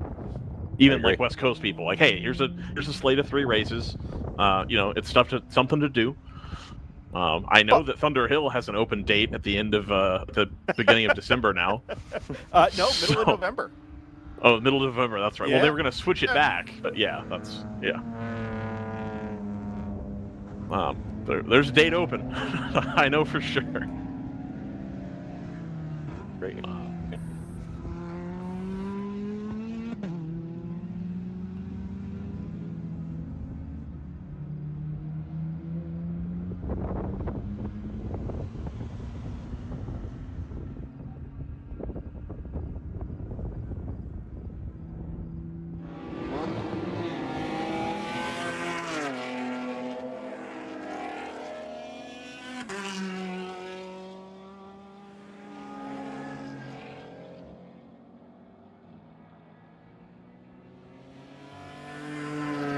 Ryan West, you with us?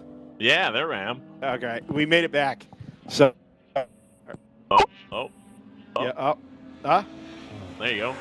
Yeah, it comes and goes with our video as well here. All right, I think we're back. Okay. Wait. Oh, not quite. Yeah, we're here.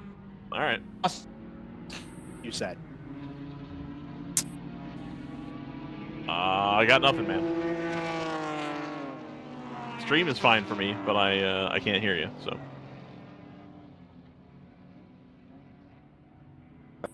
Right.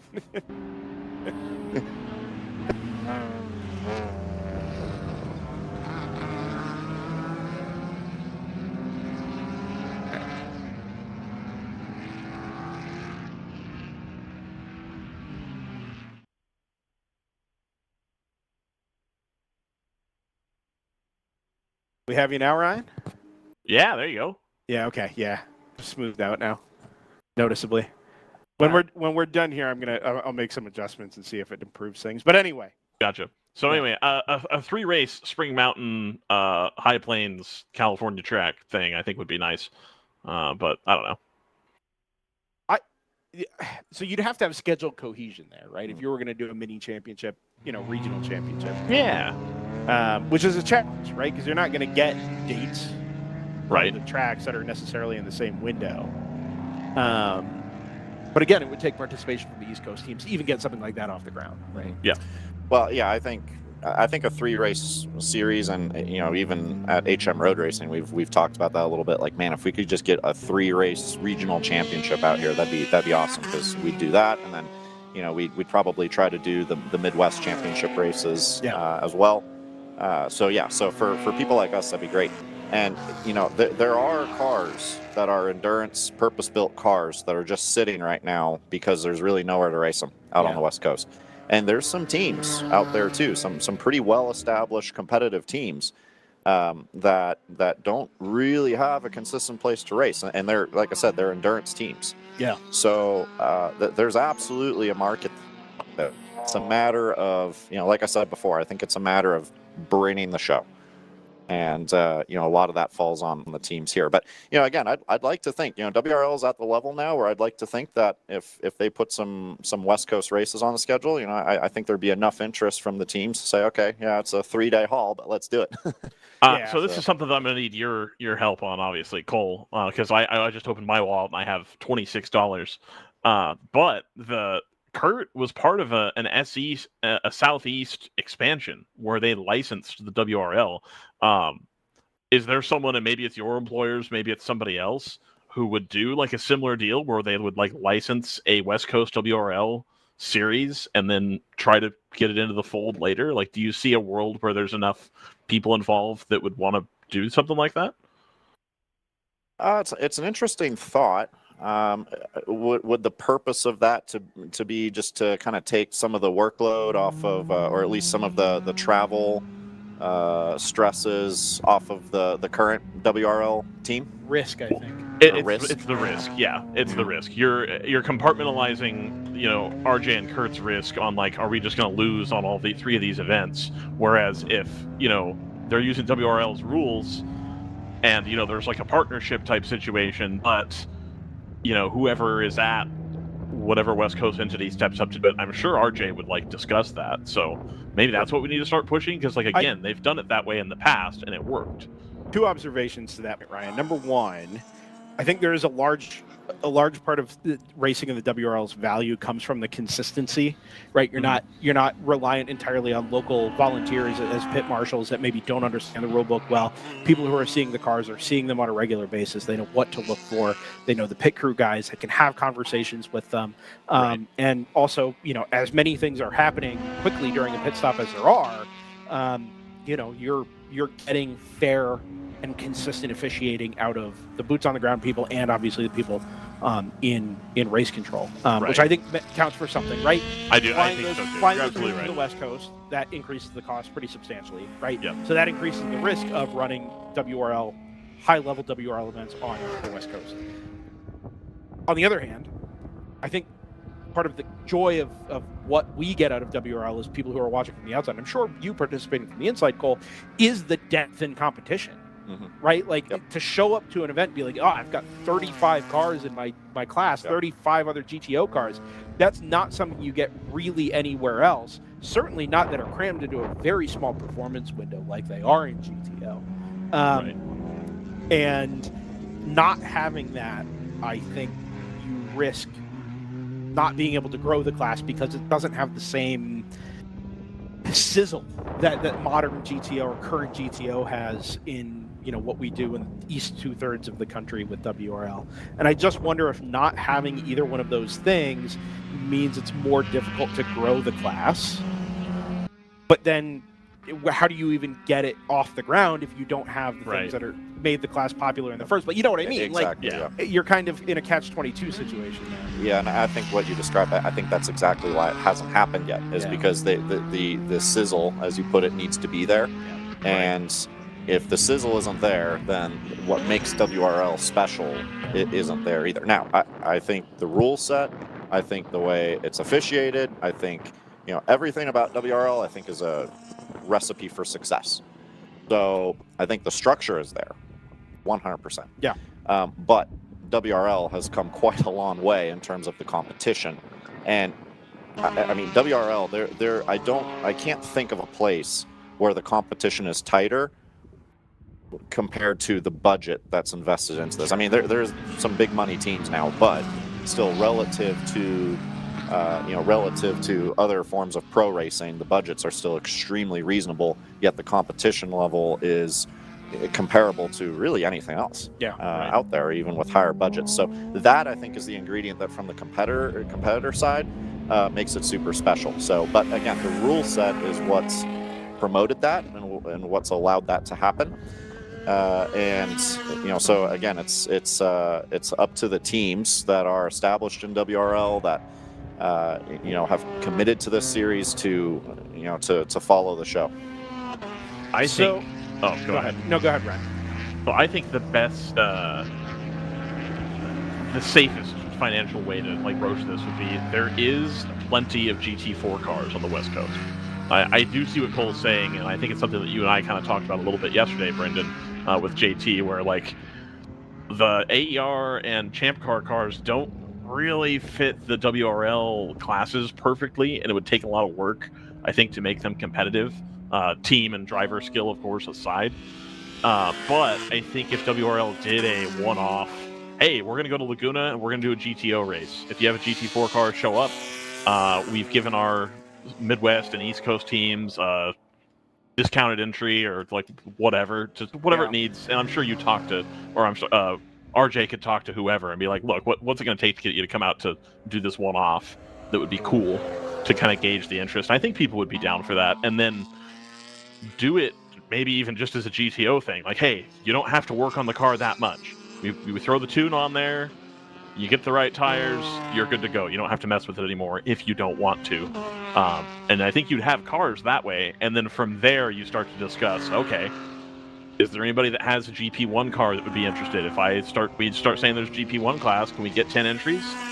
And then kind of add to it like that. I think that there would be room for just the GT4 and GTO, other, Porsche Cup cars. Brendan, you and I know there's tons of Cup cars out here as well, because at one point there was 5 of them running at Thunder Hill. So I think there's an angle where you could do it. It just obviously, it would take the work for sure. Yeah, there's no shortage of GT4 cars out on the West Coast. I mean, there's several really big teams out there. GMG comes to mind. Yeah. And, there's some big teams out there that I think probably aren't in WRL right now because all the races are just big hauls for them. But think about some of these big teams, pro teams that are based on the West Coast. What better way in terms of driver development to approach your program than to bring a GTO tuned GT4 car? So I absolutely think there's a market there. What it takes to get those guys to show up, I don't know. That's why I don't envy RJ's job. But is the market there? I definitely think it is, and I know there's plenty of people that agree with me on that too. It's like I said, it's a matter of pulling the trigger and teams, committing to it. To be fair, if this event, and actually I think the car count is pretty respectable for this event, but if we could get 40, 45 cars at this event next year, I think that would help instill the confidence to maybe say, okay, maybe we can go a little further out West Coast. Yeah. Do you think there's a reasonable ability to make a push to teams that are based out near where you are to say, hey, WRL's into this, come support them, come take part in the event, come have a conversation with RJ or the series management, but make the tow up to High Plains. We'll meet you in the middle and let's do this. Yeah, I'm going to say something that might be a little edgy. I'm sure a lot of people are going to probably veto me on this. Let's get rid of drops in the championship. There you go. I like that. Right? Yeah. There's no drops in SRO. There's no drops in IMSA. So let's get rid of the drops. You got to go to all the races if you want a championship.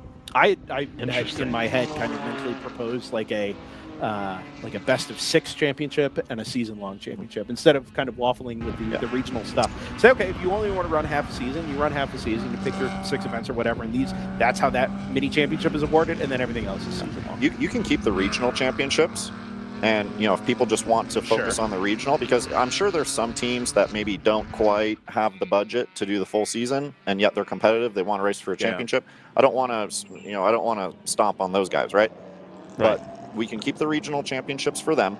If you want to be considered a national GTO, national GP1 champion, guess what? That means you got to go and travel nationally and go to all the events. And the other thing too is that's going to make finishing races a lot more critical, right? Because there's a handful of teams that they basically do run all the races, and so some of their races are just throwaway. They have a terrible weekend, they're like, okay, park the car. All their points, all their counted finishes are podiums. Right, exactly. Yeah. So now it's going to make, especially in GTO. Sorry, stopping car there on the exit of 5, headed down the hill from 5 to 6.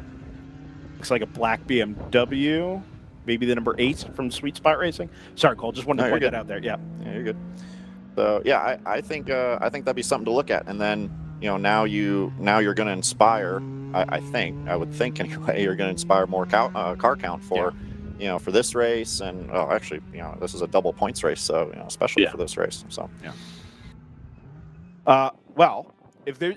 You and I had a long conversation yesterday, and we could fill an hour here on the show talking about your outside of the United States. I'm sure it's also been covered at other events during the 2024 WRL season. Any kind of closing thoughts here before we let you get back out to your HM business?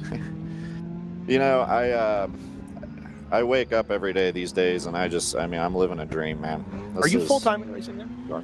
Pretty close. Okay. It's still not my primary job. Got it. Okay. But it's to see how the last 5-6 years have gone. I would never have expected to be here. So I'm very thankful for HM Road Racing, for Round 3 Racing, for all the teams that give me these opportunities. And there's just a lot of great people in this business. And those people are really what make this go around. Whether it's here in the United States, overseas, it's really cool. So it's a great ride, and I'm just so thankful and fortunate to be a part. I would have never expected to be here 5 years ago. 5 years ago, I was a depressed kid in my mid-20s trying to figure out what the meaning of life is, and now fast forward 5 years later, and I'm here. So I really can't believe it. That's IMSA participant Cole Lofsgaard, pro paddock participant. I have one IMSA podium at Super Trofeo. So you guys did end up with a podium last year? We did, yeah. It's awesome. VIR. The last weekend that we did, we got a 3rd place. So and that was going on a high. Finally, after being robbed repeatedly. Oh, don't even get me started. That's why I didn't want to bring it up. That'll be another 20 we touched on it. Now we're good. Cole, I'm sure we will see you again before the end of the season. We can dive into much more detail. But for now, we'll let you get back to your business with the 296, HM Road Racing, and the Porsche Cayman GT4. I'll be back with Round 3 at Watkins Glen. Very good. And then I'll be with HM, Sebring, and COTA. So I'll be here the rest of the year. Fantastic. Looking forward to it. Cole Lofsgaard, thank you very much. Appreciate it. It's interesting that he says that they ran work. That NASA work series, not in the rudest health at this point. Probably now would be the time to strike on a West Coast situation for WRL, and I am about it. If we start doing races that I can drive to in my own car, just wonderful, absolutely wonderful. Finally get to be the person who gives advice on where to go, which streets to use, where to eat. That would be lovely.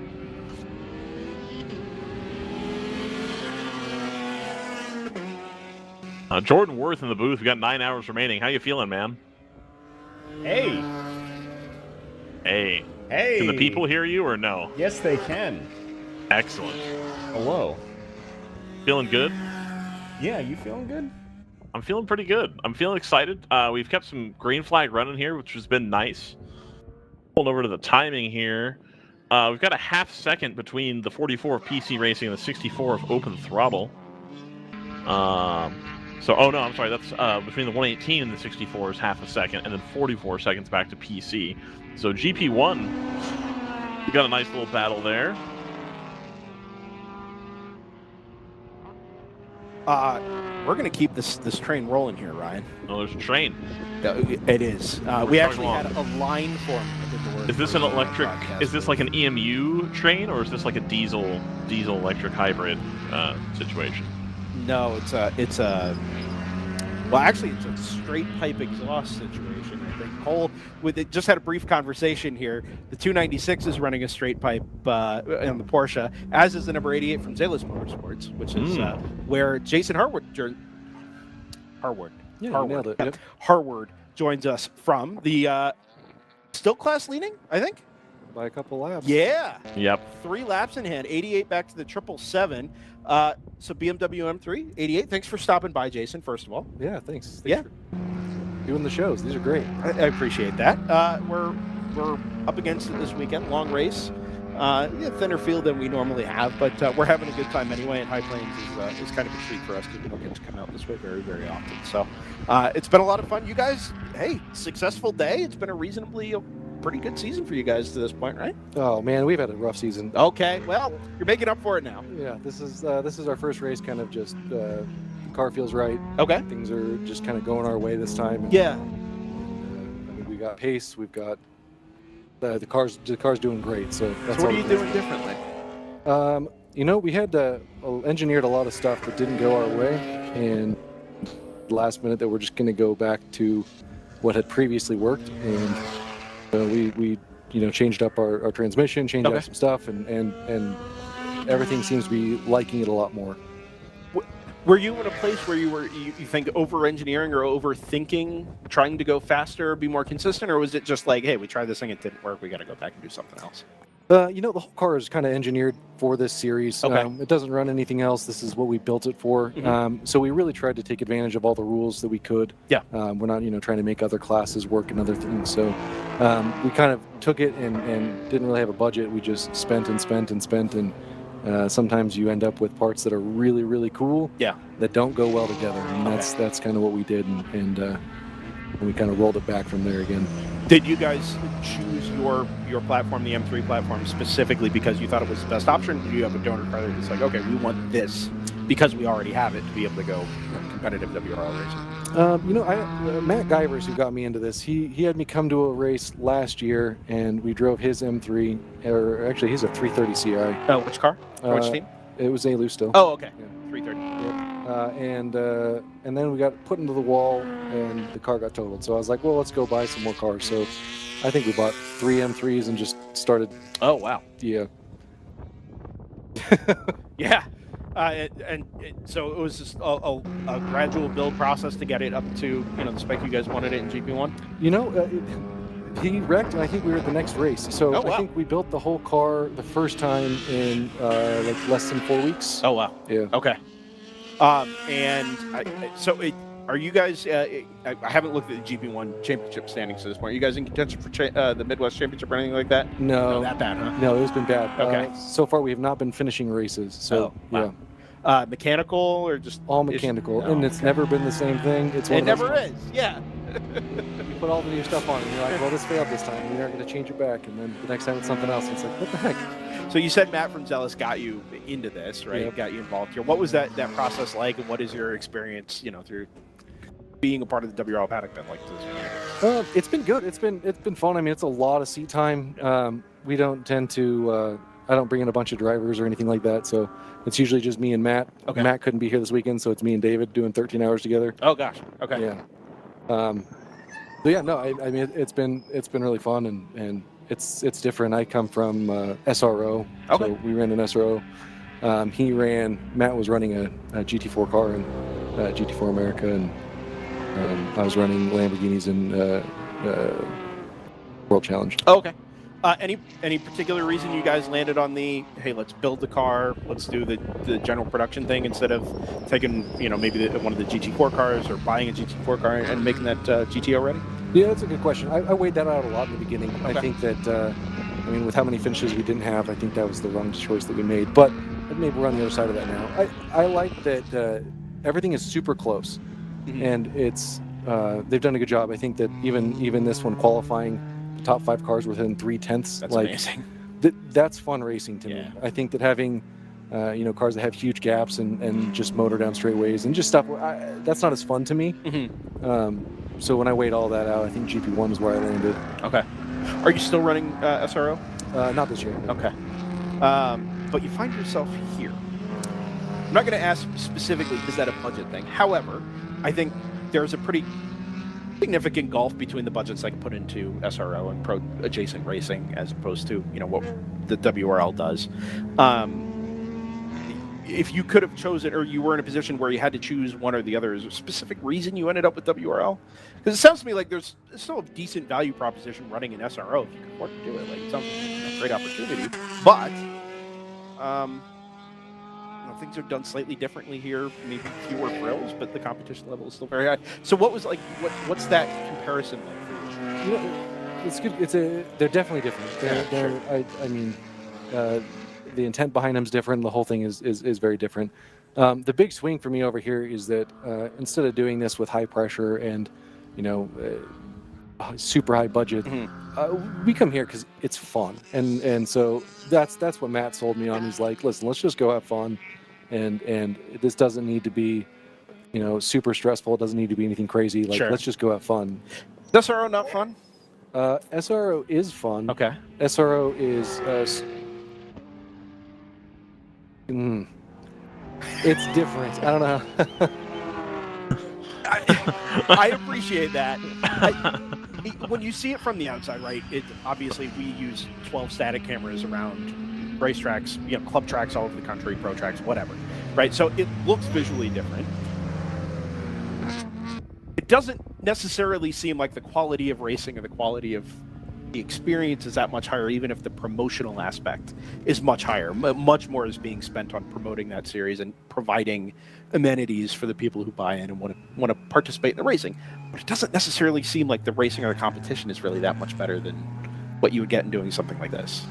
Yeah, I think that it is interesting. I mean, the car counts there is not the same. Like, the GP1 field's generally bigger. This weekend maybe not so, but in general, it's a big field and there's a lot of people to race. Yeah. And so in SRO, there's a lot of time where maybe there's one other car that's really like this is the battle, but a lot of the time it's just lapping. You don't find yourself missing the well, I was going to say the wheel-to-wheel aspect, but probably actually get less of that in SRO because once the field stretches out, there's really not much for you. Yeah. Whereas here, you might find yourself locked in a battle for 15, 20 minutes at a time. You stretch out, and then you come back together again. Yeah, definitely. Yeah, that's interesting. We've had a fair amount of crossover between the pro type series over the years. Cole, who was just here before you, did part of a season in Super Trofeo last year. I was in Super Trofeo with Modadka. So there's been a fair amount of like, hey, let's go try and do this thing.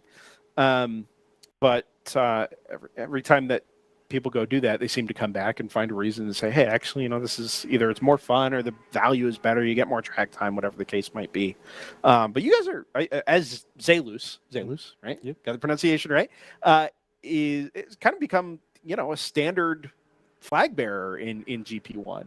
Moorhead was up at the top last year, PC Racing, Edge Autosports are team names you see over and over again. For a while, Zelus was kind of the newcomer, and now you guys are, there every single weekend and seem to have figured your stuff out. Yeah, we do well. We qualify well. We've been on the front row a lot of races, just the longevity. So yeah, I think our name's maybe a little bit out there now. We're not necessarily new, but sure, still have some podiums to get. Future plans, goals, is racing just kind of a fun ththing on the side for you, a hobby, a way to to have a little thrill, or are you involved elsewhere in motorsports? No, it's just fun. So I do it because I enjoy it, and that's kind of why I do it. Still. Very cool. Yeah. You guys are based out of Utah. You guys got to come west a little more. Let's keep it coming. Listen, if I take we just talked about that. I know. I heard. Right. So, and we talked about it last night. So we've been involved with the series as an organization, as DriversEye Live, since 2017 in some form or another, right? We've seen it through two different owners. There's obviously a goal of expanding to the West Coast because this isn't a highly regional thing. It's just the racing gets a little bit more sparse out west. You don't have the same concentration of tracks, drivers, teams whatever. Everybody's got to go a little bit further. But it sounds like the demand and interest is there for the World Racing League. So if I take my WRL promotional hat off and I speak strictly as somebody who's in DriversEye Live, I'd love to see it. I think it's important. I think it's all the tools are there. Somebody has to accept the risk and say, okay, if we only get 25 cars for these first 3 or 4 events until the word gets out that this is worth doing, probably going to lose a ton of money. But it's worth doing because once they do know, you've now got 2 or 3 standalone championships that can operate on their own where the standard is the current WRL standard, both in terms of competition, officiating, fairness, and camaraderie. And there's a certain level of fun and camaraderie in the paddock that you don't necessarily get other places. I would love to see it, but I think it takes somebody being willing to accept that, hey, this is going to take time, just like it took WRL time in the very beginning. And I don't know. I'd love to go to Utah. I think Utah would be a great kind of toe in the water. Central for not everybody, but central for a lot. You know, the California toes. Too. Is it? Oh, yeah. I've never been. Great facility. I remember that facility opened in 2006, I think, 2006. ALMS ran there, Grand Am ran there. I remember watching it on TV. This looks a little bleak out here. It doesn't look like there's much. There's obviously, at the time, there wasn't really much to hit, a lot of dirt, and it didn't seem like the paddock had really been built up. But I know they put a lot of money and time into building that place up over the years. And yeah, I mean, it looks like a great place to go racing. I'd love to. Yeah, it'd be really cool. Yeah. Any, I don't know if you guys have any sponsors or any kind of parting thoughts here before we release you back to your team-related duties? I mean, Stan Flagpoles has been here. It's been really cool. So if you guys need any telescoping flagpoles for your houses, check them out, stanflagpoles.com. I could use a flagpole. Got a couple of flags, but I've got nothing to mount it to. So that sounds like the ideal solution. Definitely. Stan's flagpoles. Jason Harward, thank you for coming up and joining us. Appreciate your time. Good luck the rest of the way. And yeah, obviously you guys are in a great spot here. So hopefully it continues for you. Thank you. Thank you. Ryan, I'm happy to say there's nobody else in line here. We can all take a deep breath. I'm not happy to hear it. I'll take everybody.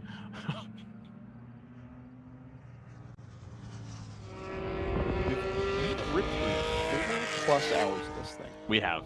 It hasn't even gone off the rails yet. But let me tell you, I teased this with keep getting JT. interrupted. I teased this with JT, and now you get to hear about it. My beverage of choice, come 2 o'clock local here.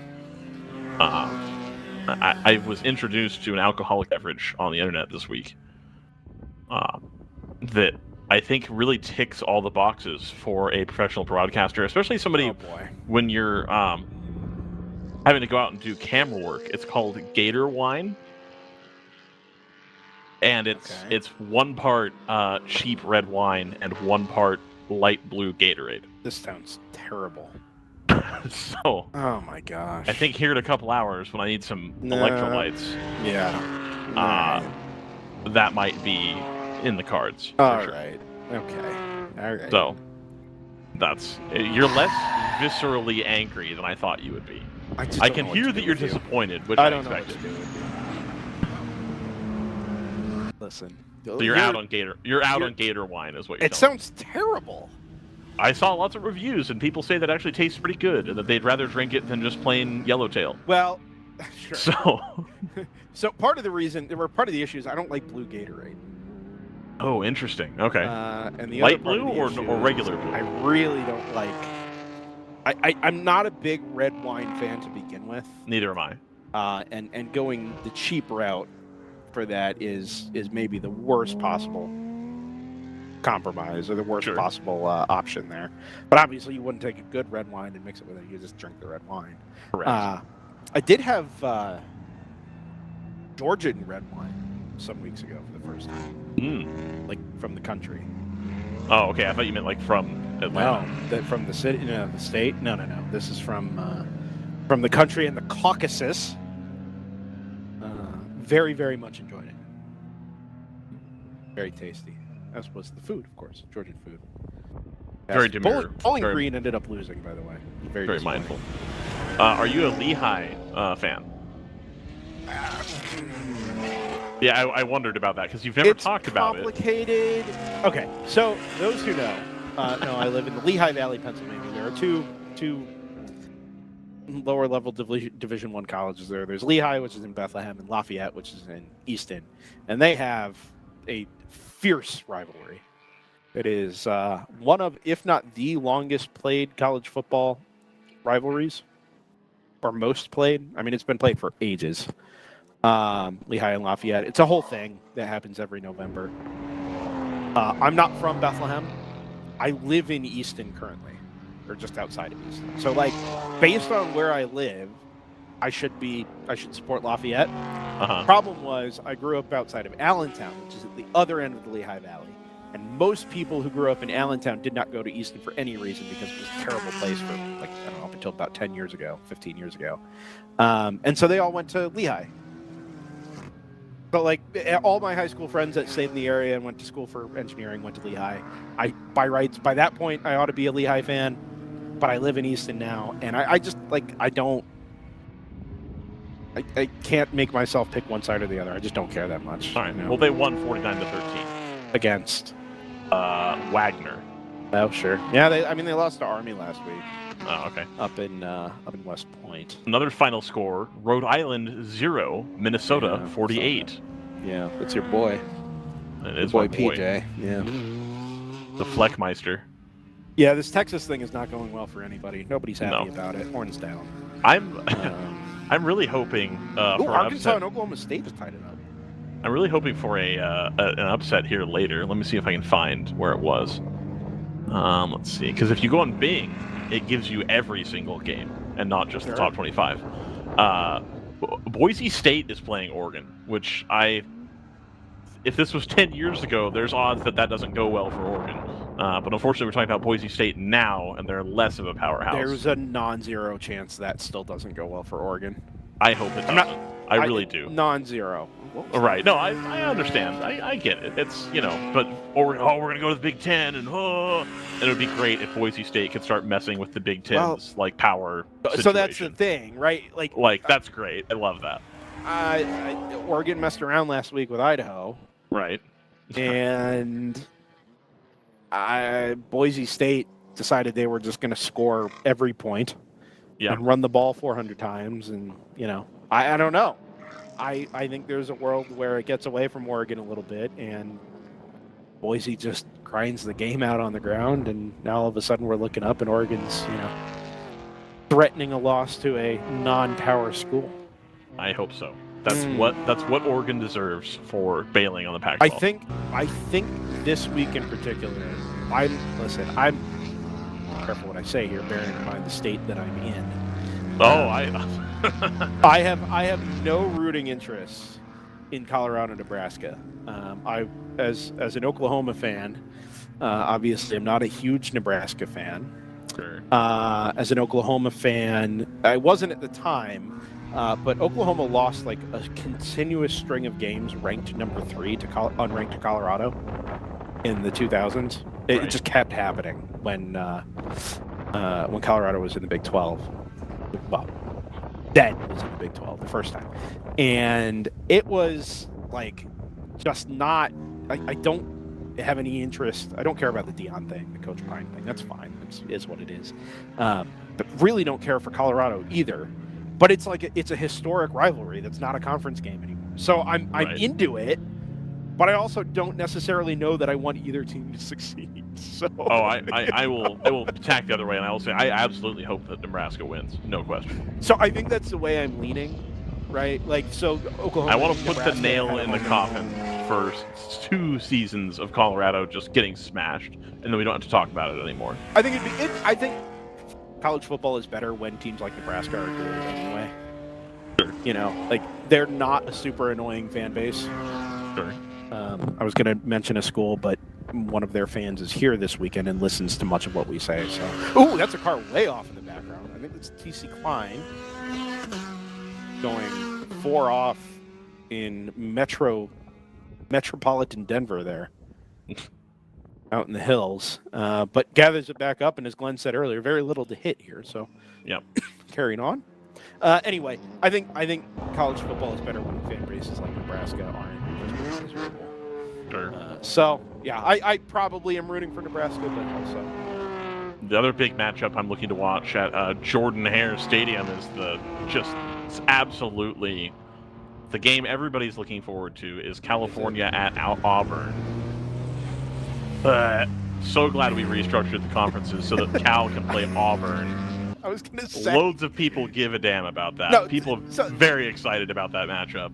So one of the podcasts I listen to has a running bit where they ask their host if very random matchups are conference games because he's stuck in like 2008 when obviously much of the conference lineups have turned over. Right. And so they asked him like, "Hey, Cal Auburn, is that a conference game?" And he actually stopped to think about it. He said no, but it also wasn't immediate no. So that's where things are at. All the people that I talked to that were TCU fans in San Francisco last weekend were like very pleasant to talk to, and they enjoyed their time because it was Labor Day weekend, so there was more people I think traveling than otherwise would have, and so they all seemed to have had a nice time and it was pleasant, and that was cool. But like, yeah, I'm so glad we're playing TCU and not San Diego State or Washington or Oregon or even Oregon State. Like if they could at least play the 2 remaining PAC schools, that would be nice. But yeah, I think the way that you sell WRL on the West Coast is to pair events with home games for interesting teams that are nearby the tracks. Like I absolutely, and I think many people would. I would say everybody.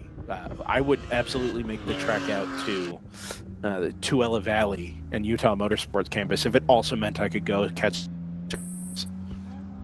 That is on my stadium bucket list for sure.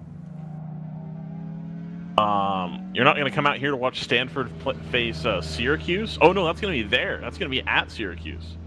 That's a conference game. Oh my god. You could go watch that. Oh no, what have we done? Let's see, where are they at? Virginia Tech, Notre Dame. Oh, you could get Notre Dame people to come. That's on October 12th. Perfect. Perfect. To where? To Palo Alto. To Stanford. For sure. Yeah. Notre Dame. That's SMU. That's a big game. That is a big game, and they've done that for a long time. SMU. You could get all the Texas people excited, kind of, for SMU. Wake Forest is going to be at Stanford. Yeah. Louisville. No, you're not saying it right. It's Louisville. Yeah. Yeah. That's correct. And then the ACC championship game is at the neutral ground, Charlotte, North Carolina. Yeah. So in the off chance that Stanford gets to go to that, which they won't, Charlotte's not really neutral ground. I hear they're playing that game on the Legends Oval at Charlotte Motor Speedway. That's an idea. I had a pretty reasonable source tell me that the reason they're going to play baseball, they're going to play that game at Charlotte, or not Charlotte, at Bristol. At Bristol, yeah, is because the current record for the most people to have ever attended a professional baseball game is held by the Oakland Alameda Coliseum. Oh, interesting. And they got to do something about that. And they got to make that not be a thing anymore because they want that to not exist. Yeah, that's fair. Which I 100% buy. Wait, who is it that's trying to make this not exist? Baseball? Baseball, yeah. See, I think if you were telling me it was like the A's ownership that was participating in the games, like, no, we need to go reset this record somewhere so we have no more ties to Oakland the problem anymore. is that the MLB themselves are heavily invested in not looking stupid and making this go through. And it's way too late for that. Well, you say that, but every week goes by, they still don't have funding for that Las Vegas thing, and now the city of West Sacramento is saber rattling about like, yeah, we can build a stadium here. That's not even hard. Yeah, but we'll prove that instantly. That's fine. So I think they may end up staying and selling the team, which will be lovely. Real quickly, second place car is into the pit lane, as is the GTO class leader, the 123 of NFC Motorsports. It's taking place 4 hours, 23 minutes in to the Mid-West Championship season finale here on DriversEye Live. The GTU class leader, that's the sister car to the one you're on board with at the moment, Stratus number 58, has escaped up the road. And it was a couple of car lengths ahead initially, but that pit stop obviously is going to drop that 59 back pretty considerably. Down in GTO, NFC's pit stop has Actually, has it happened by pace? I think the GTR car has caught NFC on pace. I think they have too. It was Yeah, a thing we're that down was to occurring. 9 seconds. Well, so let's call it about 20 seconds prior to this pit stop by the number 123. Sure. Interesting, too, that with the drop-off in pace from the 123, there wasn't a commensurate drop-off with fuel consumption that would have allowed that car to extend a little bit, especially given how long it went at the beginning of the race. But nevertheless, so that'll be probably a driver change as well there for the 123 as we get into the heat of the afternoon. GTR 99 will temporarily at least take the GTO class lead, maybe try the overcut, run longer while running faster. It's not the over. I just, I hate it. I hate How do you do the overcut when there's a spec tire? I hate that we've reduced Formula One to undercut and overcut. That the concept of strategy is built into these little, 3-lap windows of undercut and overcut. It's not... Yeah, It's 20 laps of boredom, followed by 3 laps of pit stop exchanges, followed by 3 and a reset. Which was why they got rid of fuel stops in the first place, and now we're back to that anyway. Exactly. Which I think is funny. I don't know. To me, it's not that interesting. Anyway, we've got the... Is that the 70 and Dexter going at it? I think it is. I'm up at the exit of the hairpin here in just a second. Had to hang on Danny's lesson there for a little while. Oh, boy. There is Dexter. There's 70, so I think that's going to drop to 70 another lap. So, car off in the distance there at the exit of Tahelena Bobsled.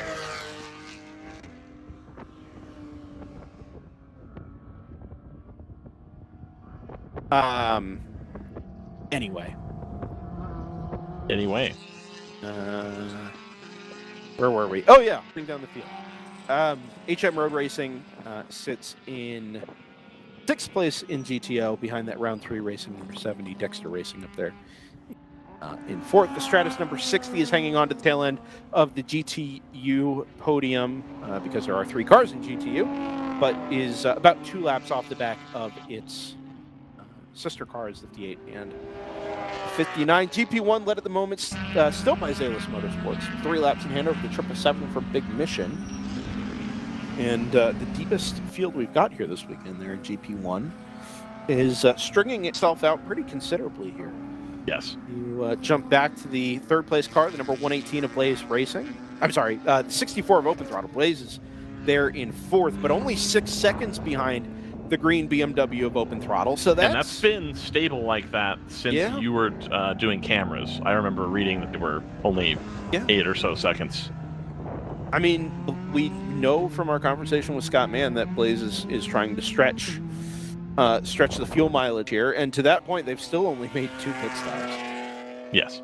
Last one having come at the full course yellow / red flag that we had.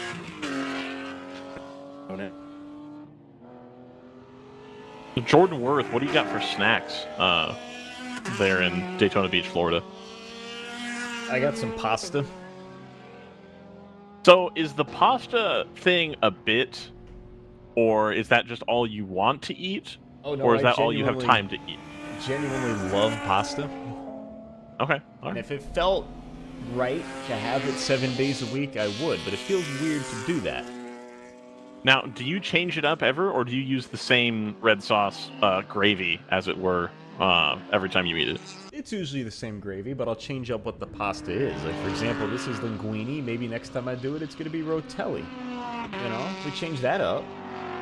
You big long noodle guy? Like your spaghettis, your angel hairs. Yeah, the linguine and the fettuccine. Yeah, that's good.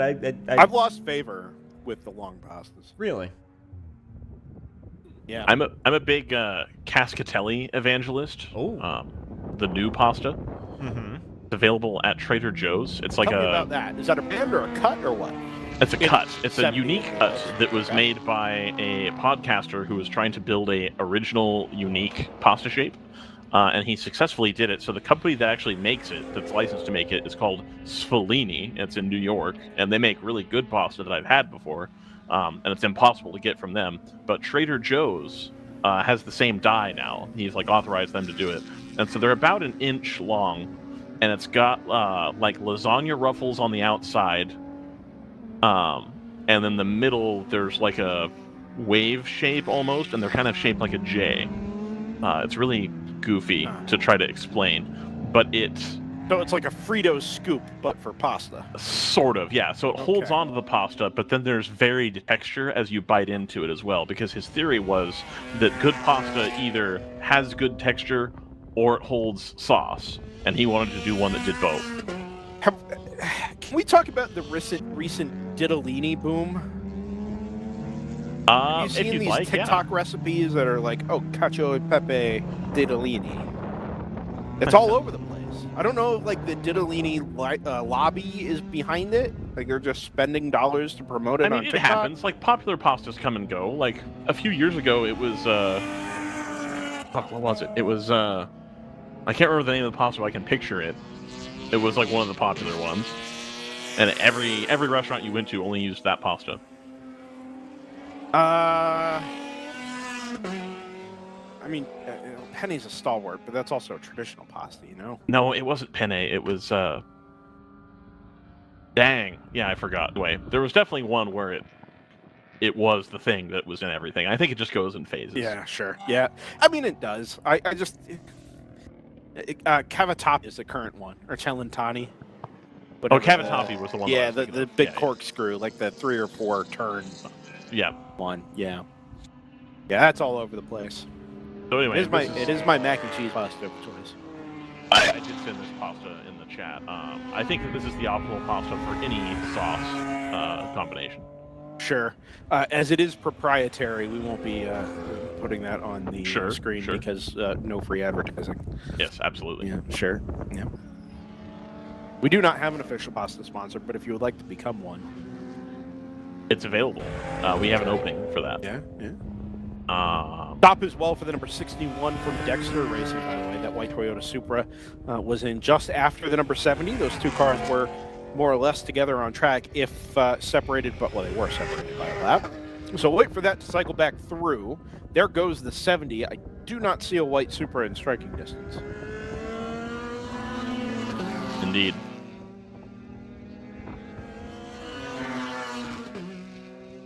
I haven't checked the YouTube chat in a while. It can't be good. I have the pop-out open, and there hasn't been any new content. Oh, that's good. That's good. We've dropped some viewers since beginning. We have. I thought that our viewers would go up discussion. as that Porsche thing ended, but it hasn't. Yeah. Which was not close. The last time I looked. I believe that. We have a Porsche Endurance Cup in the United States now as well. We do. Yeah. Run by, sanctioned by USAC anyway. Part of the Porsche Sprint Challenge, also known as the Porsche Endurance Challenge. Did a, quite frankly, disaster of a 1-hour enduro at Road America a couple weeks ago. Immediately went red flag because the GT4 class all wrecked front straightaway underneath the starting gantry. Yep. As you do. And then I think they're going to run a couple other shorter races and then the 6 hours at COTA in November. 99 working some traffic through the Prairie Corkscrew behind the Road Racing number 296. Scott Michaels pit. Into the pits comes the 99. So the gap back to the NFC car is a minute 42. It was fundamentally, not quite a lap, but 15 seconds short of a lap. So I think this should leave the GTR 99 in the class. The overcut will have worked. Can you imagine? Oh man, look at this. Look at this. What a shot. Beautiful. I got stuck behind one of those yesterday, going down 36. It was like the only turn between here and Denver is like right before you come to the town of Byers. And or between here and the highway. Oh! Going about the same speed as that farming equipment is the 93. It's the TC Klein car, yeah. Oh, Yeah, no, I think that is a 93. And it's bright green. Wasn't that car stopped earlier? It was. Yeah, coming out of 11. I'm sorry, I'd coming say out there's of 12, something afoot. a ladder to heaven.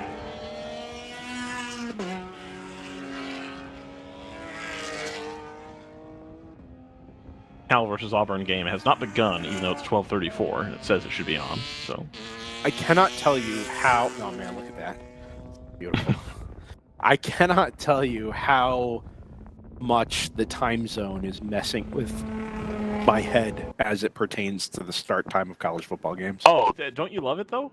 Oh, it's a mess. I mean, It all happens in the morning. You wake up early, bam, games are on. You watch them all, and then you have the afternoon. Have to waste 4 hours waiting for game day to end. No, you don't. You wake up. College game day is like right at the last half hour or so where they're getting doing into the good thing. part. Yeah, exactly. And then it's like, we're ready to rock. We're going for it. Oh, it's great. That's the best part about living on the West Coast, by far, is that for college football, I at least, believe the sports that's are the best part. timed Yeah. perfectly. Everything else, less good. But, what are you going to do? Can't win them all. Do we think Tennessee Tech is going to put up a fight against Georgia? I think that question's already been answered. Oh, okay. All I see is that it's live. 24-0 at halftime. Oh, all right. So, no.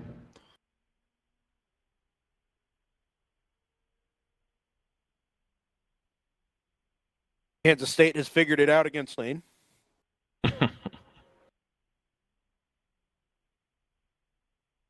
Well, I have complained enough. Now you can watch the band performances at halftime. There's a separate thing for that, which made me happy.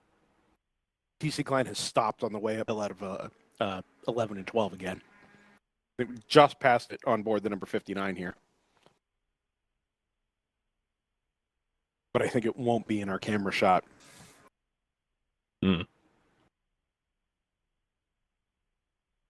Brendan, at what time can we expect the walkabout to occur? I don't know. We'll see how it goes. Probably after JT gets. Well, definitely after JT gets back. Sure. So, is Scott Michaels going to join us or no? No. No? Oh, okay. He's inexplicably just exhausted.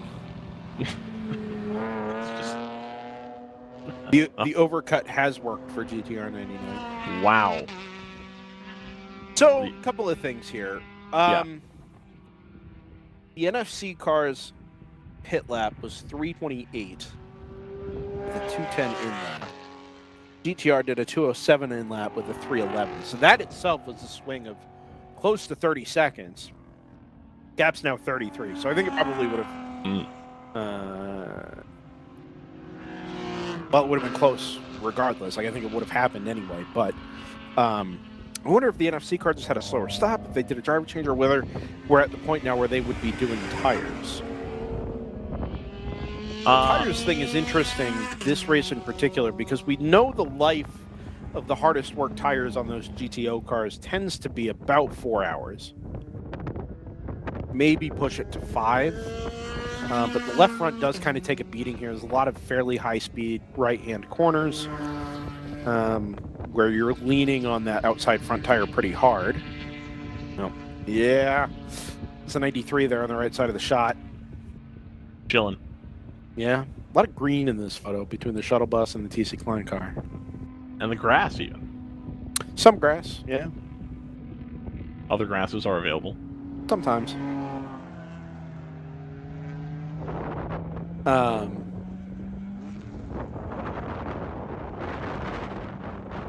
Anyway, yeah, I do wonder if that 123 maybe did left side tires or something that costed a bit of extra time in the stop.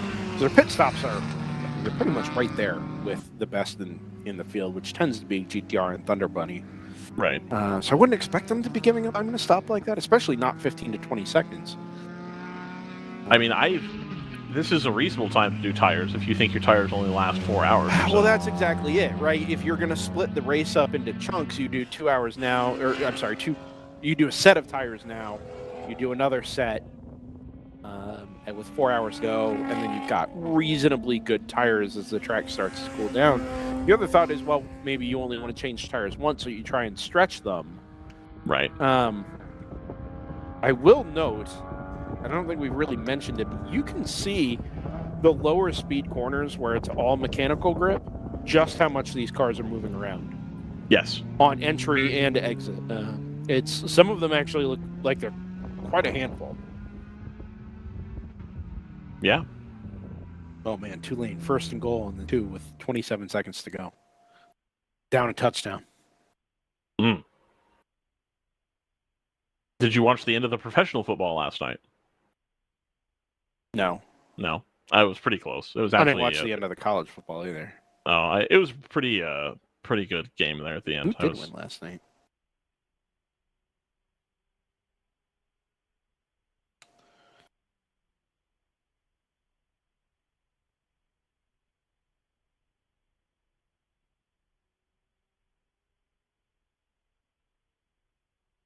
Wait, I thought I could do this by division.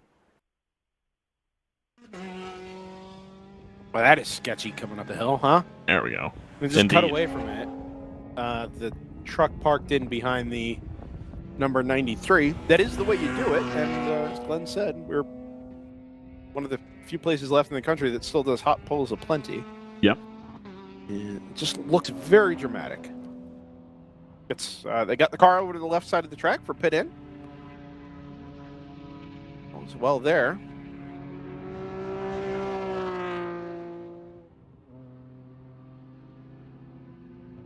So, that car, we've been misnumbering that TC Clown. It was 93 on the entry list, and it absolutely was 93 when I saw it in the paddock yesterday. Without question. Now it's the 12. It's the 112. Oh, 112. Okay. I don't know why that is. But everything I saw yesterday suggested that car was going to be 93. I had no reason to believe it would be anything different until I saw it go by early, and I'm like, oh, that looks like 72. Why is that 72? So I looked up what place TC Klein is in, and there's no 93 to be found. Or 72 for that matter. It's 112. Good day. the Cal secondary is just brutal. It's your man Justin Wilcox there. It's just like playing Madden on easy. Sure. You're just, oh my goodness. Anyway, I believe I am subscribed to a guy that has made High Plains Raceway available on Assetto Corsa. I just didn't think Drop? Yeah. You subscribe to Nuke Drop? I do. I'm a patron of Nuke Drop. Yeah. Wow. So I was thinking about having this discussion earlier, but I was waiting for the right driver to come in and have that chat with. Sure. This is a particularly difficult track to prepare for. Being that it is not, it's one of the few venues we run in the World Racing League that does not have a professionally simulated version. LiDAR scanned or laser scanned or whatever. Right. You're kind of out on your own, and I don't know to what degree, amateur drivers that are just trying to get better are aware of Assetto Corsa. Right. Really have no idea, but you kind of have to go hunting for it. Mm-hmm. I think go ahead. I think that this would make a good free track for iRacing. To run like MX-5 and Formula V and stuff like that. I mean, you probably get better than participation than like Lebanon or whatever the French track they just added was. Yeah. Yeah. But somebody's got to come out and scan it, and then you got to build the thing. And, Well, fortunately, there's not a lot of scenery to build. True. Yeah, the art is not a giant task. Yeah. Yeah, that's fair. They would have to. I would hope at least that they would do traffic on the highway the same way that they do the plane at Daytona. I think that could be a fun little Easter egg.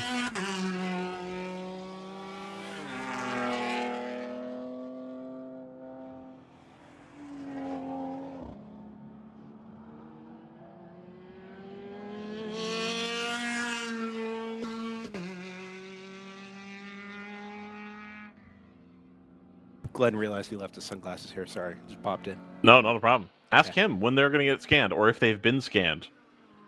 I highly doubt it. Maybe that's how they, they said all the money that the track makes gets put back into the track. Maybe that's what you do. Just pay iRacing to bring their thing out, release it as a free track, and now all of a sudden you've got free marketing. And it's not free, but you've got marketing, you've got a presence, you've got a track people can prepare for. Yeah, build some confidence in. Especially he was talking about it's the sim racing people in town that he's trying to that they're trying to attract. I don't know what kind of money gets made around here, but it's not. That's not an unsustainable idea. Right, I agree. I'm sure you're fundraising for much bigger projects than that, but you know what I mean. Like you're not trying to make a ton of money off licensing. You're just running a track for your members, your member organizations. I'm into it. Yeah, I agree. Glenn, get back on the computer. We got to talk, man. Yes. I don't. Anyway, the whole point of that discussion. The Assetto Corsa version is good. I just don't know how many of our drivers have gone and actually searched it out. Right. Yeah, I've never played it. I haven't been doing a lot of Assetto Corsa. The one mod I really want that I think is like $20 or $30 is there's a Spec E46 mod that's supposedly really good. Unnecessary for $20. It's ridiculous, actually. No, I agree that generally it's not great, but of all the cars that I would want to sim on Assetto Corsa, it would probably be that, so that I could run the goofy tracks with that car. So there are two very, very, very good content creators for Assetto Corsa. VRC is one of them, and RSS is the other. Virtual racing cars and race sim studios that have done excellent versions of absolutely want to be driving. RSS has done some really good GT1 cars from the early to mid 2000s. Mm-hmm. And recently added the Aston Martin DBR9 to their collection. They're all paid cars, but they're exceptionally well done. The tire modeling is very good. The car modeling and the sounds are amazing. And the VRC stuff is a lot of prototypes. Right. So Audi R8, Bentley EXP Speed 8, the Cadillac 2002. Ugh. Like the last Cadillac, yeah. Talk about ugly the Panos Roadster, the 99 to 01. Yeah. I mean, there's some good stuff, and they're all really, really well done. RSS actually did add a pack with the Nissan R390. Nice. Okay. The GT1 car. A Gran Turismo favorite. Yep. The Toyota GT1, of course. What about the 88 CV? No, and they added the 333 SP, which I think is the first time that car has been featured in any sort of like professionally done way in a game. I don't know, ever maybe. The 333 SP is in Forza, I believe. So that's up to you. How? Yeah. So that's the only one that I know of. But this is getting extremely, I don't know, parochial, granular. I don't know, whatever. I'd always wondered what the actual performance of those WSC cars was like, because they were before the age of really like useful not useful advertising, of useful physics modeling, right? Like, right. Test Drive Le Mans was not going to get you realistic handling. None of that stuff was going to get you realistic handling. It took a GTR2, let's say. Sure. Right? Like R Factor GTR2 Automobilistas, it took this current generation of sims to get something that was at least believable, if not actually realistic. And by that point, nobody cared about the WSC cars. They were ugly as sin anyway. So we never really got to understand, or you as a sim racing driver, never really got to understand the performance of the 333 SP, the Riley and Scott Mark III, right? Like there were, and so I'd always wondered. And so RSS finally did the 333, and it's, never mind the sounds for the V12, but it's a big kind of dump truck of a prototype. It doesn't do anything well. It goes quick in a straight line, but it understeers like crazy. That's kind of what I figured. That, and then that Porsche thing that the first winner at Petit Le Mans. I think Alan McNish drove it. No. They had a sports prototype. that Alan McNish drove. Yeah. That car, I think it won Le Mans in '97. Not the GT1. The No. I know the one you're talking about. The WSC car. Yeah. Anyway, I've been curious about those, and I think I posted this in our chat internally the other day. What is the first LMP style car, and is it the Peugeot 905? I mean, no, because that car was still built to Group C rules. Right, but like, look at I understand the rules, like I get that, but like as far as the way the body is shaped, the ethos of the car, how they've designed it, the way it looks, etc. Like, was that the first LMP shaped car? No, because I think it still had it looked closer to it, but it still had the giant rear wing that the XJRs had that made it look very much not like a modern prototype. Well, the modern prototypes have the giant rear wing. They started doing that. Remember the whole thing with the extended rear wing, and it's not a wing; it's part of the fender. But it's a much less deep, That's and it's true. not got multiple stacked elements, right? It's a dual element rear wing, but it's not Right. a low wing and a high wing Sure. as such. So then, what is the first Le Mans prototype style car? Is it some Lola or a Yeah, I mean the B98 00. I don't know. B98N, I think, was the prototype. It was probably like the first obvious one. The WSC cars were okay. All right, here we go. So WSC cars and Group C cars had the flat front end, right, without the central crash structure. Right. Correct. Right. I assume that's the kind of thing you're talking about, where the air is funneled front Between crash structure. the tires and which the 908 has. Yeah, so Which the they 905. some of the The Nissans 905. kind of did that, but the thing that kills it for me is the shape of the canopy. And so, like, the shape of the canopy and all those on the R92C and all those other ones, it's still that kind of bulbous, bubbly, almost like vaguely Daytona prototype shaped.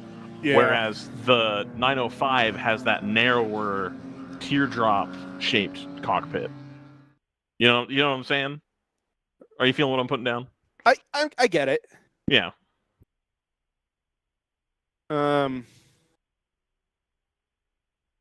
Yeah, so from that perspective, the 905 Evo, I guess I kind of see it. I see what you're talking about, because it does have that front kind of split crash. Oh, yeah, structure. I'm sorry. I was talking about the Evo. Absolutely. I should have specified. No, I knew what you were talking about, because the 905 doesn't look anything like Right. a modern car. But yeah, no, I get what you're saying. Yeah, I guess I see it. To some degree, I think you're probably right. I don't know what Toyota's 94 WSC car looked like, but they had one. So I think that Lola, Disaster. the Lola 98, I think still looks like a WSC car. Because it's got the roll hoop, like the full roll hoop, and the wing with the center supports, and the front end is still kind of flat.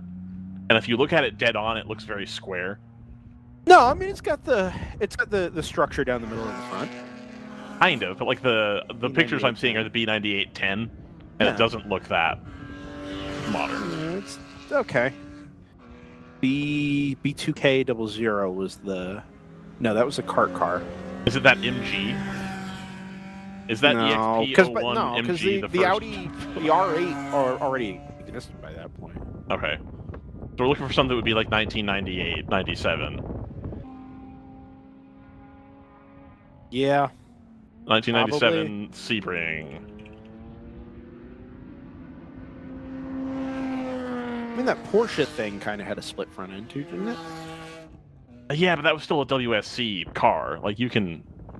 Yeah. Like, I think the WSC cars are not what I'm looking for. I mean, it might just be the Panos. Other than it's front-engined. Like, Well, okay. so shape-wise, guess like, that I doesn't see count. what you're saying. Yeah. Okay, what about the BMW? The V12? V12 LMR, yeah. I buy that.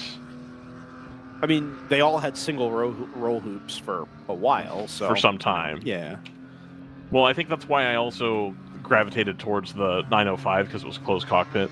Well, and it So came it before all doesn't- that anyway. And if the number, or if the point was the first, then Right. that came before everything anyway. Exactly. That's why I'm like, I would be willing to except that the V12 LMR was it. But didn't they already have the?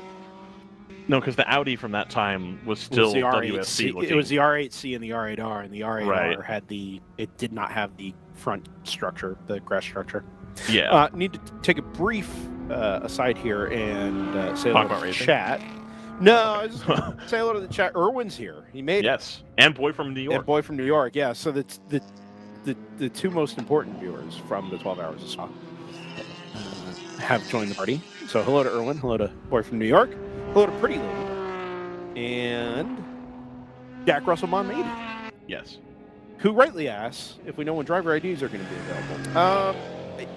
So, I don't believe I'm speaking out of turn here. It is a functioning system at this point. The driver ID tags work, and they do correctly report the driver information to the Flagtronics unit, which then obviously sends back to the Flagtronics control software that is run out of race control. Problem is, at the moment, A, there's no way to export that data out of the the Flagtronics software, as I understand it, and B, it does not automatically pair tag number to registered driver. Wow. So we don't currently have a look at a screen and know who's in the car. We have look at a screen if you're on the right network, look at a long number of 6, 7, 8 digits, and then cross-reference that number with a sheet that shows you what driver is what number. Got it. So Yeah. it works, but it needs to be optimized, obviously. Yeah, I mean, if you could get it to write to a CSV and just import the CSV, like in the Sheets or something, or have it write to Sheets, and then just do a lookup easily. The problem is getting that data out of Flagtronics. It's not really intended to do that at the moment. Gotcha. Yeah.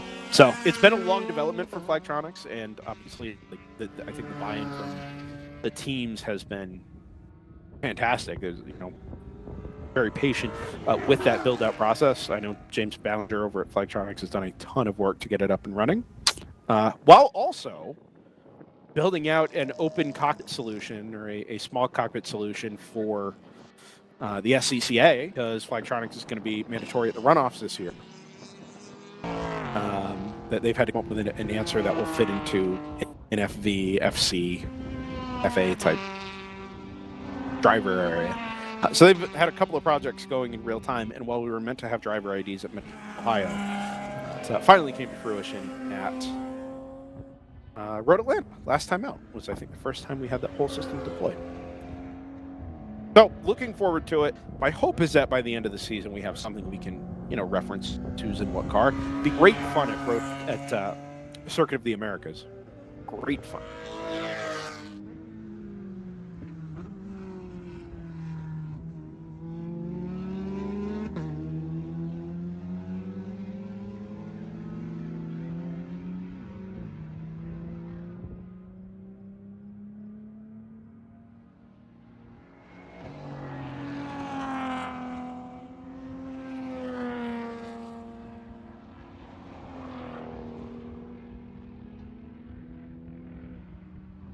Beat Focused in the chat says, I'm coming for photos. Nice thing about High Plains, you don't even have to get into the track to take photos. The whole back side of the circuit runs along, or back straightaway anyway, runs along US Highway 36. You just pull over, snap a couple photos. I also don't think they're checking much at the gate, so if you wanted to stop in and just check out what's going on here, you can kind of just do it.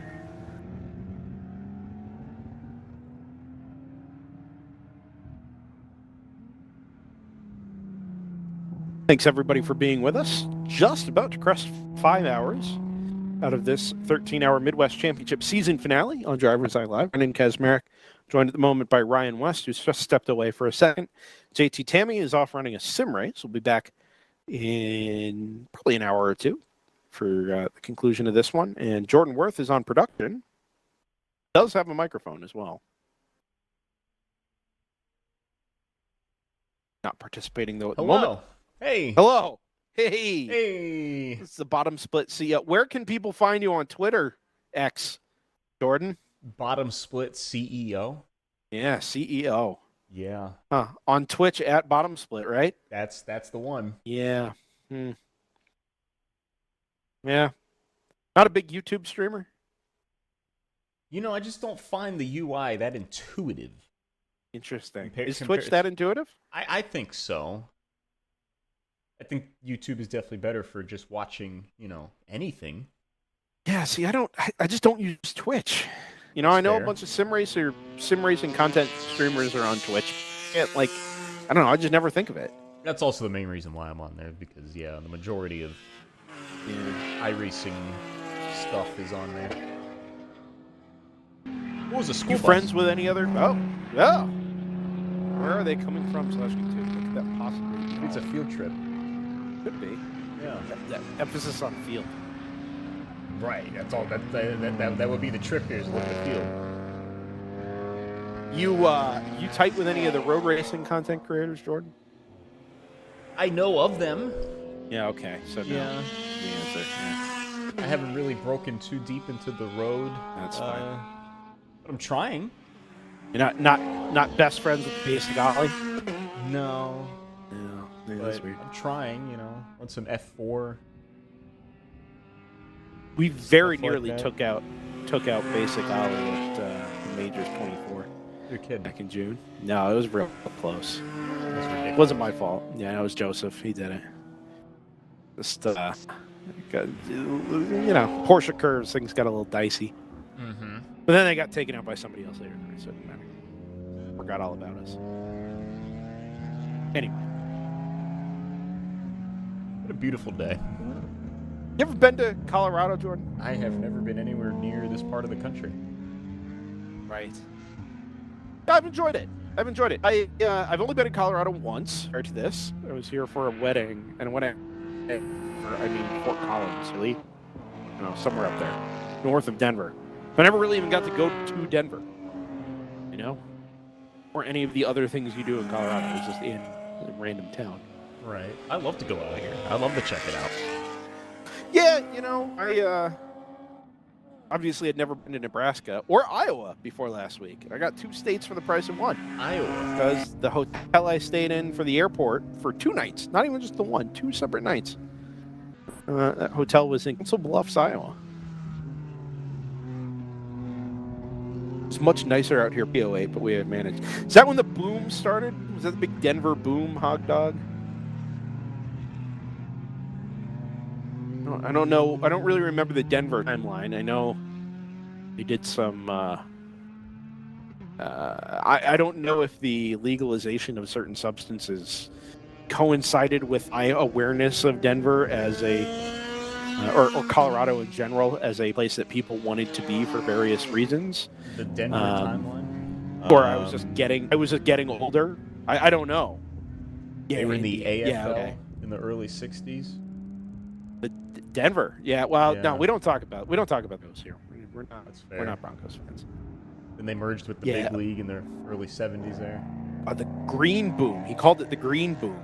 08 to 18 was a real estate boom. The green boom added to it in 14. So that's kind of the sense I got. And I also am under the impression that the price of real estate and housing in general here has just exploded in the last 10 years or so. I'm not into places like that. I get the attraction of these growing cities, fast-growing cities. 59 peels into the pit lane from second overall. I get the attraction of them, and I get obviously that Denver also has, or Colorado has, the mountains and all of that. But to be honest, it just doesn't do much for me as somebody looking for a place to live. Oil pressure low on the alarm center with 59 into the pit lane. I was wondering if this was a little early for the 59. It is indeed. 126 was their last pit stop. It's down 145. So this is only half a stint, maybe, out of the Stratus Racing number 59. And this is both your second place car overall and in GTU. So this is interesting. That oil pressure low alarm has coincided with them taking the front body work off. Oh, it's a spring. Wow. Huh. Very interesting. You don't see this very often. The oil pressure might be low when they're on the pit speed limiter in second gear. Yeah, or when they're turning the car off. So I noticed earlier when it came in, it only said fuel pressure low. I didn't see the oil pressure alarm at all. I saw the oil this time and thought, oh, well, it's half a stint. That must be the reason they're in. But they've got that spring sat up on the just outside the windscreen. I wonder if they had a failure there. It'd be interesting they had a failure on the front. Because even if you're dropping wheels on the backside of curbs, you would think that it always be when the rear left is loaded, not the sorry, the left rear is loaded, not the left front.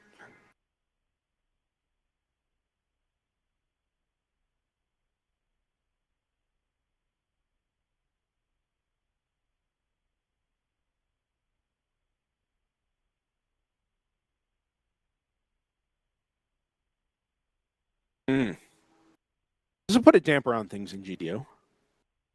If only we had or a spring on 4 them, more as it were. cars. Very good. Really sends a shock through the rankings. I don't know. Really compresses the standings. There you go.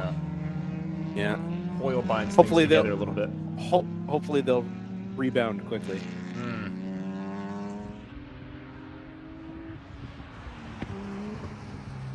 Coil bind. Coil binding. You ever just bind coils? Try not to. I don't understand what coil binding is, and at this point, I'm too afraid to ask. Oh, you don't know what? We can dive. I just don't into pay. I coil don't binding. care. Oh, yeah, let's do it. We got the time. Okay.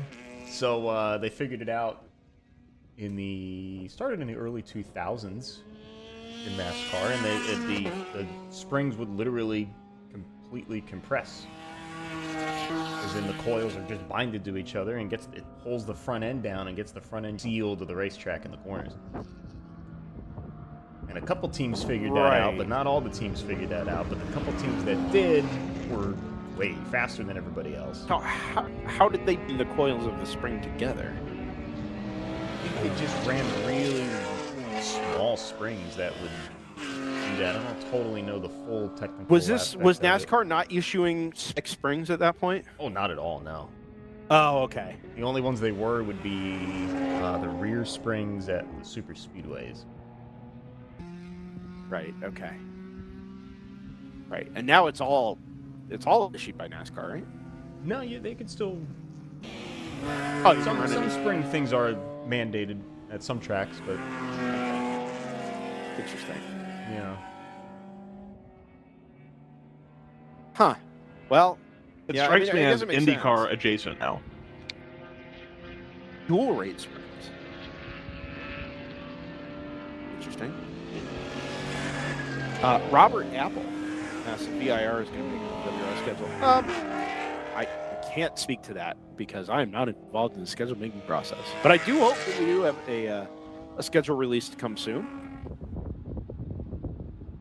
Have had some conversations on the side with RJ Till, as others with DriversEye Live, trying to understand what 2025 is going to look like for many of us. We are in that season. It's the last third of the year, so anxiously awaiting the release of all kinds of motorsport schedules outside of the professional ranks. Find out where we at DEL are headed next year, where, of course, WRL is headed next year as well. Do you have the fax machine ready? I don't. I wouldn't mind going back to VIR, although my impression is not a lot of people are desperate to go back to VIR, except the drivers, which, of course, is why you do the thing in the first place. So let's see. It was a very popular event, and they just upgraded their cell coverage. So Hey. yeah. Well, AT&T upgraded their cell coverage.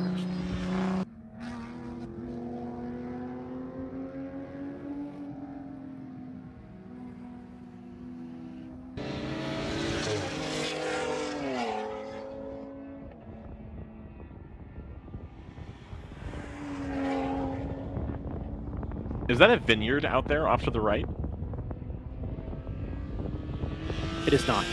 Oh, okay. I was No, going to say, there's nothing. really some There's parallels nothing with here. Thunder Hill, if that's the case. No, absolutely not. No, there's nothing really growing out here. No, all right. Live near Charlotte, North Carolina. VIR is a better track. So we did go to Charlotte Motor Speedway this time. We did.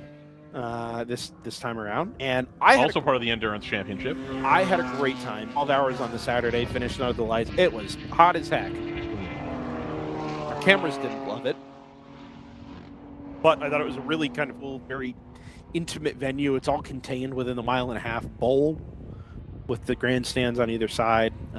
I really, really enjoyed Charlotte Motor Speedway. I also enjoyed that I could fly into Charlotte and be at the track in 25 minutes and not have to either drive 7.5 hours or fly into a city and then drive an hour and 20 minutes to get to the track, which is negative against VIR as well. Almost could not be in a more annoying location.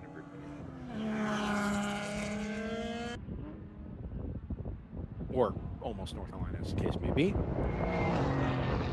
I guess it's like an hour from Greensboro, which is not terrible if you can get yourself an easy flight to the DSO. Is that what you did, or did you go into Raleigh, Ryan? I didn't see you step away. I was chewing. I did go into Raleigh. Yeah, okay. You really, real quick before, just to kind of get Lynn's perspective, Ryan flies from the West Coast now, which means, or I guess back then, what year was that? 22. Yeah. 22. Okay. Well, I would have flown from Minneapolis, and yeah, I probably should have just taken a flight closer. I was going to say no, from but that's here. The problem is there is no closer flight. The closest is Greensboro, and it's an hour minimum. Right. It wasn't much more than that when I drove from Raleigh. Hour 15, hour 20. So when we were there for last season, I had to go pick up our equipment in Chattanooga. So I flew into Chattanooga, drove 6 hours from Chattanooga across to Danville. Picked our producer up in Greensboro because that was the easy flight. And it was on the way. Oop. Dropped a wheel there from the 123. And then when we flew out of Raleigh because it was substantially cheaper for me to get home than it was to try and fly home out of Greensboro. So into Chattanooga out of Raleigh. Big Mission stopped again. That is the 199. The only troubled Mission car at this point. Anyway, I just wish there were an easier way to get to VIR that didn't involve tacking on some, an hour plus to an already long travel day. Yeah, the humidity, it was what it was, Robert. With a largely East Coast or east of the Mississippi-based series, it's tough to get away from that.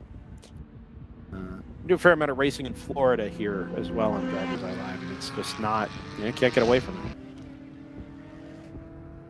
I still maintain that I'd like it to be humid and potentially rainy and hot versus I feel like it hasn't rained in my hometown or in much of California in like the last 160 days. That's how that goes, though. Yeah, I don't love it. Hogdog says, went to Watkins Glen in 2018. Yeah, okay, so here's the thing. As a one-time resident of upstate New York, Western New York, Syracuse, not a great town. Things surrounding Syracuse, also not phenomenal. The move is Rochester, for sure. Is you fly into Rochester and you drive down through the Finger Lakes. That's the right way to get to Watkins Glen, and it opens up substantially, right? You parallel Seneca Lake for most of the drive down.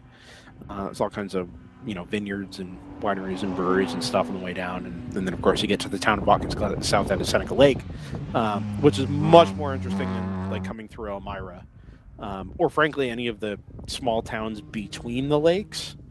Because there are some real towns with a capital T in between some of the lakes. Ovid is one of them. It's not that far from Watkins Glen. There's not a lot there. So the move there is Rochester. If you find yourself in Rochester, it's a much more fun city than Syracuse anyway. That is the move. Because you can't get flights into Elmira. So, Although airlines are beginning to have eschewn Elmira and Binghamton in favor of just consolidating everything into Ithaca, which is, a half-hour drive from Watkins Glen, 25 minutes.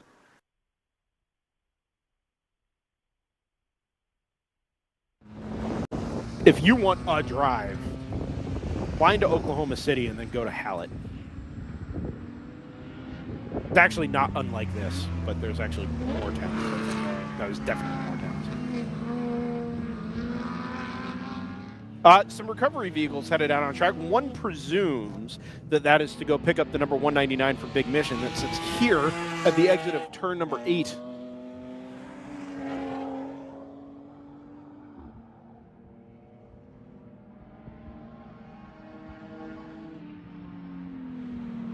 I would say that's a safe presumption. Yeah. Very safe. I've been given permission to go reset cameras.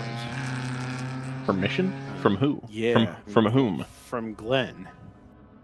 I see. Yeah, the issue was, well, how do you get to where some of the cameras are? Are you gonna take his quad? No. I've been instructed to utilize the locked gate and my legs. Go visit a corner marshal station. So. All right. Yeah, keep that off camera, but I'll be excited to have the back straight camera back. Here in, hopefully, by the time I'll do it when JT gets back. We're not in a rush. JT, of course, sim racing right now. Sure. Probably not a High Plains. That's become a regular feature for JT. Yes, I have noticed that as well. Good for JT. Commitment. Oh, no. I'm guessing they just cycled the master. Yeah.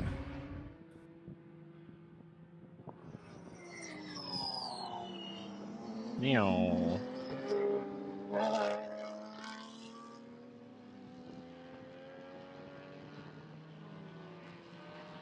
That looks like the Windows Explorer default background from 2007. So I need some help strategizing here. Yep, strategery. Yeah, so we're not done till 10. Sure. And I leave fairly early tomorrow morning, believe it or not, on a direct flight from Denver to Allentown, Pennsylvania. Wow. Against on Allegiant. I think that flight literally ends this week, nice. or in a couple of weeks, for the season. But anyway, so I've got to time my meals out here, and I got in my head that if I do everything right, I could probably get to In-N-Out before they close in Denver. Sure, In-N-Out in Aurora. Oh, then no problem. Yeah. Go get some Aurora In-N-Out before I go back to the hotel. But then I think I'm going to be crazy hungry all evening. So, like, maybe do I skip lunch and then eat like an early dinner at 3 or 4 so that I'm hungry at, 11 or 12 when I get back to Denver? Like, I think that's the move.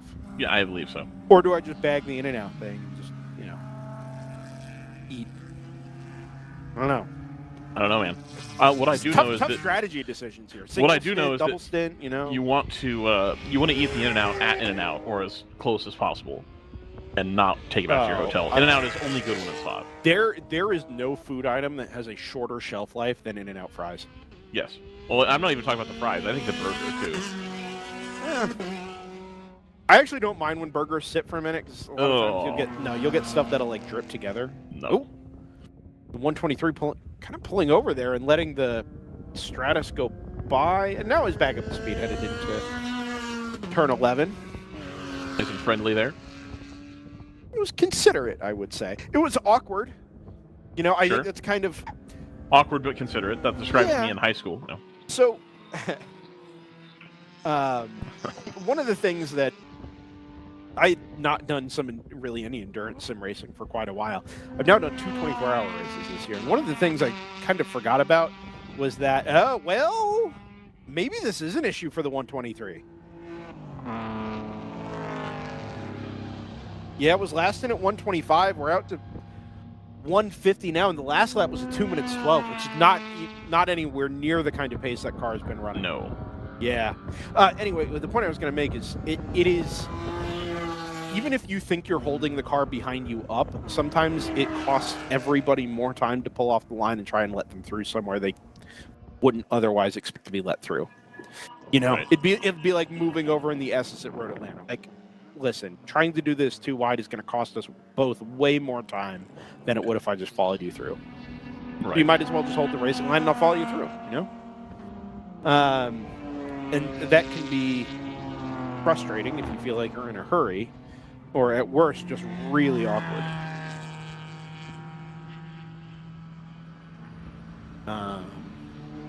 And unfortunately, I think maybe the bottom of the hill there to hell on a bobsled is kind of one of those places where maybe it's just better if you hold each other, or if you stay in line and let the car through between 10 and on the way into 11. PO1s aren't going to be that much quicker through there than the GT4s anyway. They're both got quite a bit of grip by the time you get to the right-hander there at turn 10. Well, this is awkward. Yep. On the outside of turn 8, but tucked in behind the Blaze Racing BMW. We'll stay mostly to the right there and let the number 59, fresh left front spring installed. Let them through. So this NFC thing, this could hurt. It could. I mean, the NFC card needed to win the race, right? Or needs to win the race in order to take home the Mid-West Championship, which, okay, is the first of 3 championships we'll award this season. So it's not like, oh, the season's over. We need this. We need to go get the win. But it was still an imperative that be the way this race goes in order to achieve that result. A little bit more consistent over this part of the race, the sort of early afternoon period, and it's having better stops. Whatever this situation is for the 123 is going to hurt, unless they tried to stretch tires too far, and now they're paying for it, because we don't often see mechanical issues with that 123. Actually, I'm not really sure I can think of the last time I saw it, but I can remember a mechanical issue with the Mercedes. Pretty reliable cars.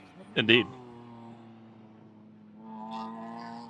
Yeah, and that'll hurt them for the National, too. Like, they're very much in contention for that. And if they have a bad result here and the other two cars take home double points, that's going to put them way on the back foot coming into this closing stanza of the season. Very good point. It's not just that it's double points for the Midwest Championship. It's double points for the National Championship. Yeah. There's lots of little twists that this event is throwing at us in the way we calculate points headed in this run to December. Big swings are possible here. Oh, car's back out. I think it was mechanical. Let's see what the pit stop lap is. When they come across the line here, we'll get a good idea. Stretches the legs over the race leading number 58 Stratus NP01. Green number 60 in the pit lane. 3:45.7. So that is, to me, that indicates tires. Sure. I don't have a view of the pit lane. I don't have a view of anything, actually. That's good. You're basically just like us. No, I am literally just you.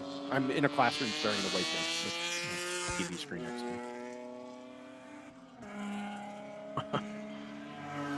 Last time we did this, when Scott and Sam Michaels were our on-site representatives, they were in this room as well, but they were sharing it with much of the stewards and race control staff and things like that.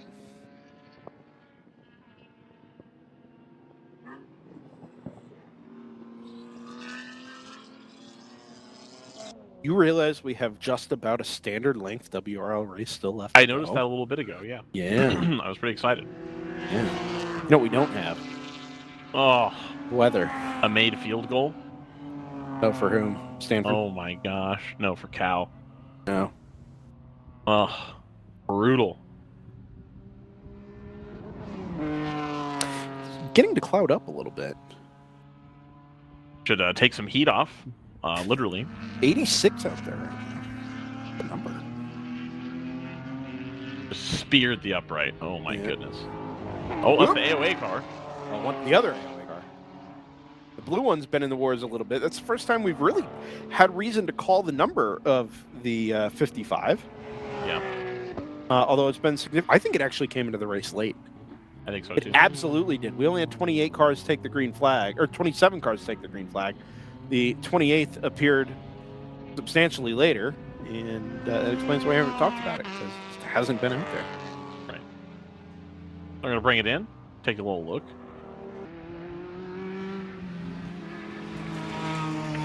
JT Tammy has returned. I have. JT, I have a question for you. Yeah. What was the first LMP style sports racer?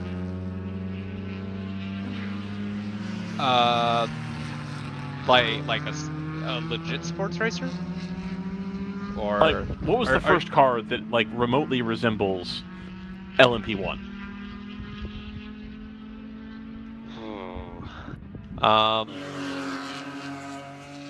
We had a couple open cockpit cars quite early. I want to say in the 80s or something like that. No, okay, That so are those were open kinda cockpit. They were kind of LMP-ish. But they looked like a world sports car though, right? Yeah. Which I don't think looks very LMP-ish. Mid-90s probably. Mid-90s, okay. All right. If you had to pick a car, would you pick one? Riley I'm just and curious Scott, if you remember a different car than I do. I know the Riley and Scotts were quite early. We had the 333 SP. Well, that doesn't look like it. See, the Riley and Scott and the 333 don't look like LMP cars. I think they look like sports racers. They look like radicals. I would say they look like LMP 900 / LMP1, the early days of LMP1. All right. I'm not getting the same juice. Like, Brendan very easily collapsed and like, yeah, you're right, world sports cars don't look like LMP cars. And so he was with me on that, but I see you hold firm at like, no, that's what those look like. You got to remember the end part of world sports cars was kind of changing a bit, where you had these, GTs that were single seaters basically. Sure. That were starting to get, pretty aerodynamic looking, pretty, smooth and stuff, like the GT1, for example, the R390 from Nissan, that sort of stuff, the Porsche GT1. They were getting there, but they were still a lot of body work that was just trying to be shaped correctly, whereas the LMPs were a lot more shaped kind of around the wheels. Right, that's what I'm talking about. To move air. Yeah. So my take is that the first LMP style sports car was the Peugeot 905 Evo. Okay. Brendan also pointed out the BMW V12 LMR, which I also thought was a good take. Mm-hmm. Yeah, so late 90s. The Peugeot's earlier though. Yep.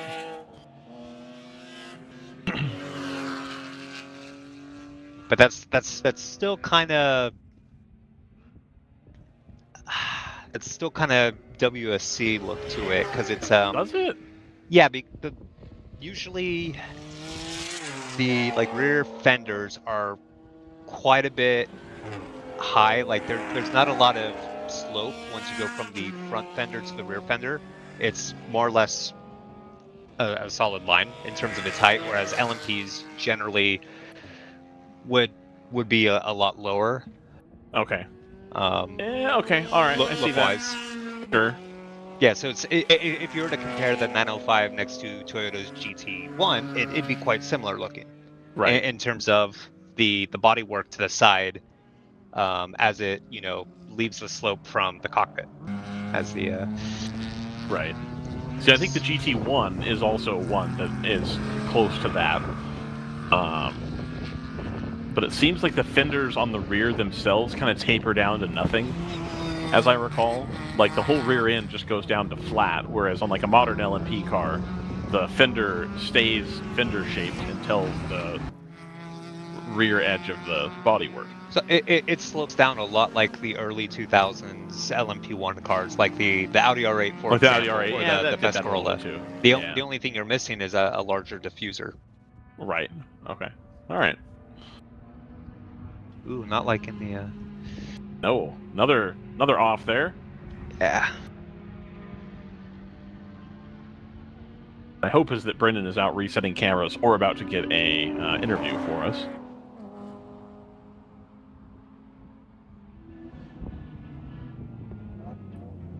Palomar car with the lights on. So we see on the tow bed here, is that the Nissan? I 36. Yeah, Ignite. Yeah. Yeah, they were reported is. as coming to a stop at turn 3, unfortunately. There it goes.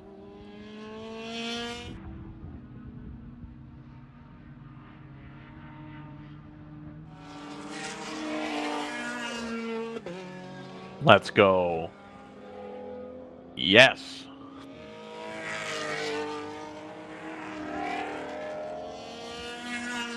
So 58's in for a stop. That looks scheduled. That's the overall leader and leader in GTU. Yep. Ryan. Brendan. Yeah, I am still here. You were correct about one of your two propositions. I have not reset cameras, but I am prepping a guest. Excellent. Yes. Actually, what I was doing is having an entire interview-worthy conversation with a guest off the microphone, and now we got to find new things to talk about because we covered all the interesting about the stuff. same stuff we just talked about. Right? Yeah. Dan Taylor joins us out of the Big Mission Motorsports. Dan, thanks for stopping by. Oh, absolutely. Killing some time with us on this fine 13-hour championship finale Saturday. It is a long day, isn't it? Very interesting day, right? With the typically we're doing 7, 8, or 9-hour days, and I think the only other race would be close is the Daytona. That's 14, right? So and we had the 12 at Charlotte. Okay, you're right. Yeah. We didn't make it to that one. So how was the Charlotte compared to? Can I just have you bring your mic up a little bit? You bet. Yeah. How was the Charlotte with the 12-hour deal? So it was a one-day I had a race great too. time. Yeah, I loved it. It was hot because you're running Charlotte in June. Yeah. And very humid. I think heat index was like 105, 106 during the day, right? And then even when the lights came on and the sun went down, it was still very humid. Yeah. You know, and still in the high 80s, low mid 80s. So it wasn't the most pleasant weather-wise, but I think as a venue and as a track, I'd love to go back. Yeah, it's all kind of right there, you know. Yeah, people I talked to really enjoyed driving it. So. Yeah, I don't. The Jumbotron. They did have the Jumbotron. Oh, awesome! Yeah, awesome. We haven't seen that since Coda like 7 or 8 years ago. I know we did. Yeah, we did it. I had my face up on the giant screen. It was real weird because we were standing there right across from one. So we're talking. It's the first year we were there. I think 2017. Yeah. Their IT people were like, "Oh yeah, give us a YouTube." You kept calling us Boom. Did we? Yeah, we were. We had Boxsters back then, so I think we were in second or third place. Where'd the O come from? I don't. We had BMM, like Big Mission, and you guys. And I think you guys were going, and this is Boom, or something like that. Well, that's weird because we've never messed up any other team names before. Definitely not wheel to wheel racing or anything. Wheel to win. Mark Martin. Yeah, no, we're you'll have that. It's first year there, but we know what you guys are now. I think Steve might have been one of the first people we ever interviewed. Could have been, yeah. I think so. Yeah, we've been bouncing in and out over time. Yeah, I have not visited with you guys in a while. I haven't made too many races the last 2 years, unfortunately. Just a lot of work activity. But we're rebooting. We went to a different, a little bit different race model. We absorbed, per se, the LMR guys out of Kansas City. Yeah. So we do track support for them. That's at number 5, 6, 7, E46, and then we got Montgomery Motorsports guys here this weekend, and they're 235, right? Yeah. So it's got some things we're still working through. It's extremely competitive when it's on the track. Got some fuel stuff we're trying to figure out. Fuel pickup. It seems to give us a little bit of heartburn when we get to about an hour stint. The car goes into limp mode, but gotta love that automatic. I've driven that car. Forgetting that's automatic. Yeah, I've driven that car here Glenn let us come out and do a couple hours of test and tune back in December, and they hadn't detuned it, and I was running like 157s in that car. I thought, man, I got really fast. Well, it was like 150 horsepower more than what it's supposed to have, 120 or something. So Okay. But it's a joy to drive. I mean, if they can figure out some of the little technical things to get that thing where it's consistently, on the track, it's going to be a really competitive car. And of course, Peter, PC has that automatic as well. So they've done real well and seem to figure it out how to not overheat it. Yeah. I think the first year we're trying to experiment with that transmission that kept overheating, but they're having a good day today. I think they're in third right now, so for at least in GP1. So, new cars, interesting technology, and you just told me you guys went and bought another E46. We did. Yeah, we had a guy that was doing NASA racing with it, and he actually did Sebring with a couple guys last year. They had a great time, and gentleman that's a little bit older, and he said, I love doing this, love the endurance stuff. I want to give up my car. I don't want to pursue the endurance, the sprint racing anymore. And it had offered us to take the car. So we are tweaking it. In fact, you and I were talking offline. We plan on taking 5 cars to Watkins Glen. So, oh, fantastic! So that's one of the cars. We hope to be in that car, and we're going to probably move the 199 this weekend. It's in GP2 where it is competitive. Those older E36s, technology's passed them by. Yeah. We haven't really been terribly competitive in that car or the 336 the last couple of years. I mean, we'll do okay in fuel mileage. You got to muscle the heck out of that car. It's a narrower platform. You can't put as wide of tires on it, and you got to pedal hard to be competitive in that car. But I think as a GP2 car, both of those cars will be extremely competitive, and we'll probably move to those. We've got some guys that have. This is their not. They're doing great. Yeah. Okay. Yeah, all of them out of Colorado Springs market. The guy came up. We had a guy from Denver that was going to come, and he decided to pass. So they enjoy doing this. So I think we're going to probably be building a GP2 car moving forward. I think this has been successful. Nice. A little bit smaller field, so it's not as. You don't have up in the GP1 and the GTO. You got a lot of elbow throwing. Yeah, right? for sure. Yeah. There's really cars teams. It's just gotten more and more competitive. Yeah. You could absorb a little bit more chaos too, right? You have some fails, you lose 3, 4, 5 laps. It's not the end of the world. You can still salvage a podium or class win in some cases. Absolutely. Ironically, it is kind of the antithesis of what WRL is, which is the big fields. And, right. Or not is, but it features a lot of the GTO, GP1 fields are historically pretty big, so you lose some of that. But if you're not spending big money to make everything perfect for every car, then it runs a little bit more like a classic endurance race. We got to nurture the equipment a little bit. Exactly. To last. Exactly. So are Big Mission has the mission changed, but like you said, you changed business and race models. You guys are largely a prep shop, having absorbed a number of others, a number of other teams that are now under the Big Mission banner. Right. We've seen a little bit less of you guys over the last couple of seasons. Yeah. I don't really have an answer for you as to why, other than we mentioned this when we were talking offline. Some of the parts are getting harder and harder to get. I was talking. I think it's Dave that is the dad for the Cream and Goat guys. Yeah, Dave McKee. Yeah, awesome guy. So we've talked off and on for the last couple of years, and of course they went to the LS swap and then detuned that for Atlanta, and they were really competitive. And of course they got their young. The young men that drive those cars are extremely competitive drivers, and that car is well prepped. I mean, there's no doubt about it. As a family kind of run team, they go out and give everybody else a run for their money. Yeah. That are heavily funded teams. Yeah.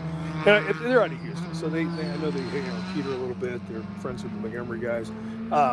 but we are looking at potentially going that route a little bit. I mean, I think we're fine with the BMW platform. Otherwise, you got to just look at, well, what do you want to race, right? What's going to be competitive? And you start running out of transmissions, and you run out of engines, and so you know, as the series has evolved along the lines, and we when I walked in and said hi to you, we are, I think, the only remaining original team left with WRL. You know, I think you might be right. Yeah. A lot of guys have come and gone, and obviously people lose their passion for it, or energy, or resources, or time, or or life calls them, different chapters in life. They got family things going on and whatnot. So we've been fortunate enough to stay pretty focused on this, and it's been neat. But the evolution of things, you can't show up with a. It's a real challenge to show up with a flatbed trailer, unload a car, and then something like this, a 13-hour race. I mean, it's basically a double weekend race. Yep. You really have to have a car prepped really, really well. Yeah. And even yesterday, it was interesting to watch everybody kind of go through the motions. And we had an ABS problem in the 777, and it turned out that we're not giving enough ampage or whatever to the ABS. And so I lit it up going off of 4 at about 90 miles an hour. And I had my colleague Brian said, well, you go try it. So we reset it. He goes out and does the same thing. I said, well, okay, that's not going to work. And you can't race without ABS. It just makes it a little bit more challenging if you run into an emergency, or you need to try to do some deeper braking to get ahead of somebody. But we increased the ampage, haven't any problems at all today with that. So a little bit of fine tuning. We had some harness problems with we went to a third party manufacturer, and we had it for a couple of years, and whatever happened at Atlanta, it ended up eating spark plugs. So that put us out of that race. And then but yeah, we're going to continue to try to figure out where we get the most traction. We love doing this. We love the competitive nature of it. We're pretty humble and happy and proud about our success over the years. But you have to work really hard to be in a podium position in this racing series. There's no doubt about it. Your point about being one of the last original teams is an interesting one. Maybe Montgomery in there as well. They've been around. They were 2000. Yeah, absolutely. They used to go. It was Texas World. Yeah. Up in was it College Station? College Station, Bryant, and Joey had run that. Yep. So obviously Joe was the original Roots. They used to hang out with him quite a bit. I'd go up there and race, and I think the first. Well, I know for Steve and I, Brian was not racing with us at that time. We took a 944 down there, and that was our very first out-of-state race, probably 2014. Okay. I'm trying to think. I have on my old uniform, I have a patch. I think the series started the inaugural in 14. patch. I have one of those patches on that. So, at that time, I think Joey had kind of done we called them the H's, right? We have Hallett, we had Heartland Park, we had Hastings, and we had High Plains, right? All 4 H's. And he had his track that he managed down in Texas. And then I think he did MSR Houston. Okay, right. Yep. He had that one on there. Yep. I'm trying to think he might have had Brainerd was there. Yep, I did Brainerd with some guys, not our team, but I did with another team. And I'm trying to think what else. There was probably 7 or 8 races, 6 or 7. Oh, yeah, Pueblo. Maybe they tried a couple different things, right? Okay. I mean, there's this overlap between, and I certainly want to honor those other leagues that race. I mean, everybody's out working hard and just doing it for the love of the sport. So, the first Lemons race I ever did up here was like 2010, 10 or 11. And there's still draw a very good crowd here. Oh, yeah.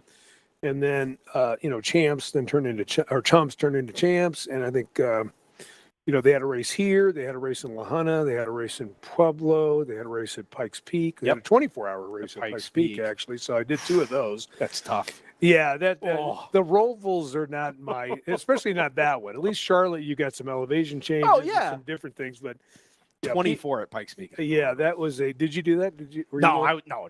Yeah, I just remember in a 944, you get 2 hours of fuel window, and at 2 in the morning, and you come through NASCAR 1 and 2, and you're just looking for these markers with your peripheral vision, and then you can let it out to the wall, and then you go in, and 45 seconds later, you pop back out, and you go around again, and I had done a Rusty Wallace. It's a funny story. I did a Rusty Wallace drive along.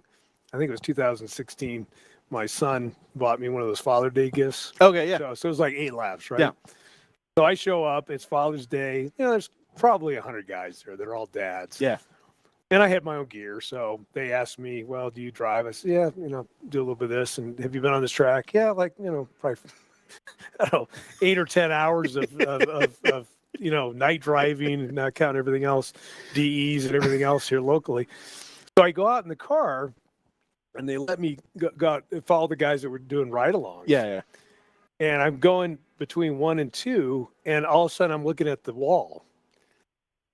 My driver's side back tire blew out. Oh my gosh. Doing about 135 miles an hour, and I'm whipping the wheel, and then I'm looking at the tarmac, and I'm back at the wall, and they're yellow, and so I come in, and by that time they changed all 4 tires. Mm-hmm. They send the guys out again. The remaining drivers are all finished, and so I'm out there by myself, and they had a little bit different.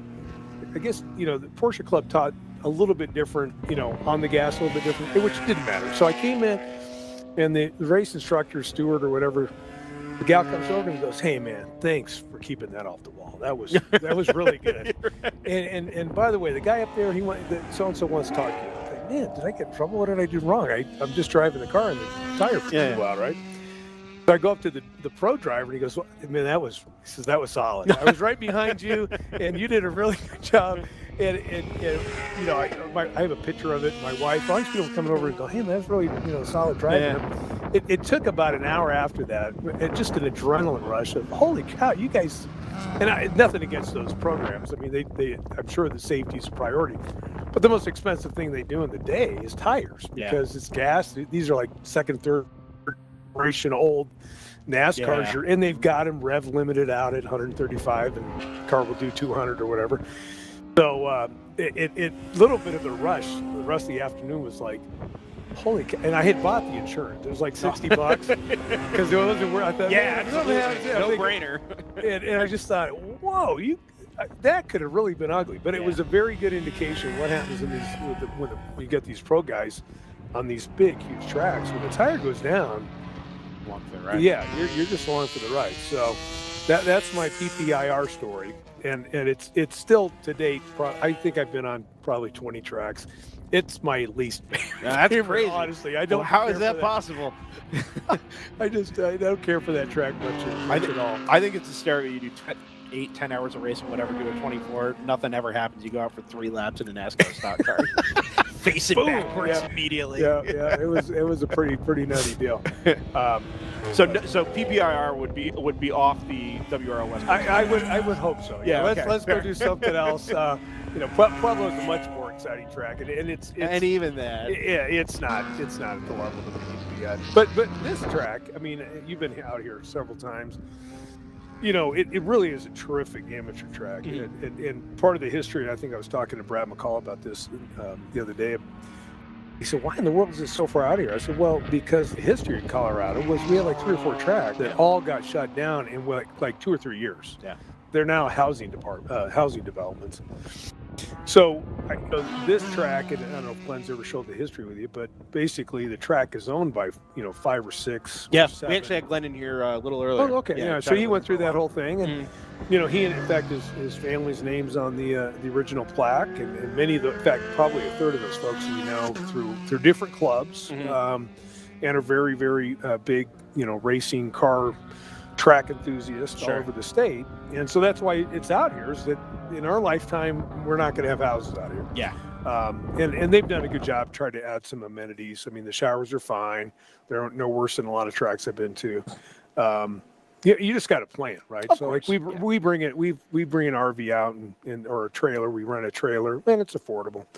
Have the crew stay in the trailer. We make our own meals.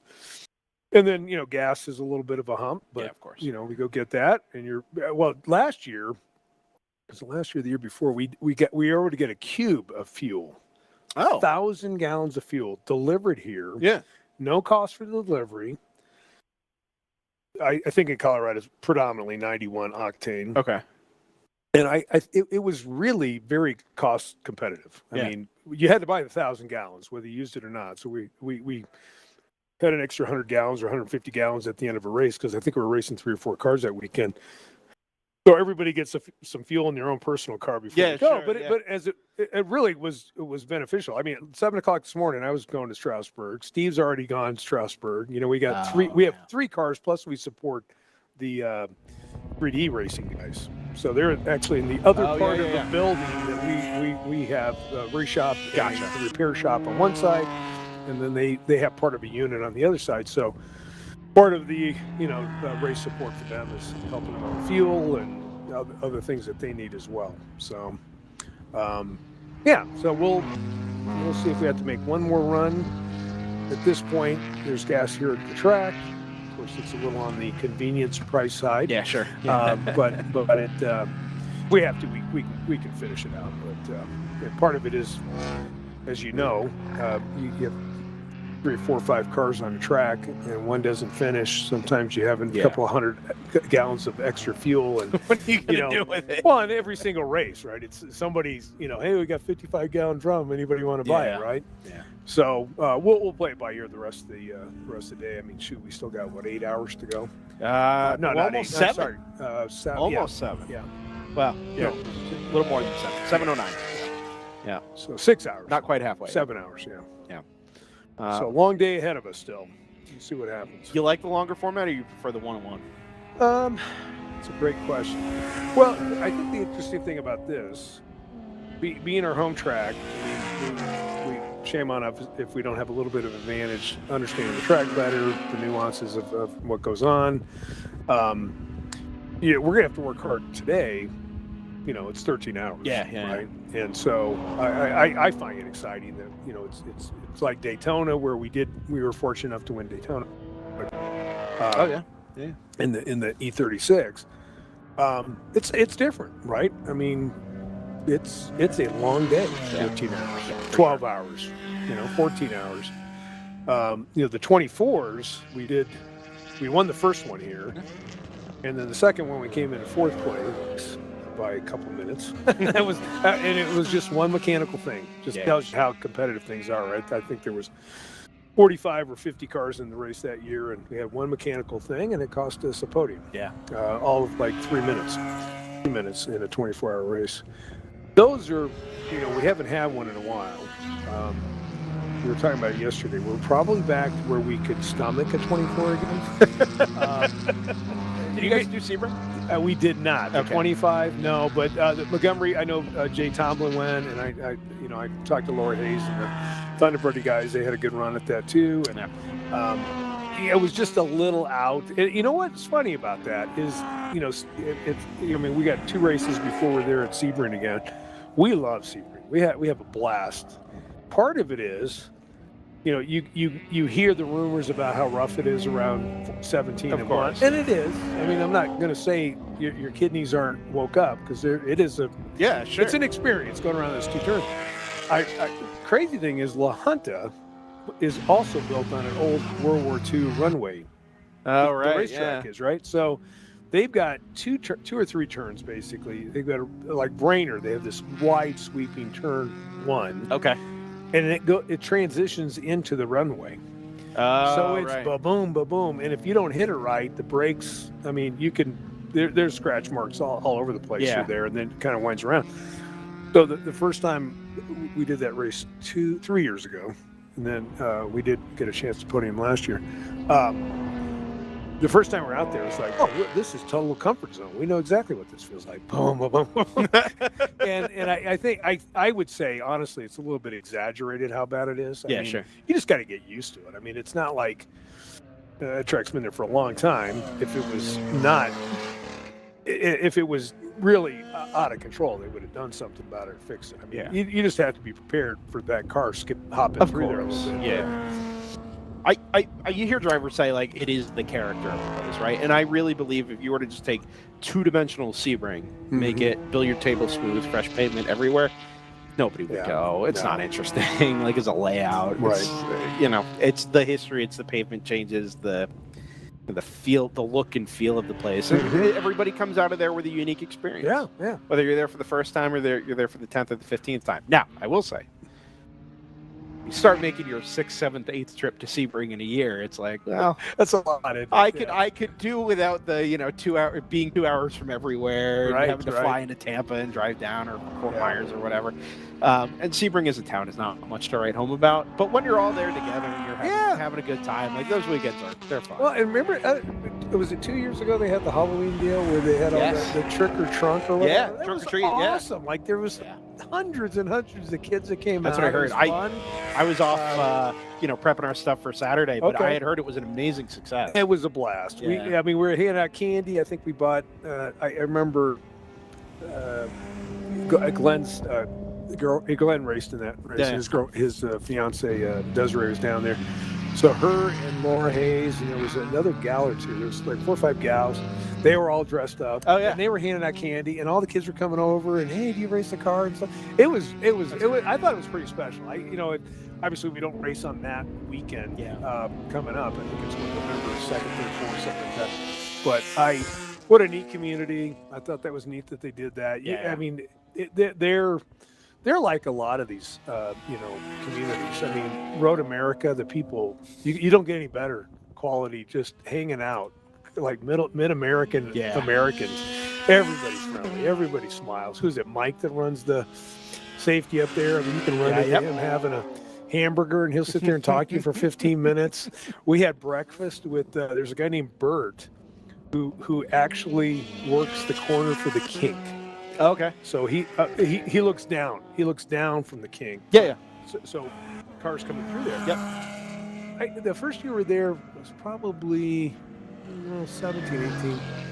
We had breakfast with the guy 2 days in a row. He's giving us hinters. Hey, well, when you come up, you come through Canada Corner, you go up the hill, there's a service road. Make sure you use all that, because that's where all the pro guys are way out there. Absolutely. It's like, well, thanks, Bert. And I'm waving. And then the next day he goes, I heard I could hear your engine was a little off. That was the Boxster days. So you go to these communities, and people are so gracious. I mean, they're just awesome, right? They're friendly. They're glad to see you. When I was getting gas this morning, the gal goes, "You're at the race this week." I said, "Yep." Yeah. So, well, thanks for getting, purchasing your gas here. It was super friendly, right? I mean, it was over in Stroudsburg. We don't sometimes we'll get gas here in Byers, but a lot of times we go over there. They have more gas tanks in case you run out. Sometimes they do actually run out here. So you're not going to show up and just right. Okay. But yeah, some of these communities are awesome. We did go to Watkins Glen with another organization, like I said, about 7 years ago. Of course, I hope you and I talked about this before we got on air. Let's all behave, because they don't do hot poles. Yeah. And the race we were at before was predominant. It was 40+% under yellow. Yeah. Which is not fun, just driving around behind a safety car for 40% of a race. I wonder if they do Code 35 Flagtronics. They would do. I'm not opposed to the 35. Yeah. I mean, VIR does it, and Barber does it.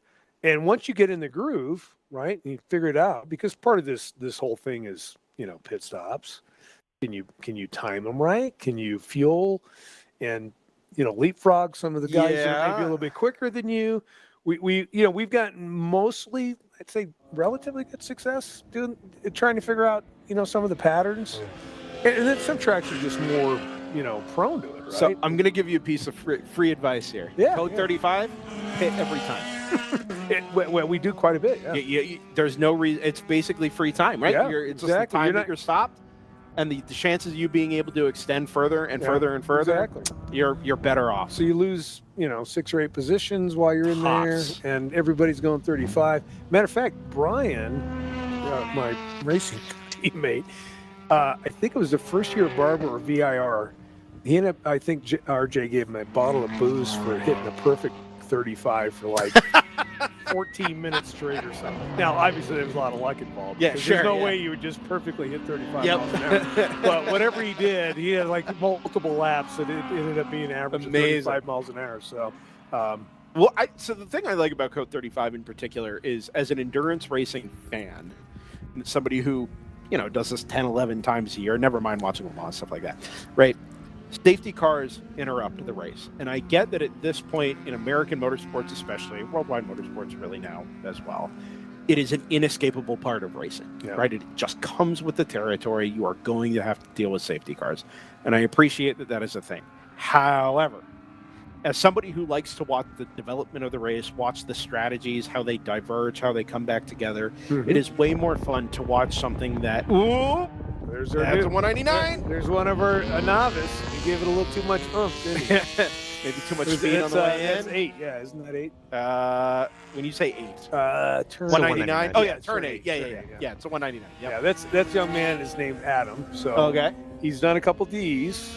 Okay. He yesterday he was out and we had him practicing a little bit.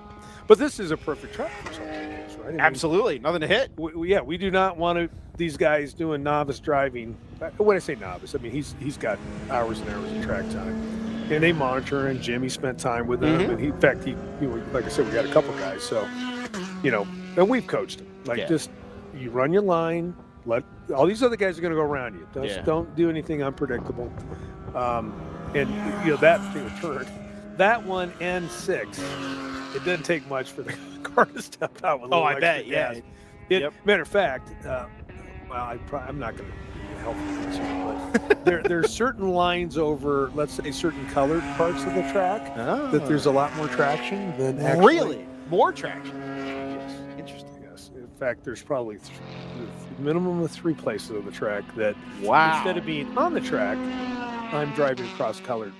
Interesting. Yeah. There's actually more traction. That's fascinating. On the now, if it was wet, it'd be a completely different story. Yeah. Can't be on the paint. Yeah. And go ahead. No, I was just going to say, it's easy to forget that, for a series that has as much top-level competition as WRL does, GT4 cars, pro factory-built cars, whatever, that this is still a series that welcomes unlicensed drivers, total novice. I mean, you've got to have some track experience. Yeah, right. Yeah, they're not going to let somebody out at least able to not be a danger. Yeah. We don't need moving chicanes. But, no, for sure. Yeah. As a matter of fact, I know Jimmy was monitoring their speed. Were they moving fast enough so that it wasn't going to become a problem? Sorry, I'm just reading a message from Jay Tompkins. Number 24 is done. My homeboy. Done. 24 is cooked. Well, lost in idler. You can explain this to me. Put it in layman's terms. Lost in idler pulley somehow, which caused the belt to partially shred and suck pieces into the front crank seals. Yeah, front crank seal. That's so she's done for today. We'll be back for Watkins. I don't know what any of those things are, but it sounds bad. Well, he is a professional CPA at the highest level. He should be able to tell us what that means. Well, Jay, you're probably listening. Sorry about that, my friend. I have no idea. So the pulleys that the belts go through, one of those is a couple of those are, and I'm not a mechanic. Yeah, sure. But some of those are pulleys that flux. So I don't know if one gave way. Okay. But yeah, if the belt gets pulled into some of that, then not too big. But the good news is, I guess, on a positive note, it certainly does not. That's not an engine issue. It's not going to hurt the core engine. Okay. I think the front of the motor has. You pull that stuff off, and you can fix it. That's where your timing things like that are. Does B&M have any interest in developing a couple more of these 235s along with Montgomery? Have you guys talked about that? Well, we had a 234. We had a 240 IR. Okay. That we had bought.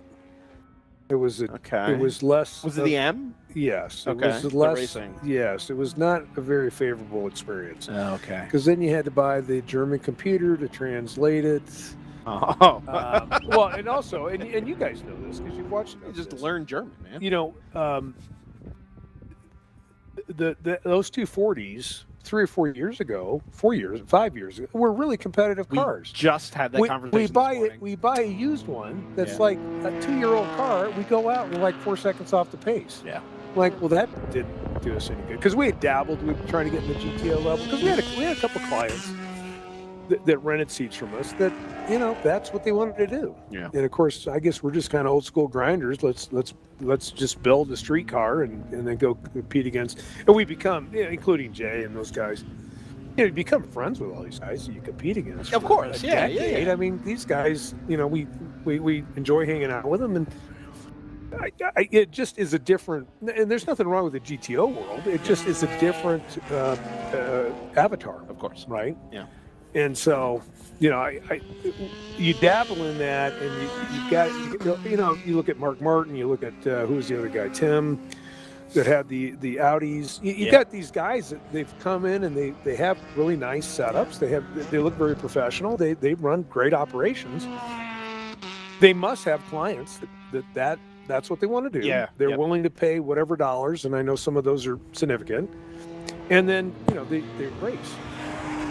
So we just decided we're probably a little bit more guys and gals that just absolutely love doing this, that don't need to go to that level. Yeah. So, sorry, I just realized we sent the records out to go look for things, and it just struck me. I haven't had the race control log pulled up all day. I haven't been seeing anything, so there's been nothing obvious. I just haven't been paying attention. We didn't even note there was a fire on the 99 in the pit lane. oh, yikes. Johnstone guys, those guys are exceptional team. Yeah, I mean they've lost 2 laps to the 123 and the 70, but that's not something that ever happens. And wow, I wouldn't have even thought to look for anything like that. I haven't been paying any attention. Well, we were chit-chatting about everything else. Yeah. Well, I'll let you guys get back to the race. I appreciate you. We got nothing but time. The only reason I asked about the 235 thing is at a certain point, right, you are going to actually start running out of parts, right, or useful parts. We already, I mean, it's already a sensitive topic there. Right. And I know part of the Montgomery team's goal was to build an alternative. Yeah. Right? Let's figure out how to make an alternative to the E36, 46 platforms, and eventually, by the time they're all out of parts, we're going to have a solution that's going to be pretty well sorted, or at least better sorted than they can. And if you guys are supporting 4 or 5 different cars, if you're running 4 or 5 235s, all of a sudden you're getting 4 or 5 times the data, right? 4 or 5 times the information. It's also 4 or 5 times the number of upset customers that the cars are staying on track because you're trying to do something nobody else is. But at the same time, there are unexplored avenues here that I think somebody eventually is going to have to find an answer to. I appreciate what Montgomery is doing. Obviously, I appreciate what you guys are doing as well. Long-term participants, forever participants in WRL. But it'd be neat to see a little bit more of that. Hey, we got to do something different here. Let's try something different. Yeah. And it could be I've driven their car. It's a pleasure to drive. It's an automatic. I mean, it really, their car compared to the 240 IR was, I didn't care for the actual race. Interesting. You couldn't, to me, it wasn't very responsive. It was finicky. Yeah. I went out in their car for 20 or 30 minutes, and it was a pleasure to drive. Yeah. And everybody that drives that car says, wow, that car is a lot of fun to drive. Yeah. It's easy. It's forgiving. It talks to you. It massages you through as you're driving it. So, I mean, kudos to those cats. I mean, they'll continue. We'll all continue to work on doing that. And maybe it ends up being, I mean, between Peter figuring out some of the things that need to be done, and the quote unquote R&D work he's done on that, and then the work that they've done, there's somewhere a possibility of having a future. Okay. Because like you said, there's a gazillions of that available out there, right? I mean, we can go get those transmissions readily. Yeah. The motors, but then here's the challenge with all motorsports. The more electronic it gets, the more complicated it gets. I mean, we don't work on mechanical stuff anymore. Now we're working. All of this is electric gremlins and computer programming stuff that we're chasing. Because a simple car, I mean, it's an ice car. It sucks something in, blows it up, shoots it out the back end, and you go. But then everything else that goes with it is just. And typically we, minus their mechanical challenge today, times like the 336, we don't have it here this weekend, and it's completely an electrical gremlin. We cannot figure out why the accelerator is not talking to the ECU. Interesting. And there's just something missing, right? Yeah. And you only have so many hours. We only have so much time to dedicate to those kind of things. And those guys, speaking, this guy, and really did go out several races knowing, and we're still figuring stuff out. Oh, to your original question or point about what's the next evolution, there's a good chance it's that. I mean, there's also, I was talking to RJ and Glenn yesterday during one of the breaks. The LS swap is very interesting proposition because it's almost unlimited parts. Yeah. And you can detune them. Yeah. You can play with them a little bit. You get back to supply and demand. Yeah. One of the biggest reasons why we moved from Porsche to BMW, and Jay and Kevin and Sean will probably laugh, is they kept beating us. and they're very competitive. For years we battled with them, as well as the LMR guys that had BMW E36. And it really is the economics of supply and demand. Of course. We can buy three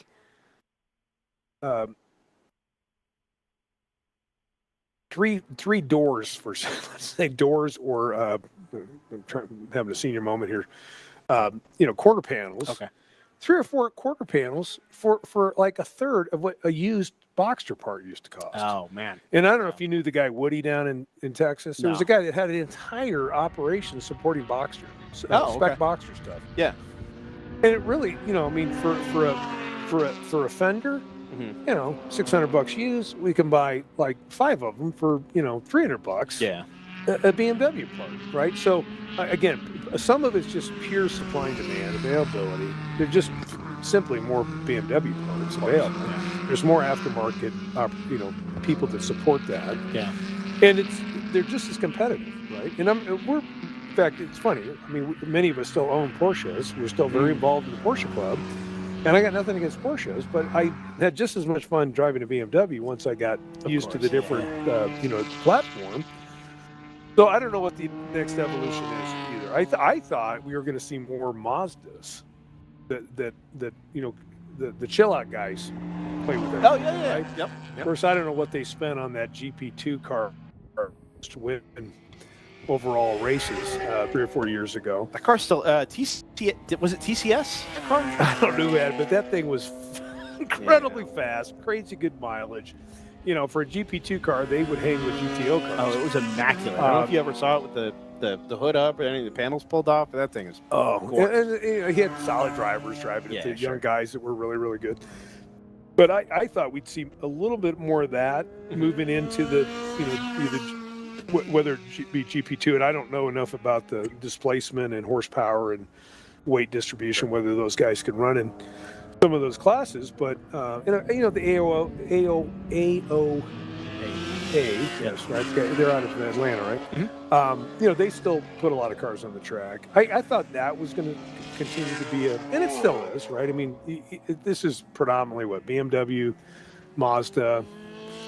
Quite a bit of Porsche. I mean, obviously the NFC guys have just done an amazing job. Yeah. The Supras are extremely competitive right now, so I don't know. I guess the time will tell what the next big thing in the GP classes are going to be. Right. That's, I think, what we're all kind of waiting for, because the GTO stuff, you don't have to go out and buy a GT4 car, TCR car, or whatever, but it seems to be the easy button, right, to being competitive in that class. Well, we see very, very little home built other than I'll get a shout out to the guys at Green Goat, right?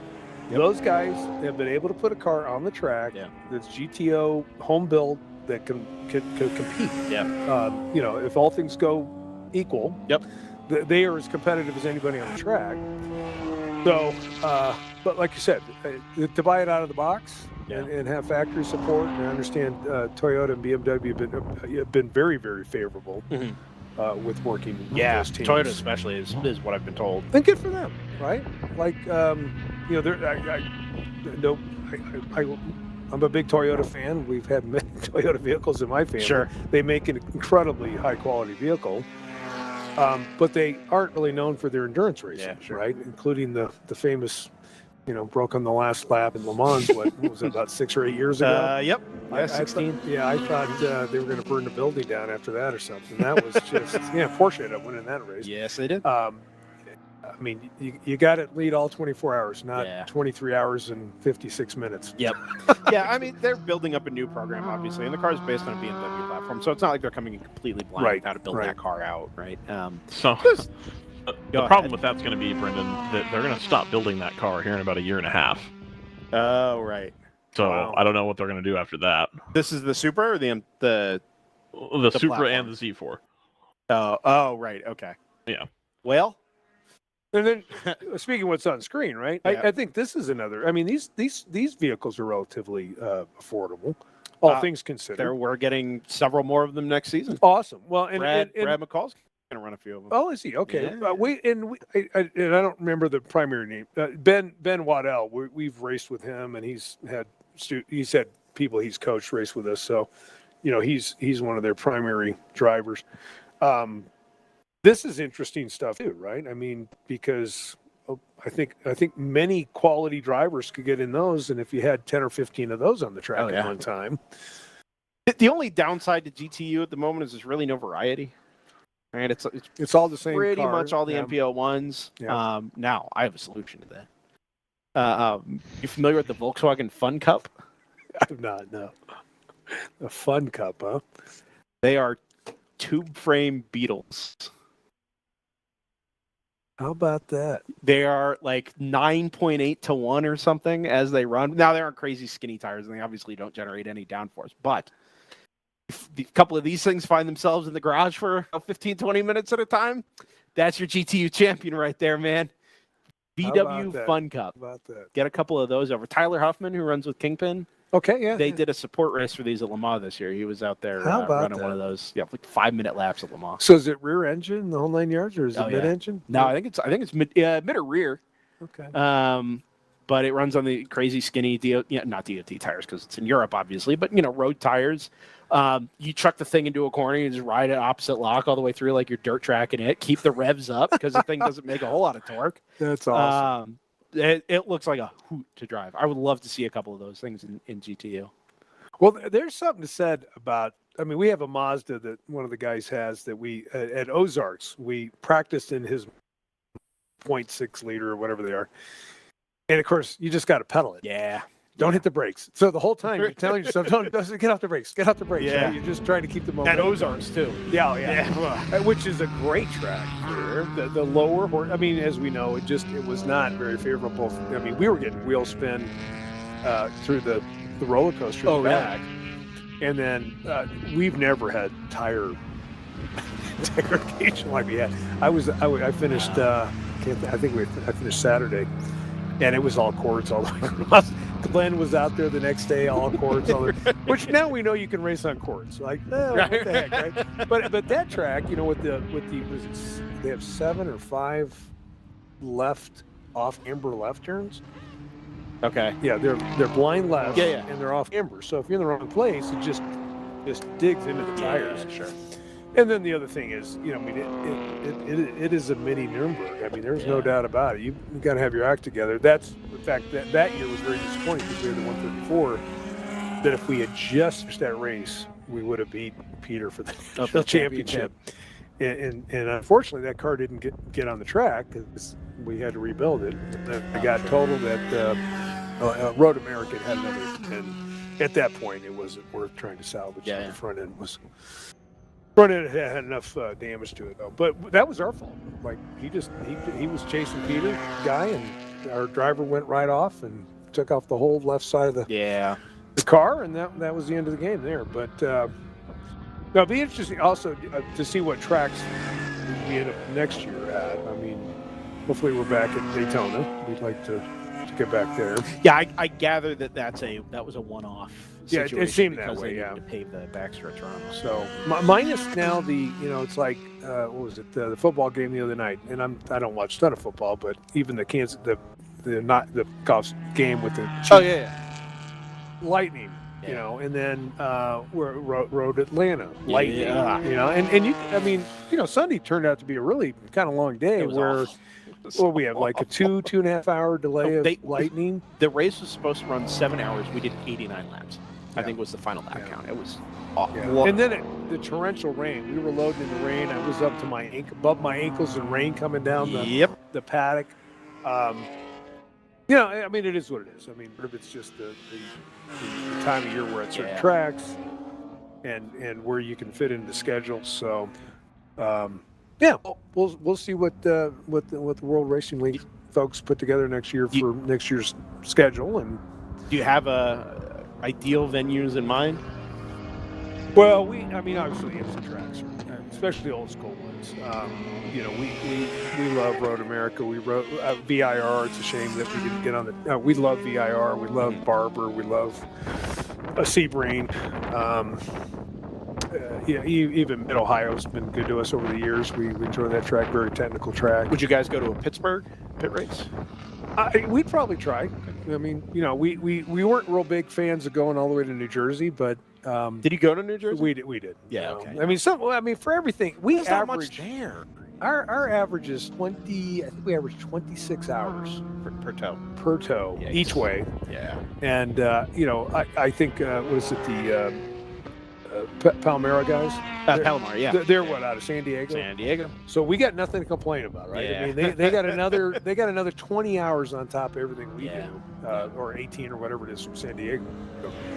But it's some of it's planning. I mean, I think Watkins Glen is a 32-hour haul for us. Sebring's 34. So there's. Do you have places you can could you leave a trailer somewhere and pick up? Yeah, we've got relationships with some folks around the country that we can. And Steve's been good about that. I mean, he's kind of a social network bug. Got it. And that's his gifting. So he knows a lot of people around the country. We've got some places in Texas we can drop trailers or get some additional help.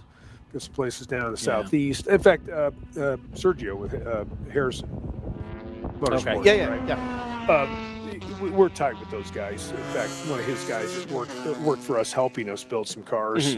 And so, yeah, Sergio. There's some other guys down there that we could probably tap into. You know, we've talked to who's the guy?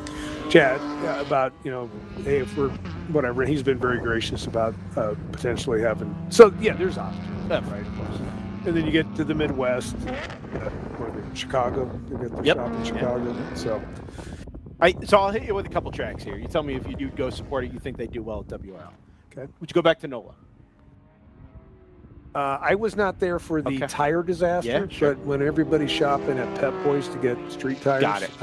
If they fix that, I think for a January race, it's okay. I mean, New Orleans is New Orleans, so I'll just leave it at that. Yeah, I'm not a big fan. We've had some marginal success there, and it's not. Yeah, I mean, so let's say that's a maybe. Okay. I'll give you a maybe, absolute, or. Gotcha. Summit Point. That's what, in West Virginia? Yeah, but it's like the Maryland, West Virginia, Pennsylvania. Yeah, I know some guys that done that. That's probably a maybe. Okay. No, it's a long tow. It's a club track, so it's weird. Did you go back to Hallett? Oh yeah, we love Hallett. We did. Yeah. Hallett is so underrated, and there isn't a harder track to try. You don't do double stints at Hallett. Oh, it's constant attack. You have 3 to 5 second. Catch your breath. Here we go again, right? And the amount of activity going on, and people and plus, talk about culture, right? I mean, with the chicken song and the national anthem, and I mean, they just love people there, right? I mean, the Okies are awesome. They're awesome. So yeah, absolutely. We understand some of the GTO guys don't like that, but I'll tell you, you wouldn't find probably any GP crowd that wouldn't love to go back to Hallett. We love Hallett, and the fact you can go both ways, it has nuances both ways, and not that it's a perfect track both directions, but you get a sense of two different tracks on the same weekend. So for sure, no, that's an absolute for us. It's one of it's one of my top 5 tracks. I love Hallett. It is probably my favorite place to go in the country. Like I enjoy being there. Some of the food there, like we go to this place Clicks over in Pawnee. Oh, I've never Play, been that direction. next time you have to go dinner with us. Okay. There's no better place in the whole country to eat at than Clicks. I mean, it is Whoa. off the charts. Huh. I gotta go check it out. Let's see here. Indy. Oh, Go to Indy? absolutely. Absolutely. Yeah, I think that's a bucket list for a lot Yeah. of people. Part of the problem is we're kind of running out of. You said like the IMSA tracks, so you go Yeah. right. You get a chance to go, you go. You're kind of running out, Right. right? So like, what are Yeah. your alternatives? Yeah, I mean, well, so Yeah. some of the West Coast, we'd certainly love to do Laguna. I have not raced. What is it? Is it still called Sears? What's it called now? Sonoma. Sonoma. Yeah, Sonoma race. I guess they lose title sponsors or whatnot, but the track looks okay. Mhm. I mean, it's a big boy track, no doubt. Yeah. Big girl track. For whatever reason, it just doesn't have. I've been to a couple races there when I lived out there and worked Yeah. for FedEx, and they've reconfigured it multiple times. Yep. I think the configuration from 20 years ago was more favorable. At Sears Point. Yeah. The old, yeah. Okay. Yeah. I thought it was more challenging. I mean, some of those tracks, I think I don't know, this is just pure speculation on my part. Because NASCAR comes, they try to make it more. Well, for example, yeah. Well, I mean, they don't run the boot. No. Oh yeah, we just let guys run around. And kudos to the NASCAR guys. I mean, they're obviously pros. They're going to whip most all of us on a track doing whatever they do. Yeah. It doesn't have. Well, it's like Coda. Coda's not even in my top 6 or 8. It's not a great track. Because there's this staleness to it, right? It's a Formula One track. You got 300 feet of runoff. Yeah. Doesn't have the blue hedge like Watkins. Oh, yeah. You screw up there, You screw up at Middle High, The red. You're hitting red paint. There is a lot of tracks. You if it, Yeah. you will pay the price. And Yeah. Coda's not one of them. I mean, there's enough runoff. And then, you don't have trees. Like, even VIR, the oak tree. I know the oak tree ain't there no more, but at least we know it's called Oak Tree Turn, right? But you're, the beauty of having those condominiums up the hill, the Yeah. S's, they're not perfect. Yeah. That's what's cool about them. They're not perfect tracks. Sure. They have little issues with them, and they're 60, 70-year-old tracks now or whatever. Road America, one of our favorite places to go. Not everybody on my team loves that track. We've had some really long weekends there. I have yet to podium there ever. At Road America. I think we've gone 7, 8 years, and we've gotten 4. We got 4th this year on Saturday, which was like felt like we won Le Mans. That was the best we've done. It's so hard on cars. I mean, sure, the yeah. speed you carry and Yeah. the braking. It's and- such a narrow track too for the amount of speed you're carrying. Yeah. Well, the first time I was on that, I was like, wow, this carousel's not that wide. I know. That was my first impression too. I couldn't believe. I mean, I do a bunch of sim racing, and you're like, okay, it's Road America, whatever. But the track itself isn't like straight corner, straight. Right. It's always moving a little bit. It's probably 8 feet narrower than it Should be. Yeah. The curves are super aggressive. Oh man, you mess up. There's some of those are 4 to 6 inches tall. Yeah. But that's what people love about it, right? Is there's still like you said, there's a price to pay. There's Yeah. consequences. But the beauty of it, right? I mean, the trees and Yeah. were you there the year the tree fell over on the track? I don't think so. So I think that was in it was in either 16 or 17. No, I definitely was not there. We had Boxsters. Okay. And there's a guy named a bunch of us were running sump pumps, Okay. or whatever they're called, supplemental pump that Okay. had another 2 quarts of oil or whatever. So we were using a local team up here. Actually, that's one of the reasons why we started our own race shop, our own shop. Oh, wow. Not that these guys weren't great guys. Yeah. But it's like, if you're going to put us on a track going 140 miles an Yeah. hour, everything needs to be like perfect. Yeah. So at Hallett, we had a battery come loose, cost us the podium because the battery came loose. The sump, the AccuPump sump, whatever the heck it's called, came loose, and my son put down 4 miles of synthetic fuel, synthetic oil in the track. And the oil track went right to our garage. So everybody in the paddock knew who it was. It took him 40. Mike, we ran into Mike at dinner that night. He goes, "You guys run that really high-end synthetic, don't you? It's really hard to get up." I think we had a $1,400 Oh my dry spill bill, and then at that time it was a record. Unfortunately, it was 4 full miles of it because it didn't show up on the Ames unit. Oh, right. It was 2 extra gallons, 2 extra quarts just came out. So then he ran across his own oil and slipped. And hey, I got a problem. So he comes in, but that whole weekend was a disaster. 2 total cars, 3 motors. Just for you guys. Yeah, Oh it my was gosh. it was ugly. And that's actually that was the defining moment, the pivotal moment. We moved over to BMW. I said, guys, we can't keep doing this stuff with the oil starvation on Boxster just isn't going to work. And it's crazy because now there's the GP3 cars. We were leading the pack back then. Yeah, in Boxsters at the GP1 level. So where was I going with all that? So the tree. So yeah. So everybody in the paddock, there's probably 65, 70 cars or teams, right? Yep. No one's happy with us. And I got a picture of it. I'll show you on my phone later. Framed A tree falls across the track between 4 and 5. Like across the track. Yeah. So then it took another hour to clean that up. So we had 2 full hours of nothing. One was we owned. It was our fault. Yeah. And it just happens. Yeah. But the tree was Mother Nature. Yeah. It wasn't a windy Of day. course. That tree could have fell any other way. It fell right over the middle of the track. I'll come by and show you that picture here in a little bit. But that was before our time. Was it? Yeah, oh yeah. The weird thing about Road America is because it's usually a field full of cars.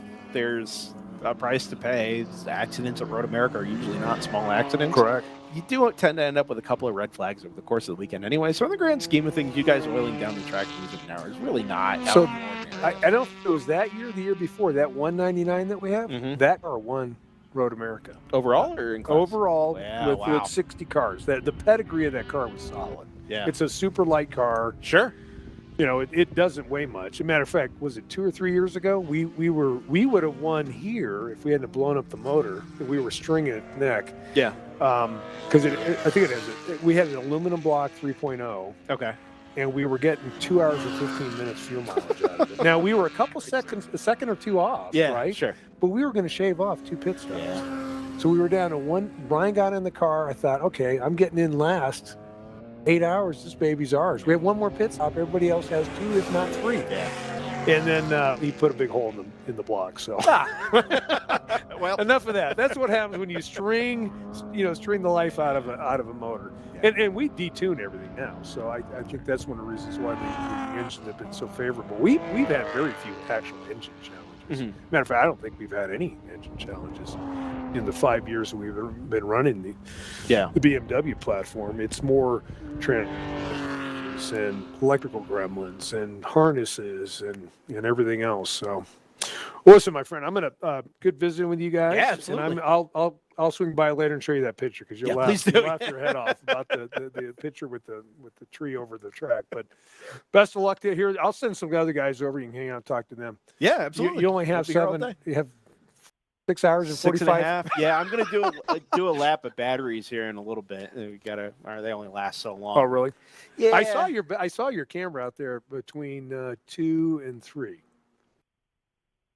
On the left-hand side, yeah, it's there's sitting 2 out of there. them. Oh, is there? Okay. One faces, this is the one maybe that's the one I saw. And then there's an Sitting right away there. shot facing, I don't know if Jordan still has that camera, but it's facing the other Well, I way. got to give you guys kudos. To be able to do an entire, broadcast with a couple cameras, and then obviously you got the guys at home hanging out. Was it 2-3 years ago? We called them the BG brothers. You had the 2 brothers that were from England. Yeah, Sam and Scott. Yeah, we had a great time with these guys. Yeah. So I've never been here before. Okay. Because 2 years ago when WRL said, we're going to do the broadcast for High Plains, I was still the full-time air traffic controller at the time. Okay. They were, Sam lived right here in Denver, and I think he flew out and hung out with his brother. So, that's exactly it. Yeah. So they figured it out. They asked Glenn what they needed to do. Glenn was like, do whatever Yeah, you they have sat to. right over there. Yeah. A bunch of us came in and just chit-chatted with him, man. It was awesome. Because one of the guys on the our LMR is Matt Sweeney. He's the English. Oh, yeah, okay. And so they're talking. I mean, they were off camera talking English talk. It was just hilarious. It's a good time. But you guys do a terrific job. Thank you. I appreciate everything you guys do. Places like this that you don't see on TV. You don't ever get the chance to see racing from. These are our treats. So Hallett here, we go to Buttonwillow in California once a year. Yeah, that's another track we'd love to see. Yeah. Oh, interesting. Okay. Yeah, I could take or leave Buttonwillow, but it's up there. It's and Thunder Hill too, right?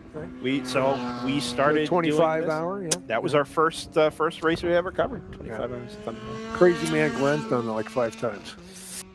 So I did it solo for 2 years, just commentating, no video. Whoa. Yeah, it was terrible. And then we started kind of building a team, and we did it for that was not good, man. I was like 21 years old. I'd never done any kind of race coverage before. I was in between jobs and was like, well, you know what? I'd like to go out and do this. There's no coverage. And at the time, there were pro names that would go do it. Oh, yeah. 65 That's like a warm-up. Yeah, oh, it was awesome. It was awesome. It was a kind of a coming together of sports car racing.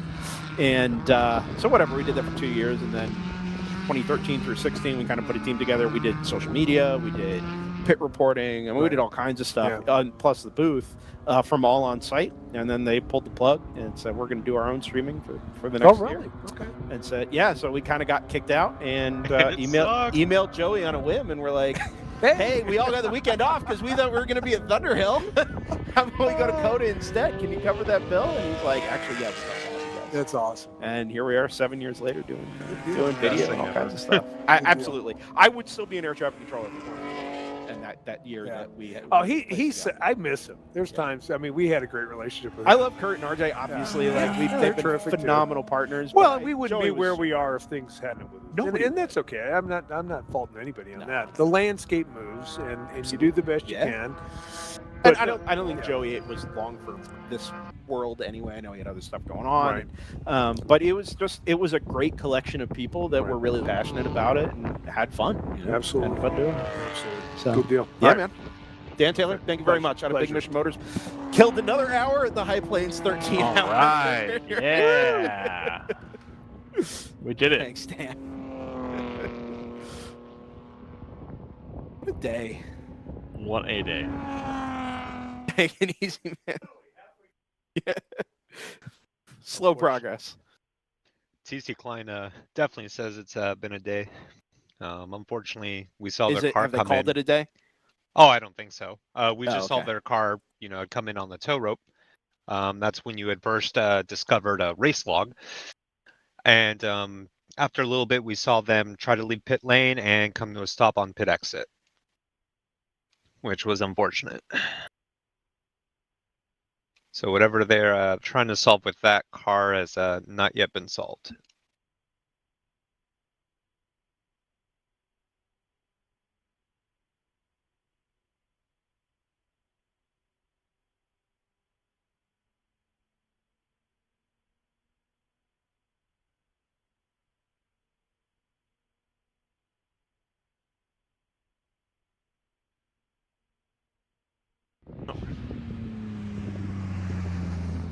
Palomar having a bit of an excursion here, exit of turn 1. Here they'd be more of a suburban type of people. Rather than a no? Alright.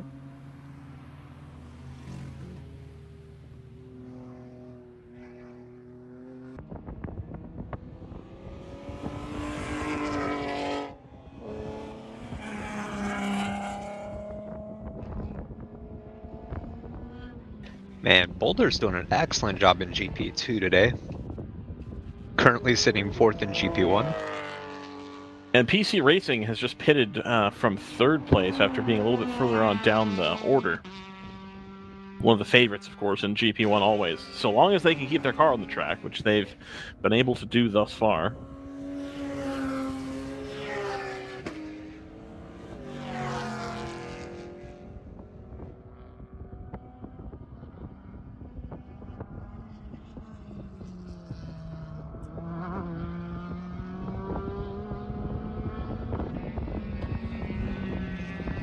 Wondering if the issues with TC Klein's M235IR stem from the contact they had a little bit ago, about an hour ago, in turn 13, the entry to the Prairie Corkscrew. Mm.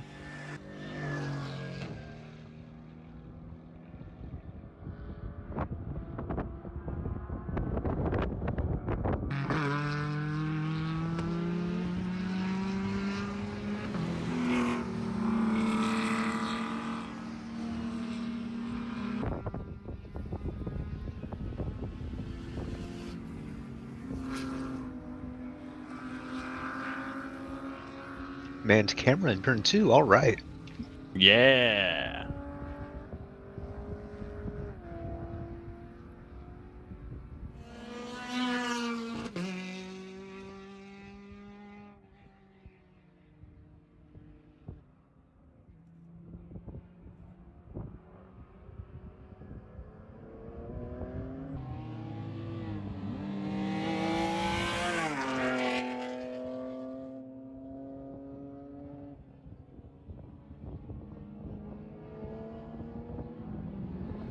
I say having a really good run here for Zelus Motorsport in the 88. Yeah, they're a heavy favorite to win, according to the system here. Just pull that back up here. Yeah, they're on with a 83% chance of winning the race. Third place in GP1 is kind of up for grabs. It thinks the 777 is going to come second, but third place is kind of a split between the 64, the 118, and the 44. Mm-hmm. Yeah, no, it's a good pace up there. It's got, I think, a 3.5 lap lead over the 777 from Big Mission. Mm-hmm. Mainly just staying out of trouble and keeping their head down, getting those laps in. You know, still 6 hours to go, but it's looking very good for them. Yeah. Absolutely.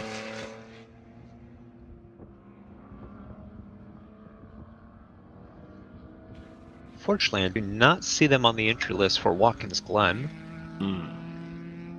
GP1's currently looking at 21 cars for that. But I do see them on the entry list for Sebring. Yep.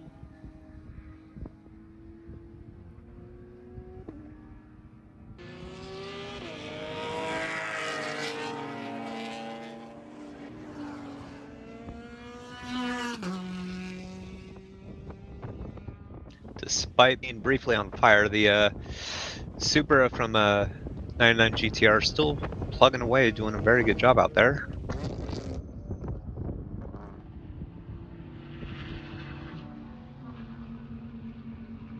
Two-minute flat last time by. Gentlemen, Brendan, Sir? we have a revolving door in the classroom building here. Alright. Literally, Dan walked out the left side door here, and 10 seconds later, the right side door opened, and in walked Sean Sampson. Sampson Race Communications.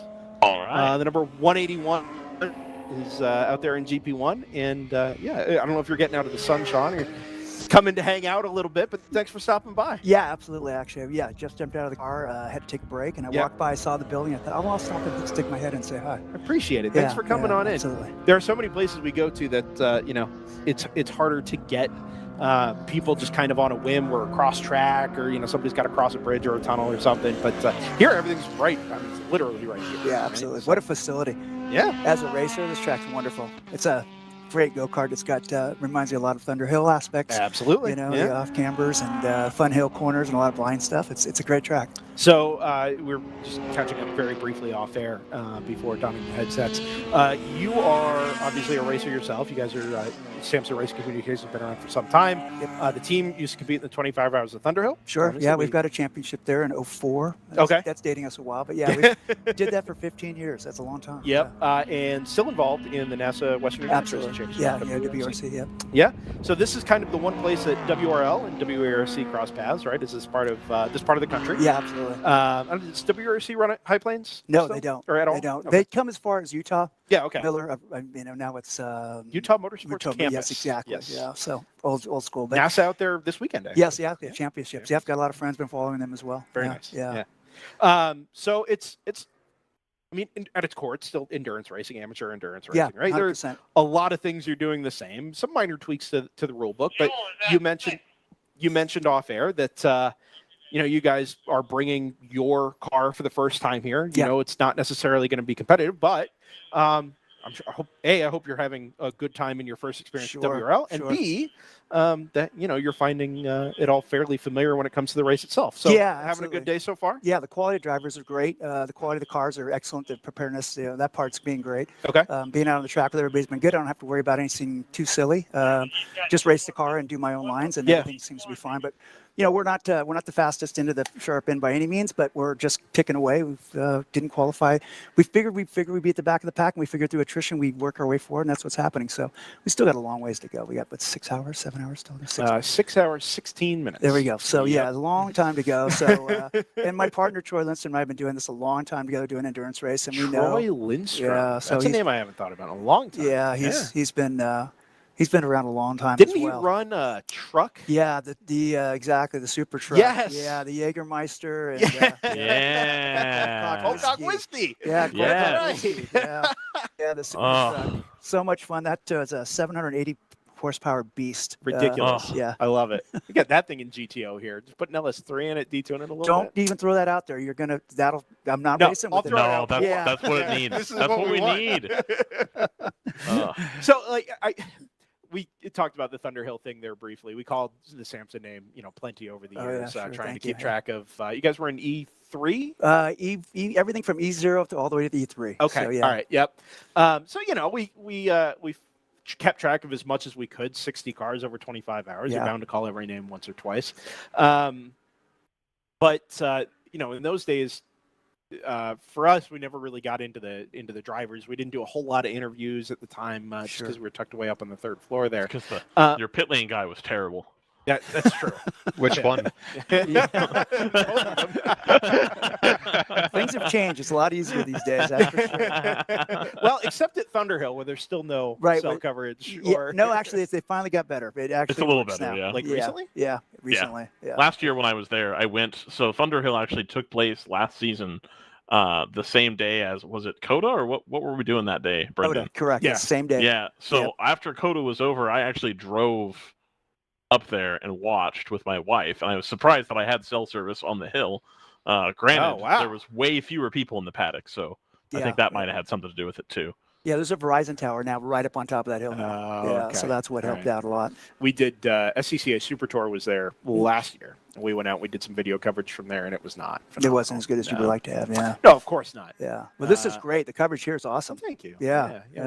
We've put in some work over the years to bring the coverage up to a level that I think straddles budget and professionalism nicely. Yep. So Yeah, absolutely. we're happy with what we've got and what we've done over the years. Anyway, what I wanted to ask you is so obviously, racing doesn't necessarily change. There's obviously little differences between WRL, WRC, what you guys are doing over there. Talk us through kind of how you're finding the WRL experience, what your first race weekend with us has been like. Anything else. So I was a director for WRC for many years as well. So it like everything else, you want to have the experience when you walk in the door where you just feel comfortable. You can walk up, say, hey, I'm brand new, and you get the arms wrapped around you and you're brought under the fold. Everybody walks you through and make sure you're happy on the way out the door. And that's exactly what happened. So the experience yesterday from walking up with tech, doing everything, drivers meeting, the post drivers meeting with the new drivers. And I was in that group with Randy Post, which is, always great to have, right? So, so when you do all those experiences and you have that experience, then it makes that much easier to be, waving the flag for WRL. Sure. Yeah. Any different approaches to strategy, or is race execution pretty much the same as? I would say most of it's the same. I mean, I'll say this. So yesterday in practice, twice at the end of the practice, I blew through the checkered flag because I wasn't used to having the heads-up display. Oh, the Flagtronics, and now that I'm getting used to it, I think it's an awesome. As a driver, it's great. Yeah, it's great. First time using the very first time. Yeah, exactly. So I would highly recommend that to organizations as a safety bugs that need to be worked out. Maybe less flags. They've got a passing flag. I think probably that's going to still be for me a standing somebody in the tower. But otherwise, I think it's awesome. Yeah. Is this just a come out, have fun experience closer to home? Or Absolutely. You know what? It's honestly, at the end of the day, we've got WRC, we've got Lucky Dog. Kathy does a great job on the West Coast, and I've been taking care of their programs for years. Nice. And I love racing in that organization as well. Endurance racing all the time. My partner Troy Lindstrom and I have just kind of thrown around the idea of, well, there's some bucket list tracks that are on the East Coast that we have not raced. Oh, nice. So that's kind of one of our thoughts. Like, well, let's go see and what it's WRL is about. Yeah. It's close enough at home. We're not going to have to trailer all the way to the East Coast. And you're based in? We're out of Ventura, California. Okay. The car is based out of San Diego. Okay. So that was kind of the thought, and come and get our hands wet, and it's been great experience. And so we're at the point where, like, well, we can take the car back east and trailer, get together with maybe a couple other teams and drag the car to some tracks we want to go see. Very nice. And I know WRL. there are more and more teams that are popping up, on the West Coast, either Mountain Time Zone or Pacific Time. Palomar is one of them there in GP1. Yep, exactly. San Diego. We're stationed. We're right next to them. And we've known those guys for years. So yeah. Perfect. Yeah. Yeah. And more and more seems to be, gaining some momentum. That, Sure. The West Coast teams are, this is their opportunity to go race Yep. the bigger tracks. Yep. Like you HQ said, the Motorsports is another one that Rob and his team. We've done 25 hours with them and been involved with them over the years. So they're another team that's on the East Coast, and they've taken their gear back there, and they're just running East Coast. Nice. So he's somebody we've talked to as well. Very cool. Yeah. Very cool. Yeah, I mean, we'd love to have you guys out and come out experience more of what we do on the East Coast. Obviously, I also love to do more on the West Coast here Sure. as well. There are tracks that, I've been to Thunderhill and Buttonwell, and that's basically it. Oh, wow. Out west. Yeah. Oh, in Portland. I've been to Portland. Okay. Well, Portland, no, Sonoma is just one of the been. premier, and for goodness sake, obviously Never has a been. history. Yeah, I mean, those are good tracks. Drivers tracks. Yeah, Oregon Raceway Park, I hear, is a real. Yeah, that's a super. Actually, the one outside Seattle, the Ridge, the or Ridge. Pacific. Yeah, I mean, either one of those two. They're fun tracks to race. But when you go for just a full-on track, I mean, Sonoma and Laguna Seca are two of the just premier tracks. San Francisco has some fun tracks. Look, this is the way we're trying to nudge RJ, Series Vice President. So we're just contractors, but we do have our opinions and our say. We watch more WRL racing than literally anybody else. So I can say that with some certainty. I think ultimately it's going to happen where we take a shot and see if we can establish a little presence on the West Coast. It'd be very cool to go to Sonoma. Yeah, or 100%. Laguna. I know Laguna's got the sound issue, but Sonoma would be awesome. Yeah, Sonoma's great. Yeah, it's just like everything else. It's just trying to get your foot in the door to get the track time there. That's the hardest thing. They're popular places. Yeah, and look, there's a relative shortage of tracks. Yeah. Even Southern California really only has Willow Springs. And Buttonwillow. Exactly. Although Buttonwillow is 2 tracks now, so. I grew up on that track. I mean, that's the first track I raced when I first started racing in the 90s. So I've got history. Yeah. Okay. I've got history out there. I like it. It's a little barren. Oh yeah, it's barren. It's a little Thunderhilly in that aspect. Yeah. And it's a lot flatter than Thunderhill. Yeah. Which is less exciting, but. As a racer, I can tell you that a lot of those corners, every track you go to, you'll find an aspect of those corners somewhere on the track. So if you can do that track well, chances are you can move that to another track and get time on it and feel comfortable. The Super Tour runs at Buttonwillow every February, so we were out there once a year, and they run the dog leg instead of the bus stop. Whatever, south part of the course. Much prefer that. Yeah. It's faster. The long right-hander at the end of the backside, Riverside, I think they call it, is it's like it's based off it's based off Riverside Raceway Park. It's perfect. It goes fast. Yeah. It's a very cool place to watch, and I've seen some really good races there. Yeah. It does good side by side and good undertaking and passing zones. Yeah. Oh, maybe that's it. Lucky Dog used to do a 24 there. Yeah. Which is a long weekend. Yeah. But something like that would be fun. Yeah. I'd like to get out there eventually. So, do you guys have any concrete plans to run further events with WRL? Not this year. Okay. Not this year. At this point, we'll just kind of start. Our next race for us will be probably the 1,000 mile with Kathy at Lucky Dog. The first team at Thunderhill, first team does 1,000 miles. Yep. Troy and I won that a few years ago with another partner, Dennis. 3 of us did that. They do 13 hours, and who can cover 1,000 miles fast 13 hours. Is that on the 5 mile, or they just run the 3? 3 mile. Okay. Oh, excuse.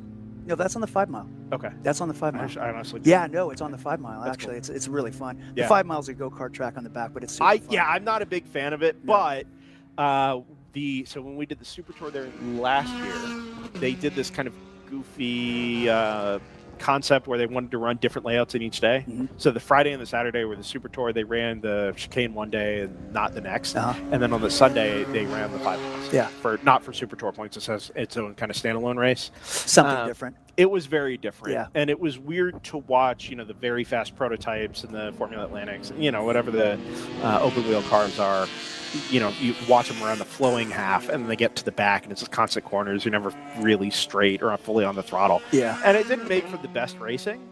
But, if you're out there for a 25-minute, 30-minute race, it's okay, flip the brain over to West Side and a completely different driving style. And I could see that being interesting in its own right. Oh yeah, when that track's fun on the 3 mile. I've raced for so many years with the 25 and nighttime and daytime and all the rest of that stuff. But the 5 mile, when you get to the top of the hill, it kind of goes up over the top of this hill, and you look down the track and you can see a long ways. And so when you get to the top of the hill, if and when it happens, you go, there's nobody in front of me. I got a track to myself. What kind of time can I really put in? Then it's really fun. Like doing it autocross. Yeah, exactly. Like this is your one shot. You might race for another 12 hours, but you're not going to get it clean. Well, Sean, thanks for stopping by. Look, if there's anything else you want to chat about, you're welcome to stay as long as you want. We got plenty of time. I'm good. I'm gonna get something to eat, some drink. I'm gonna go back out and then do another stint and then get ready for the night section. Okay. You're looking forward to the night racing? Oh yeah, 100%. Yeah, I love night racing. It's my favorite. Very cool. Yeah. And it is dark out there. Yeah, it was super fun last night. Very Yeah, cool. yeah. So I'm excited. Yeah, absolutely, man. Very cool. Excellent. Thank Sean you so Sampson? much. If I have the opportunity, I'll swing back in. Please do. Yeah, let us know how Absolutely. things go. Yeah, cheers. Appreciate you being along. Sean 100%. Sampson from Sampson Racing Communications. Thanks, everybody.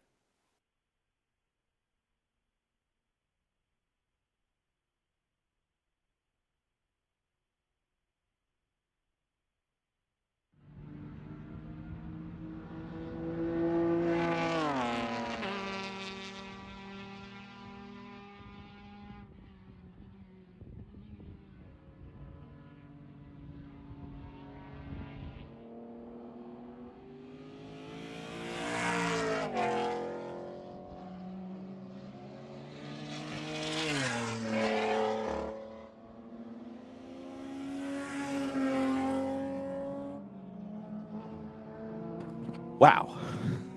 Wow, indeed. Have we been at interviews for like an hour and a half? At least. It feels like it's been about 90 minutes. Somebody can keep track of that better than I. Sure. We did pass the halfway mark. We did clear halfway. Yep. thing. And we're actually not terribly far off from having to switch over to part 2 over on YouTube. Part dose. Yeah, and Facebook as well, obviously. Wow. I'm excited. Are you? Yeah. So here's Hell what yeah. here's what I'm wondering. Is it time? Well, it's definitely time for me to go out and change the batteries. Yes. That is non-negotiable. What are your non-negotiables, Brendan? That's from a podcast. Anyway. Okay. So I've definitely got to go take care of that. Sure. At some point, we should probably do a little recap of where things are at. Although not much has changed at the front. NFC is just into the pit lane now. Ahead of GTR 99. Stratus still leading the way in GTU, and GP1 still very much the same as it was. Zalos ahead of Big Mission Motorsports. GP2 class leaders 76 from Boulder. Love to chat with somebody from Boulder. Got their green 1993 BMW. Boulder. And GP3 led by the 605. Round 3 racing car that wasn't even supposed to have been running this weekend. Anyway. If you guys can hold down the fort here, I'll go reset cameras, and when I get back, we can switch over to part 2, or you want to switch over to part 2 now? Let's do it now. Okay, that sounds fair. I did set the proposed switchover time for 3 o'clock local, so that's basically right where we're at. So, Jordan. Except not really. 3 o'clock local, 4 o'clock local. That's 4 o'clock, yeah. No, I split it 7 and 6. That's what I meant to say. 7 hours. Got it. Jordan. If you don't mind, could we run a quick ad for Continental Tire? Say hello to our friends there, Spec Tire provider in the Grand Production. Sorry. Yeah, boy, I've been thinking about other things too much. The general production classes, GP 1, 2, and 3. And on the other side of that commercial break, we'll shut down the stream over on YouTube and Facebook and bring it up for part 2. Please join us there in a couple of moments' time on DriversEye Live. Brendan Kazmarek, JT Tammy, Ryan West. Jordan Worth on production, Jordan Production on Worth, and a whole host of guests and visitors here in the classroom building at High Plains Raceway. Thanks for being with us through this early part of your Saturday. Please stay with us for this late part of your Saturday, where we will rejoin you in a couple of moments' time for the 13-hour Mid-West Championship finale from High Plains Raceway. Be back in a moment.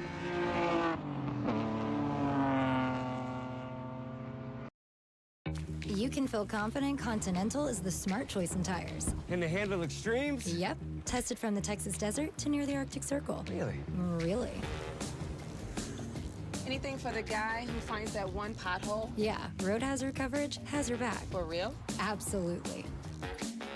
Were they made by like a bajillion engineers? Well, closer to 100.